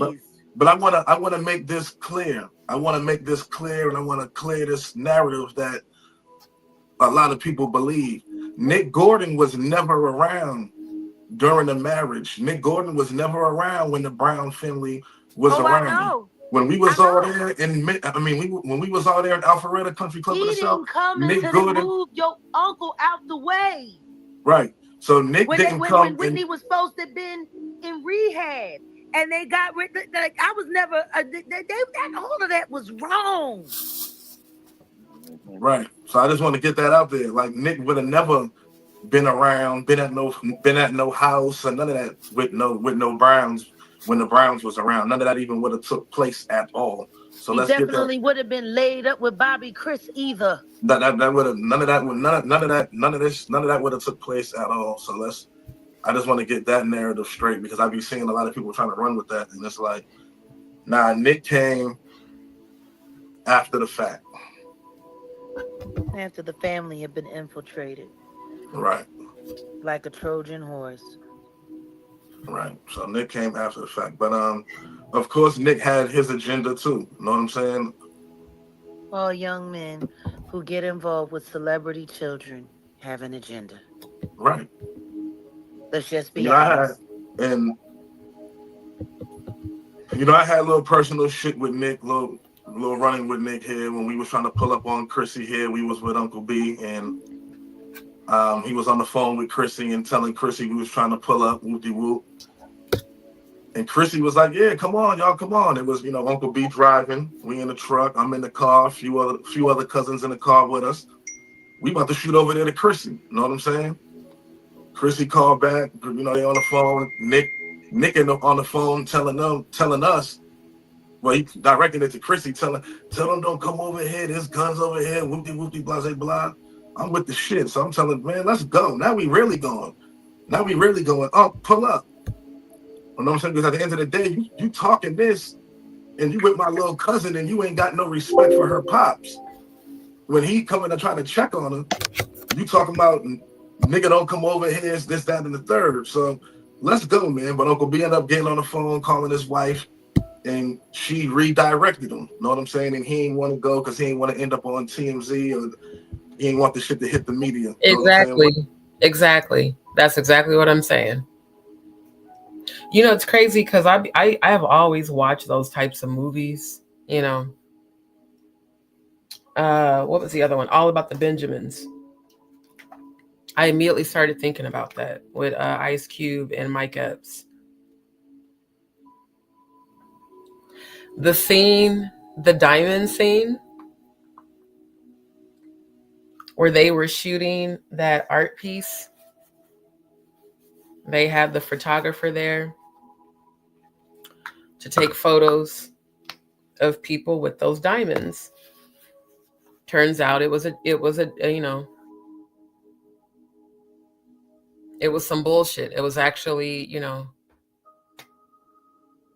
hitmen sent there to steal the diamonds. They send in the girl who's being the model with the diamonds. They shoot everyone on that set. And the older white dude ends up killing the photographer and the whole entire crew. And the three of them are standing there saying, well, we had to make it look like a real murder, right? He's like, you didn't have to kill the photographer. He said, well, we have to make it look real. Then right after that, he shoots the very guy that just unalived the people. Because he did this in front of people and there were witnesses. So they killed every single person at that, photo shoot. Double contracts make a lot of sense. I'm going to pay you to go take them out, and I'm going to pay you to take him out. That way, don't nobody know about this shit. Makes me wonder, if that is the case, who was the guy allegedly hired to take out Nick? One of the biggest mistakes right there that we should have won. And not only who's the guy that was hired to allegedly take out Nick, how much was that person paid to take out Nick? Straight over there. Allegedly, for the sake of YouTube. And got Chrissy up out of there. You know what I'm saying? And even the same thing as we was talking earlier, discussing about Auntie Whitney calling on people and nobody was answering the phone with her for her the day that she passed. The same thing went on with Chrissy here. The same thing. Chrissy was calling on people days before, please, the whoop-de-whoop, get me. And nobody pulled up for Chrissy, man. So you got to think about that. That's fucked up. Whitney Houston, this famous artist, is calling people, trying to get help. Hey, I think they're trying to unalive me. Just like when Jaguar reached out to Ariel Mitchell Kidd and said, help me, they're trying to unalive me again. And Ariel, she did the same thing. She left her unread. Why is that always the reaction to those who know the truth that are exposing it?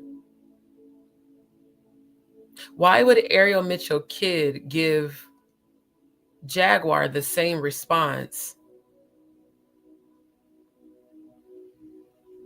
that people gave to Whitney and Bobby Christina? If someone reached out to me and said, help me, someone's trying to unalive me, I'm going to get them help, not ignore them. The thing. Then Lil Bobby passed too, didn't he? Yeah, Lil Bobby, and that's a whole nother thing. And I talk about this on my, I talk about all this on my channel, Shots of Brown. If y'all ain't already subscribed over there, Shots of Brown on YouTube. But Lil Bobby too, you know what I'm saying? Yep, Lil Bobby. I've been passed. kind of looking a little on the girl. My bad for cutting out, but the girl that was with Bobby, I've been kind of researching a little bit, trying to see who she was. But I've been kind of looking at Bobby Joyner a little bit too, bro. Because and here's even more. If Paperwork Party TV, I think that's how you say it. If all he is doing is researching as a YouTuber, again, why is Clive Davis watching his stories?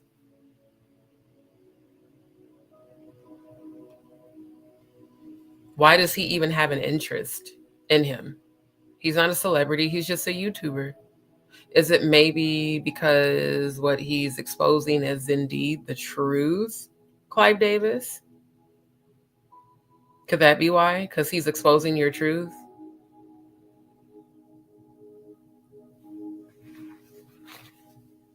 Strumming my pain with his fingers, singing my life with his words, killing me softly with his song. Is this why you're paying so much attention to his IG page? It's very, very interesting. I wanna shout out to Salita. That's one of my little cousin. That's one of Lil Bobby's best friends, right? So shout out to Salita. I was trying to get in contact with this girl who was with Lil Bobby the night all this took place with him. I've been trying to get in contact with her since Lil Bobby passed. Lil Bobby's best friend Salita just put me in contact with her. I just spoke to her probably a couple weeks ago. You know what I'm saying? On this incident. I don't want to do too much talking on that right now because I'm still trying to. I'm still we'll trying do a to. whole nother show on that because I've been looking into that. Right. We'll do something else on that. But I had the opportunity to speak with her, and it's like the shit is just crazy. You know what I'm saying? The shit is just crazy, dog. And that's all I'm gonna say. But that's another narrative I want to clear up. You know what I'm saying? Because once again, like I said earlier, when anything is attached to the Brown and the Houston name and you attach it to drugs, it's easily gonna fly by to the public because of the drug use that comes with those names. You know what I mean? People, the shit that the media put in y'all face for so long. So it's easy to pass shit off, pass a Brown family member off as a dope fiend. It's easy to do that. You know what I'm saying? Exactly. That's what I was saying before. It's like anytime, I mean, just even me, anytime I've heard people speak about Whitney, they always associate, oh yeah, wasn't she a crackhead? Yeah, wasn't she on drugs? Didn't she die of an overdose? Nope, not at all. Well, not a willing overdose. Very possible that she could have been injected with a drug, but I don't think she willingly took anything. But it's always what you hear because that's what the media put out the most because that's what they wanted everyone to think about her. Again, perfect way to discredit the person. No one's going to believe a crackhead. No one's going to believe a cokehead.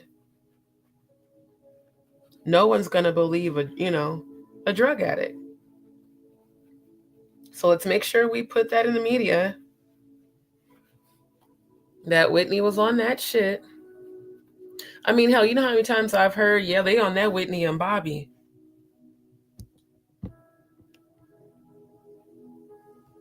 There's always an agenda to undermine and make the truth tellers appear to not be credible so that people will be dismissive of their claims. Yeah. Right. For sure. Right. Right. Just like DMX. How many times was DMX speaking out and they kept calling him crazy, kept having him arrested, mental institute, saying that he's nuts, saying that he's a drug addict. They said he died of an overdose. Did he? Or was he drugged? I mean, at this point, as much real shit that DMX kept speaking, I really don't believe DMX died of an overdose. I believe someone OD'd him. I really do. Because he was talking too much real shit. And DMX was using the Bible and quoting scriptures right before his sacrifice. And I want to make this loud and clear. My little cousin was not no dope fiend. He was not no motherfucker out here just getting high every day. My cousin was highly involved in his music, bro. My cousin didn't want to do shit but be in the studio every night trying to get his music jumping off the ground, my nigga. You feel me? So I don't want nobody to push that narrative on little cuz. And I push that and I speak on this highly on my channel because when they speak on that type of shit, I take it very offensive and it's disrespectful to me. You should, because the truth is, anybody who knows what's really going on knows that's not true. Right. Yeah, Right. facts. But more Facts. importantly than that, why does nobody ever pay attention to the timeline in the calamity that has befallen the Brown family? When The day before, when did they run Bobby off the road? Wasn't that right before Lil Bobby died? When they ran Bobby Brown off the road. Leola talked about it. Right. Well, yeah. Supposedly, he was hit by a car, and he was hit by a car and broke his legs. Auntie Lily talked about that, but Uncle B and them tried to get in the media and make it look like Auntie Lily was crazy for her speaking on that. Know what I'm saying? Probably because somebody told him, if you don't get your sister to shut up, we gonna take care of you for good, because that's how they operate. Right, but I got my issues with my uncle too, but that's not for this platform. Can I be honest with you? What's that? I'm not saying that your issues aren't valid. I need you to understand that man has been dealing with the Illuminati and been stuck in the devil's mouth since he was a child. Oh, I believe it. And I'm telling you, as somebody who's lived in that world, I'll never forget the first time. Thank you. Me and your uncle bumped into each other in Miami. We were all recording. It was when he was with Murder Inc. And we was all recording at the Hit Factory. Hit Factory, yeah, that's when they in Miami, yeah. Recorded Thug 11. Yeah, I wasn't there. I wasn't there for the recording process when they went to Miami to shoot it, but I was. He used to scare the crap out of Ashanti, boy. He was... Who, Uncle B? Yeah. We was with Ashanti. We was with Murder Inc. Actually. I wasn't there during the time we recorded. The record was recorded at Hit Factory, but we shot the video in LA. Shut down Hollywood Boulevard for like a whole week, and in that same year we went and did American Music Awards with Ja Rule and Murder Inc. Good night. We was back there kicking it with Ashanti, Nelly, we were and everybody. all working there together. It was me, Genuine. They was working on Beyonce's project. Missy was writing out of there. And Herb came and took up the west half of the bungalow. And I swear to God, your uncle, he came into my studio. He was like, I know you don't. I was like, I ain't nobody. I'm just a regular person. And he was like, you the lady from the Coca. I know you. You Jaguar. Right. I said, what you mean? You somebody. Right. And we had a laugh. And he was like, watch me. Watch me scare the shit out of Ashanti. He went red and jumped up behind her and scared the dog shit out of her. And he was like, well, she gotta toughen up. Look at Jag. Jag ain't scared. Right.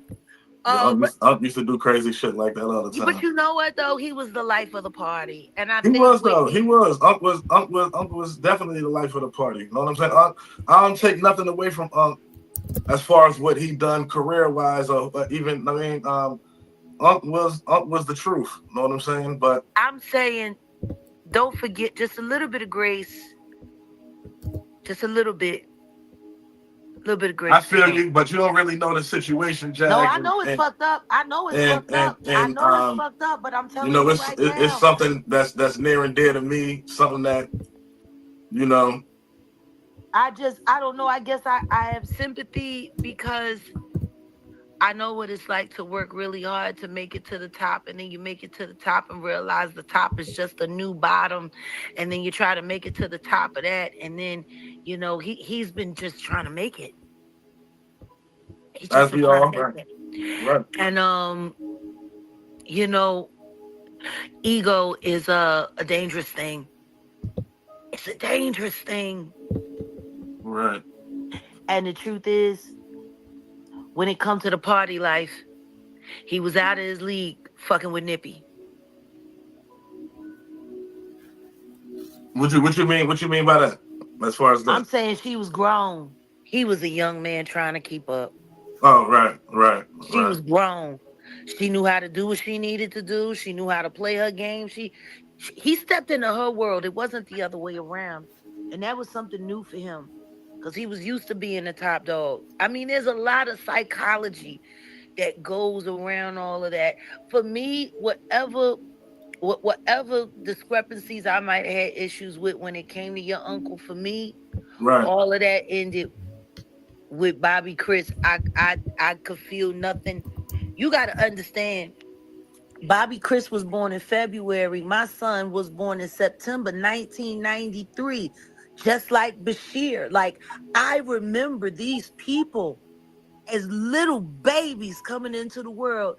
And now Bobby Chris gone. She would have been 31 this year. My son Giovanni gone, would have been 31. They would have been going on 32. My condolences. And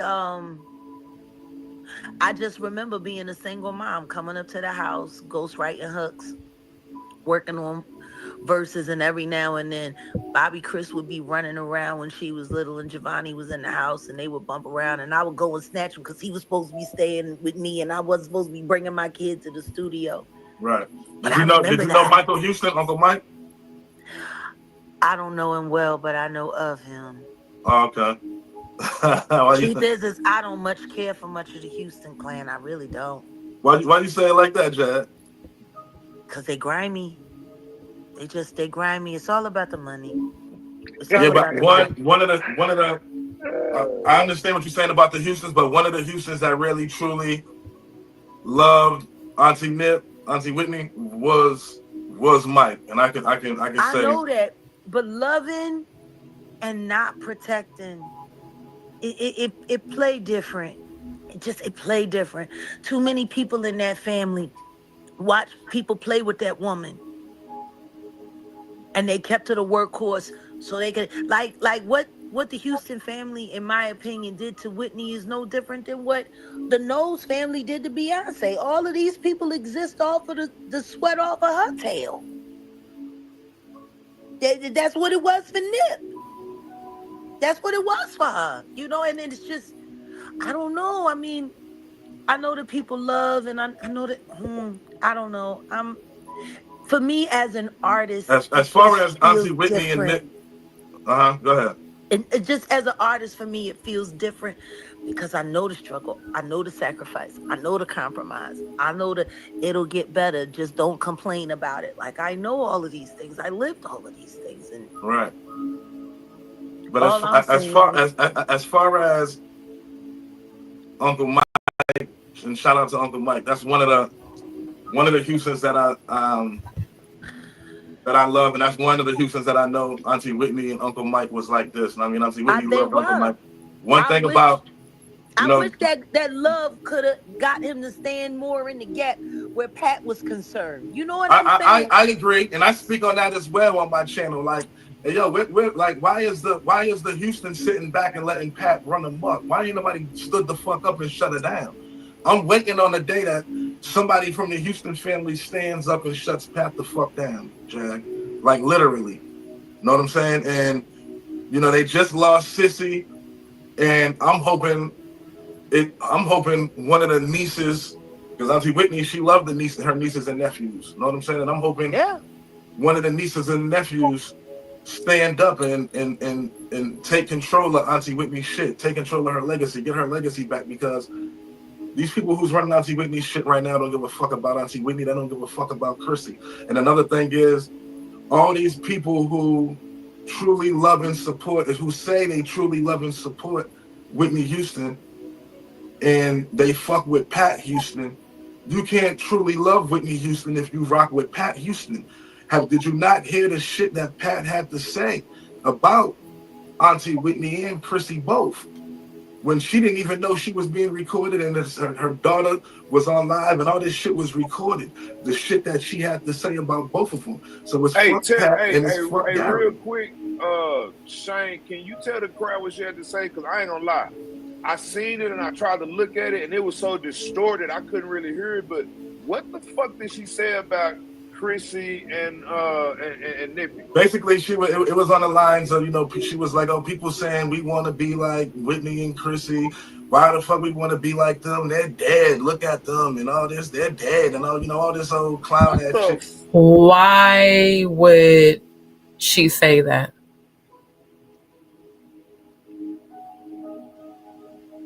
Someone who's grieving and sad that their relative was taken from them wouldn't be sarcastically speaking about the two women whose lives were taken. That's real weird, especially as a relative. That's mad weird. She said it like that? Yeah, man. Yeah, bro. Very disrespectful, man. Exactly. Bro. That's mad. Know what I'm saying? So it bothers me to even see her running anything with the name Whitney Houston attached to it. You feel me?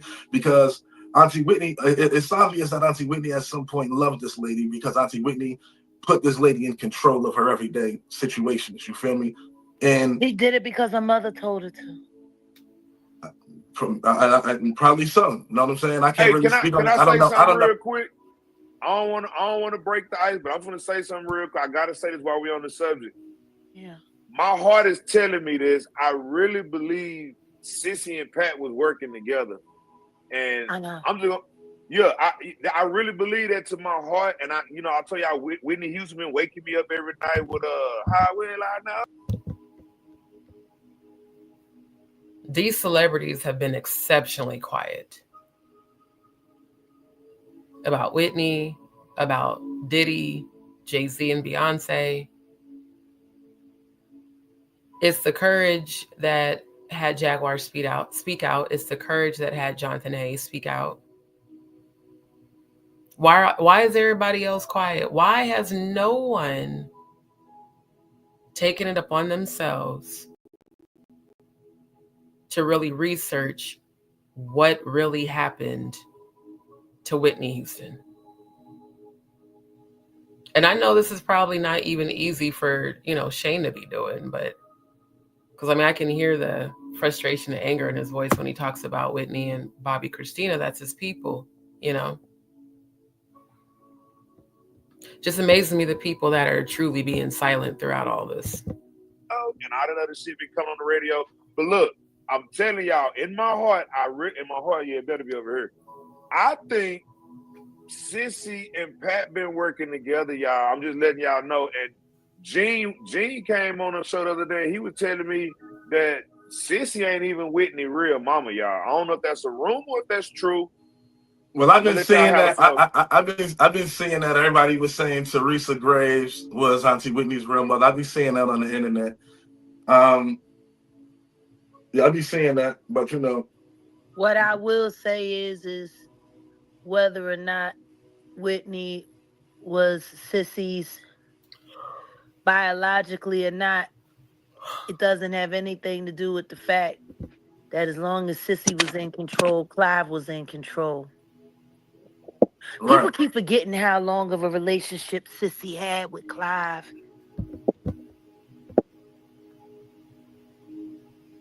That's interesting.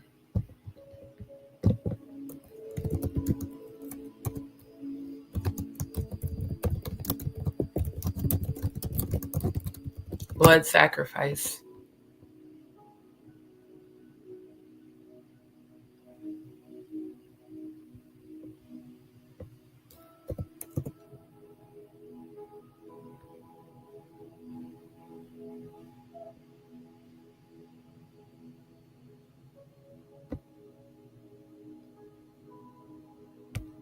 Hold on, I'm looking up some receipts.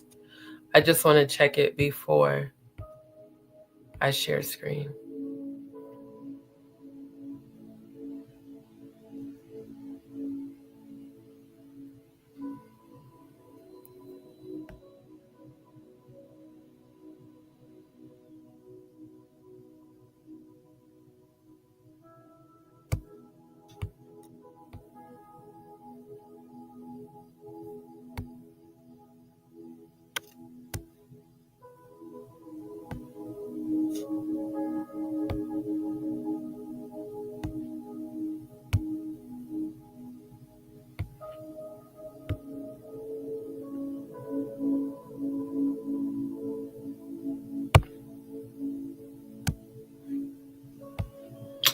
Damn, hold on.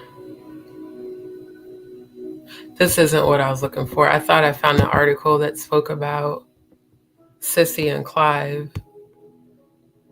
Why are they saying, was Whitney a closeted lesbian? I don't know.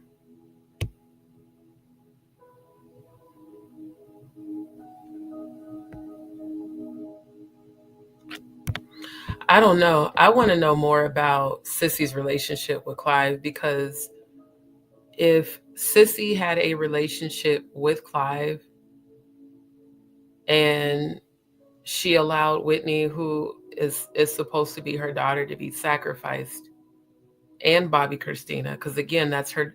If again, I've never heard of whether or not Sissy is her mom, but because honestly, I don't know that. I've never delved into that to research it. It could be possible. Just like allegedly they're saying that, Janice isn't the Diddler's mom.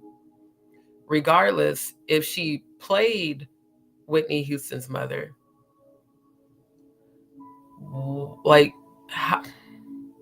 your daughter and your granddaughter are both murdered through satanic rituals involving water. Have we ever heard Sissy detail it or speak about it, show any sort of sadness or remorse? Or was Whitney, Bobby Christina, and 3 other relatives possibly a sacrifice for Sissy? And did Sissy take the funds from their estates? I'm just saying, you gotta kind of wonder about this shit. Decades. But look, then peep game. I want you to look like how Jag, when you was just saying how Sissy was the one that came to Auntie Whitney and told Auntie Whitney to put Pat in place. I don't really know how Pat got in place. You know what I'm saying? Personally. And the only way that would have happened is if Sissy said so, because what Sissy said was what Sissy wanted. But look, but then you see Pat came in, Pat come in control, and she placed her people in top-notch positions. Like I said, good cop, bad cop. It was easy for them to go ahead and... Thank y'all for the likes so much. Drugs so she couldn't... Right.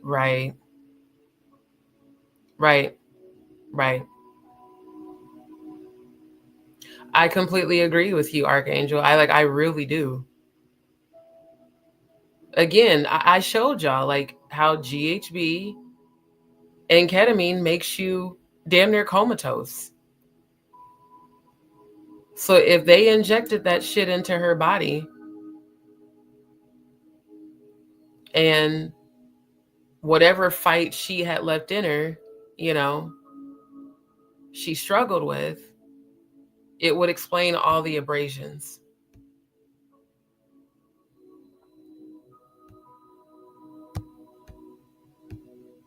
Right.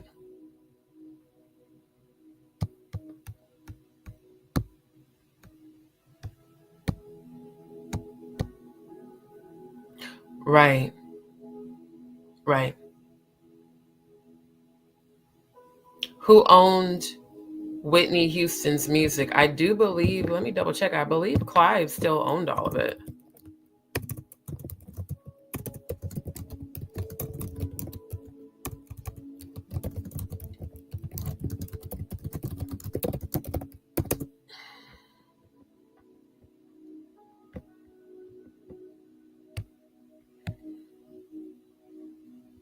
Here's who inherited Whitney Houston's estate and where they are now. This was published March 22nd, 2020.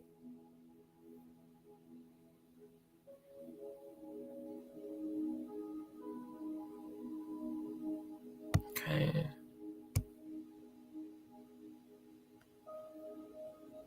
She was worth $20 million at the time of her death. It was later revealed that she owed Sony Music a whopping $20 million at the time. When it came to her estate, Houston left it to her daughter, Bobby Christina. I'm going to put the link for this article in the chat. Great question, Archangel.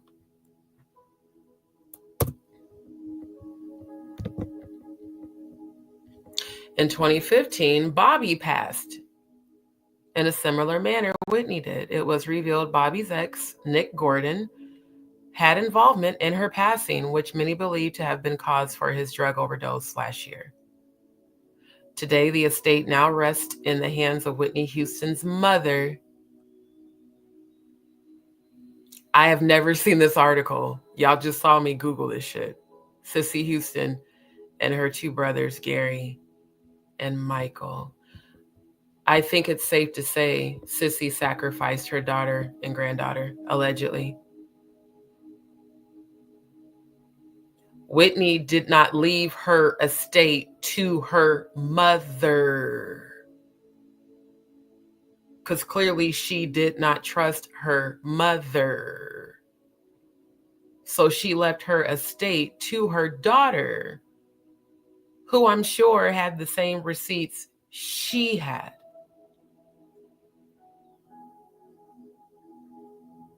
If Cissy was allegedly having an intimate relationship with Clive Davis,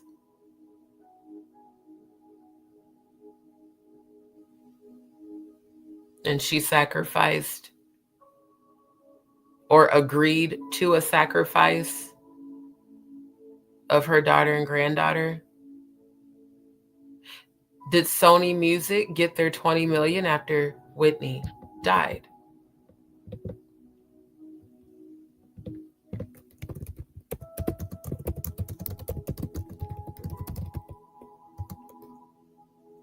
And how did Whitney go into debt by $20 million to Sony?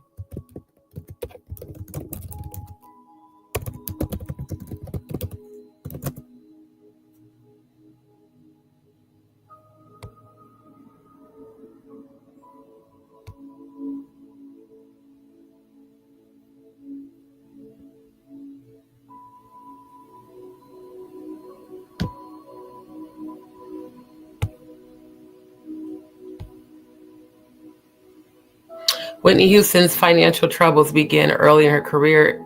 In the early 1990s, she was paying her manager, Arista Records founder, Clive Davis, a hefty 5% commission. Although this might seem like a small percentage, it added up to a significant amount given her immense commercial success.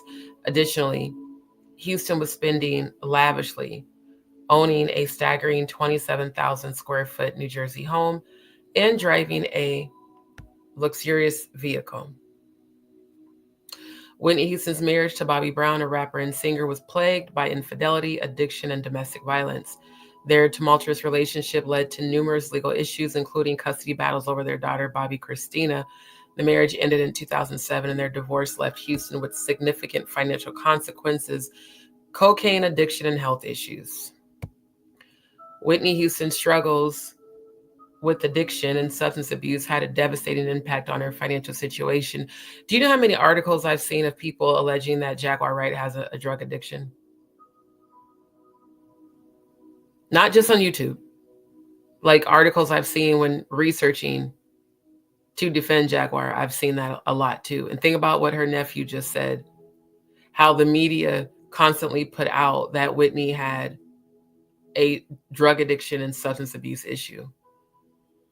Her estimated annual spending on cocaine and other substances was a staggering $700,000. So they're saying that Whitney spent over 700 stacks on cocaine.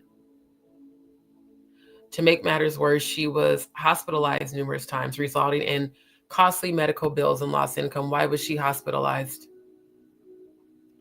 In 2011, Whitney Houston filed for bankruptcy, citing an estimated debt of $20 million. So she went from $700,000 to $20 million in debt. How, Sway? How? This was primarily due to unpaid taxes, legal fees, and unsecured debts accumulated during her marriage to Bobby Brown. Whitney Houston passed away in 2012, leaving behind an estate valued at $10 million to $20 million.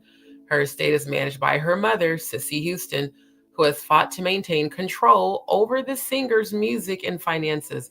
The estate includes her music publishing rights, master recordings, and 10% stake in Arista Records.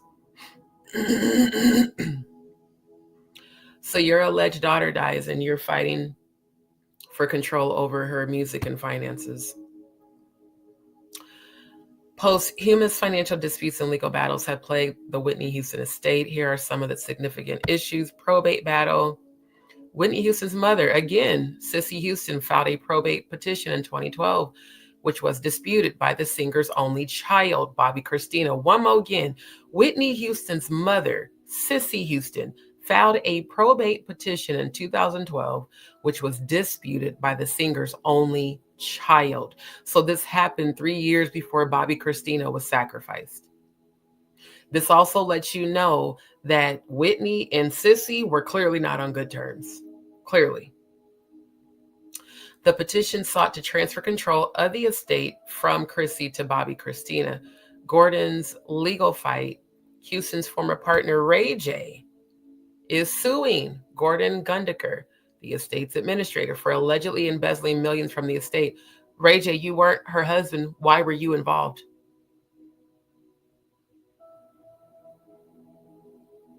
How can you sue him for embezzlement if none of this shit was in your name? What did you have to do with any of this? There have been disputes over the licensing and use of Houston's music, with various parties seeking to profit from her estate, especially her own fucking mom. It's diabolical. Whitney Houston owed the IRS a staggering $2.3 million in back taxes at the time of her death. Her estate is also responsible for paying federal estate tax, which could reach up to $4.5 million.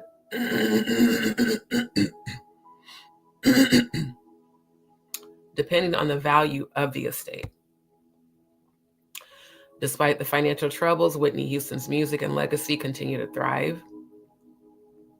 In 2020, the estate of Whitney Houston settled a deal. This is what I was looking for. With Sony Music, yielding an estimated $100 million. How did they go from 20 million to 100 million? From 2012, so within 8 years, because they said her debt to Sony Music was 20 million. So within 8 years, how did we go from 20 to 100? How, Sway? Additionally, Houston's estate is working towards reforms to address the issues plaguing her finances, ensuring that her assets are protected for generations to come. Well, they got rid of all of her kids, so I don't really see how there could be generations to come, not unless she had grandkids, which, to be honest with you, I don't know whether she did or not.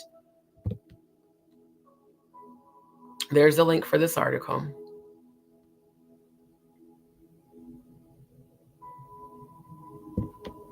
Sony. Let's see. Sissy Houston in Sony Music.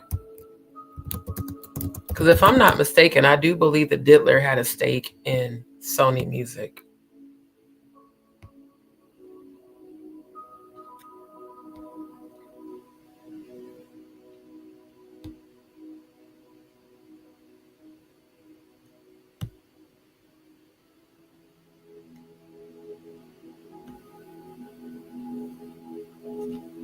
Damn, I can't find it. I'm going to research it though, because I really want to know.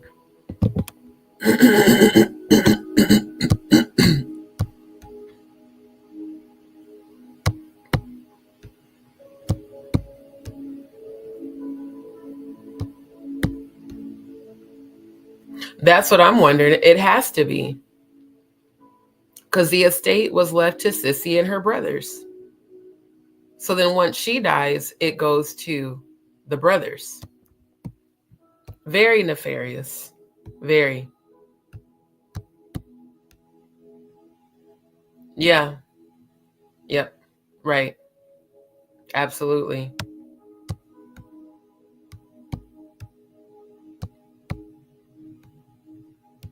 Because, like, straight up, this shit is crazy, bro. Yeah. Yeah. Right. Yep. So I just want to know, how did Whitney Houston's debt to Sony Music go? Damn it, I can't type. Go from 20 million. Because it says they settled at 100 million. How does that happen? How do you gain $80 million in a settlement over the span of 8 years?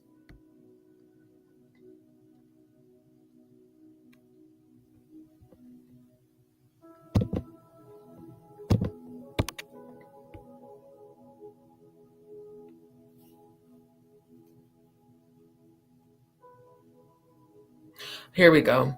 Whitney Houston's net worth was actually negative 20 million, despite her previous success and 100 million recording contract with Sony. That's why they settled for 100 million, because she had a contract with them. That's so fucked up. After her death, her estate was worth 40 million and was used to pay off Houston's debt, with the remaining money left to her daughter, Bobby Christina Brown. Houston's estate recipients, including her mother and brothers, so yeah, to answer your question, definitely went to the brothers, continue to manage her earnings and have successfully quadrupled the estate's earning through partnerships, merchandise, and media enhancements. So that's how they were able to pay Sony that contract off.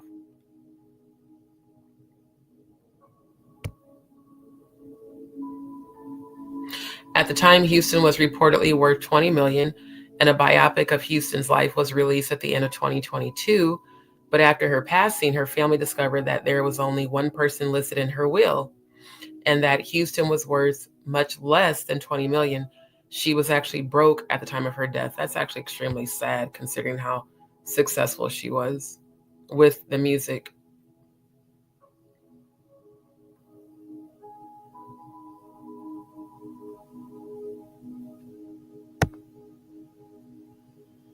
According to Celebrity Net Worth, Houston was worth negative 20 million. The singer was flat broke when she signed a 100 million recording contract with Sony in 2001. So 11 years before her sacrifice. It was a huge downfall from the annual 30 million she used to earn from touring alone. Since artists are paid in stages, Houston only made 40 million of her contract. So you sign a contract for 100 million, they capitalize 60 million off of you and only gave you 40% when you're the talent that brought the money. Like, all of this type of shit in the industry is insane. And this is a type of money that will lead people to murder other people, allegedly. Her records were also a flop, leaving her in debt of 20 million to the label. Notice how the label ain't give no condolences. They just want their money, dead or alive. When the Queen of Night performer divorced Bobby Brown in 2007, she had $4 million in debt obligations, a life insurance policy worth $300,000, $225,000 in a stock portfolio, and just $40,000 cash. She also owned 2 properties, a $6.5 million home in New Jersey with a pending $3.3 million more. Jesus Christ. Who pays a mortgage? That's $3.3 million. That's insanity. And a $1.2 million townhouse in Atlanta that had a $1.5 million mortgage. You had a townhouse worth 1.2 and your mortgage was 1.05. Was no one helping her manage her money? Adding her $2 million worth of art and jewelry, she had a total of $10 million in assets and just about $4 million in debt. At that point, her net worth was $6 million after all those years. But before she died in 2012, Houston was reportedly so broke that she was asking her mentor, CLIVE DAVIS, for handouts. Again, I don't know if that's true. That's what this article says. Davis even loaned her $1.2 million to sober up and pay off her debts. Unfortunately, she wasn't able to make that comeback. But 9 months after her death, her estate was worth $40 million. Her record sales skyrocketed. The estate also benefited from releasing her movie Sparkle. So do you see how the water ritual was relevant?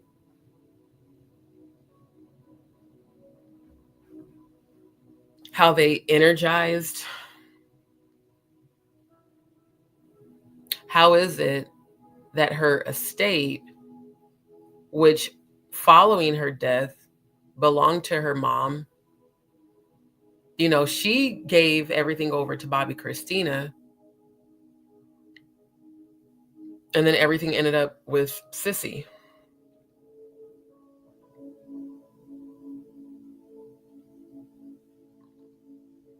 One has to wonder, how could her record sales skyrocket after her death?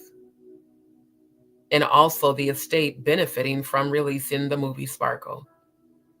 It was like they were planning the death to cash in. Well, you know, we'll just sacrifice her. That way the sales will go up and the estate goes up. And how did her estate suddenly become worth $40 million if she was allegedly $20 million in debt? Who funded the estate? Was it CLIVE DAVIS? Because they made it a point to put in bold letters that Clive even loaned her $1.2 million to sober up and pay off her debts. It looks like after her death, her debt started getting paid. According to this article, you bookmark that. And yeah, she left everything to her child. She didn't leave shit to Sissy, which leads me to believe she didn't trust that woman worth a damn, whether that's her biological mom or not. She left everything to her only child, who was unalived as well. After earning $40 million, the estate was able to pay Houston's $20 million debt. The rest of the money was left to Houston's only heir, Bobby Christina Brown. Her inheritance was placed in trust to be released in increments until she turned 30. So from 2012 to 2015, Bobby Christina would receive increments of her mother's estate. But in 2015, Brown died after months in a medically induced coma. She was 22. She was found unconscious in the Georgia home she had inherited from her mother. According to Fulton County Medical Examiner's Office, she died of immersion associated with drug intoxication. Immersion translates to drowned in layman terms. And if a person is, again, injected with a high dosage of narcotics, when they do the autopsy, they're going to say, oh yeah, her system was full of GHB or Special K, or they said the same thing about DMX, that he died from an overdose. Now, they tried to play nice and say she died of immersion. No, just call it what it is. She was drowned in a bathtub, just like her mother, allegedly. And drugged, just like her mother, allegedly. Who stood to benefit the most from these two women dying? Cissy Houston and Clive Davis. Financially, they both benefited as soon as Whitney died. And Cissy clearly benefited once Bobby Christina was dead. I wonder if she's singing in hell right now. In 2021, her father told Red Table Talk that they were supposed to meet 2 days after she was found unresponsive in a bathtub. The 3 or 4 months before her passing, we had become closer and closer, he said. I know she had a plane ticket and everything ready to come stay with me. It was just a matter of 2 days before she would have been on a flight. 2 days before this all happened. If I could just get those 2 days back, she'd still be here because I would have found out what was going on to do something about it. Again, this is why it's my opinion that they didn't want Bobby anywhere near Whitney or his daughter. At the time of her passing, Brown had already received $2 million from her trust fund when she turned 21. She was scheduled to get $2.7 million when she turned 25, while the rest would have been given to her on her 30th birthday. Where Whitney Houston's estate went after Bobby Christina's death. Houston's will stated that if Brown died unmarried and without children before the age of 30, the estate would go to the singer's mother, Cissy Houston, and her brothers, Gary and Michael. Upon Cissy's request, the Run to You singer's sister-in-law, Pat Houston, became the executor of the estate. You know, I love how my ancestors be having me to find shit that I ain't even know existed. Cause is it me in my funky Dineva voice, or didn't we just hear Shayne Brown talk about how Pat, and if you guys go back, and I'm gonna put the link in the chat for this live. If you guys go back to the beginning of the live, the only reason why I didn't is because of time, you know, because this is a very long live. But I'm gonna put the link in the chat. I want y'all to watch this from the beginning. Because in the beginning, Shayne specifically speaks on Pat Houston. And they show the interview of Pat Houston where she admitted that Whitney was calling her she said it was 2 days before she was unalived. And she's like, and, you know, I didn't get her calls or whatever bullshit she said, that she ignored Whitney's calls. Well, that would make sense if you were the executor of her estate. With Cissy, I think this article is corroborating what these men are saying in this interview and what Jaguar said. Since everyone named in the will is still alive and well, they continue to manage Houston's earnings, which quadrupled in 2022, 10 years after she died, and 10 represents new beginnings after an ending.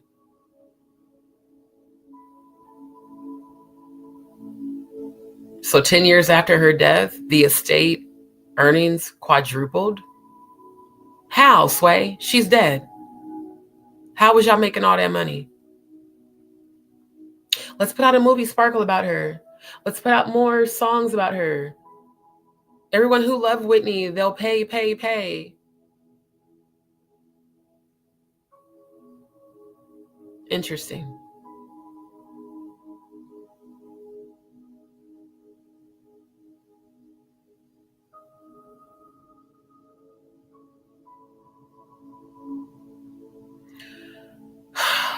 This is so diabolical. It's insane. The estate has also partnered with Primary Wave Music to preserve the artist's legacy. We have massively, over the course of our 3-year partnership, improved the earnings of the estate. Why was that so important after she died and not before? Especially, let's think about this. If she was $20 million in debt, why didn't y'all work to improve the earnings of her estate until after she died? Why y'all wasn't working hard, you know, while she was alive to improve the earnings of her estate? Why after she died? We've basically quadrupled the earning stream of the estate through a lot of low-hanging fruit. That's exceptionally telling. Renegotiation of partnerships, focusing on merchandise, digital strategy, and social media enhancement, upping the game in general. I want to know what low-hanging fruit is a euphemism for, according to them. With the release of the biopic, I Want to Dance with Somebody, starring Naomi Ackie as Whitney Houston, the Houston estate has dramatically increased. Since the beginning of 2022, the film was released on December 23rd, 2022. Oh, would you look at that? The day after the winter solstice Sabbat festival feast day, rituals or orgy, oral, anal, vaginal, any age, male or female, human or animal. Then the day after that, December 24th, Demon Revels, Demure is the ritual. High grand climax, you know, any age, male or female. It's also Christmas Eve. They do a blood ritual, receive body parts as Christmas gifts. So we're supposed to believe that this film was released in between those two satanic holidays, and there's just no coincidence there. Okay. But that was not the only source of income for the Houston estate recipients. A makeup line was created in association with MAC Cosmetics, which includes the Nippy eyeshadow palette. Nippy was Houston's nickname as a child. There are also now Houston fragrances, apparel, and Funko Pop dolls. Y'all could have did all that shit while she was alive and still in debt, allegedly, of $20 million. You know, my very analytical mind,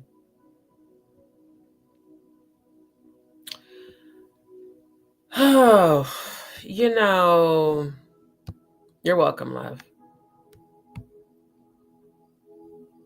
Yeah, this shit is crazy. Right. Yep. Make sure the insurance is paid before you take them out. Bro, this shit is blowing my mind. It's like finally some damn answers. I mean, as far as I'm concerned, you know, these articles are pretty clear cut that Sissy and her brothers and Pat clearly had something to gain. Maybe here's the thing, ain't no maybe. Y'all knew that after she was sacrificed, that money would increase.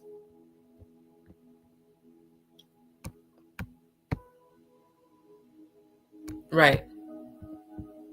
So I think it's safe to say that nephew was on point. You know, his intuition is real, as is the rest of us who knew that that was all some bullshit. Now we're getting down to the nitty gritty of things. And playing something. These was all her people that was put in position. Her brother doing. These are all her people that were put into position.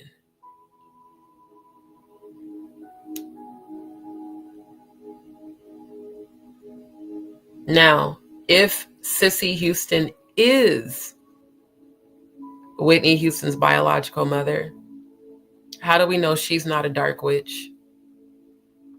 Because, you know, witches that practice dark magic, that pledges their souls to Satan, sacrifice their children as their pledge. Like literally, that's how they pledge their souls to Satan. They sacrifice their children. Because that's the one gift the Most High God has given us, is to be able to procreate.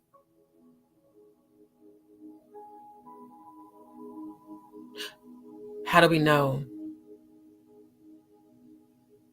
that Clive Davis and Sissy didn't have a conversation and him telling her how much more money the estate would make once Whitney is sacrificed? Why did Pat Houston ignore Whitney's calls on the days that she was murdered? Maybe it's because she knew how much money they stood to gain once it was done. And let's just keep listening. Security. He's the head Auntie Whitney security. You know what? Watch this, Sean. I'm gonna tell you something. I just heard Jag say something. Don't let this flip what she just said. Good cop, bad cop. And I'm gonna tell you something.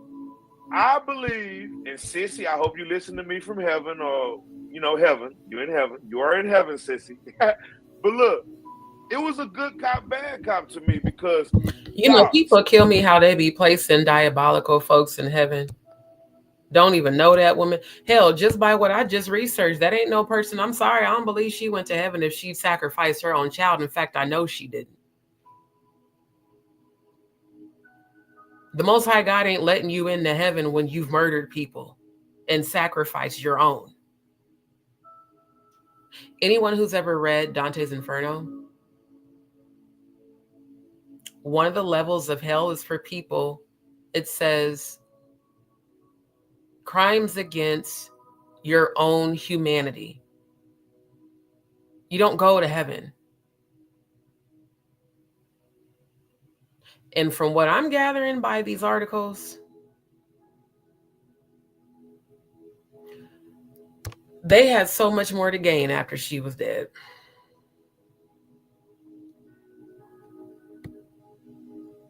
Right. I mean, this shit is just, it's crazy as hell.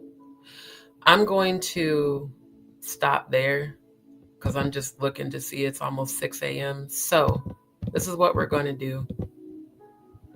I'm going to stop the live. And believe it or not, I have to go pee again. When I tell you my overactive thyroid, even though there's only half left, it'd be processing everything fast. Plus, it is almost 6 and I need to rebraid my hair. I've got to start getting to sleep earlier than 7, 8 a.m. That's what we're going to do. And thank all of y'all that, stayed hanging out with me. Come back tonight. I'm going to finish this live first. And then I'm going to deep dive into the Courtney Burgess Diddy case. I want to do my own thorough research on that before I do a live. I don't want to rush the research. I want to really take my time and research, and then I'll probably do my live the next day or whatever. But for me, it's more urgent right now to continue to bring awareness to this coming from someone who's actually a relative of Whitney Houston.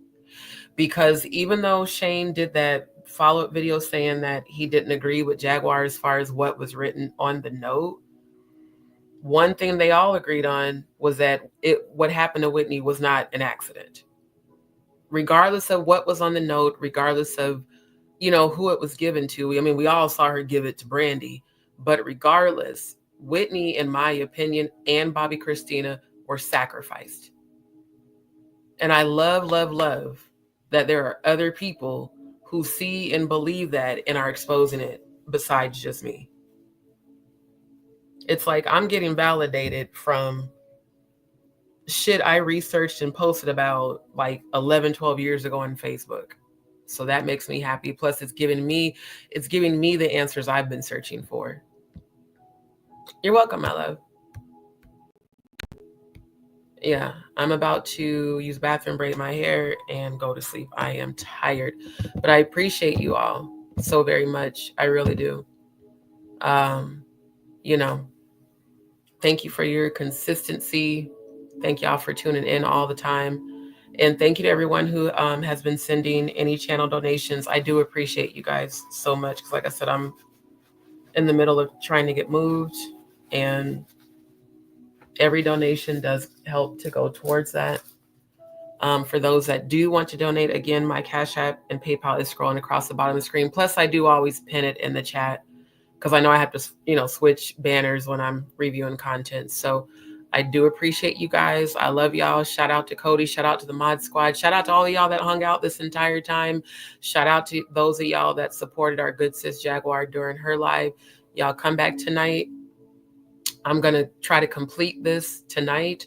And then the next day I will go into the Diddy case. So, or the Diddy, case against, Courtney, which deep down, I feel like that's just another distraction, to be honest. But I want to do my own research on that. So, I love y'all. I appreciate y'all. Y'all have a beautiful, beautiful day. Thank you, DzPeepz.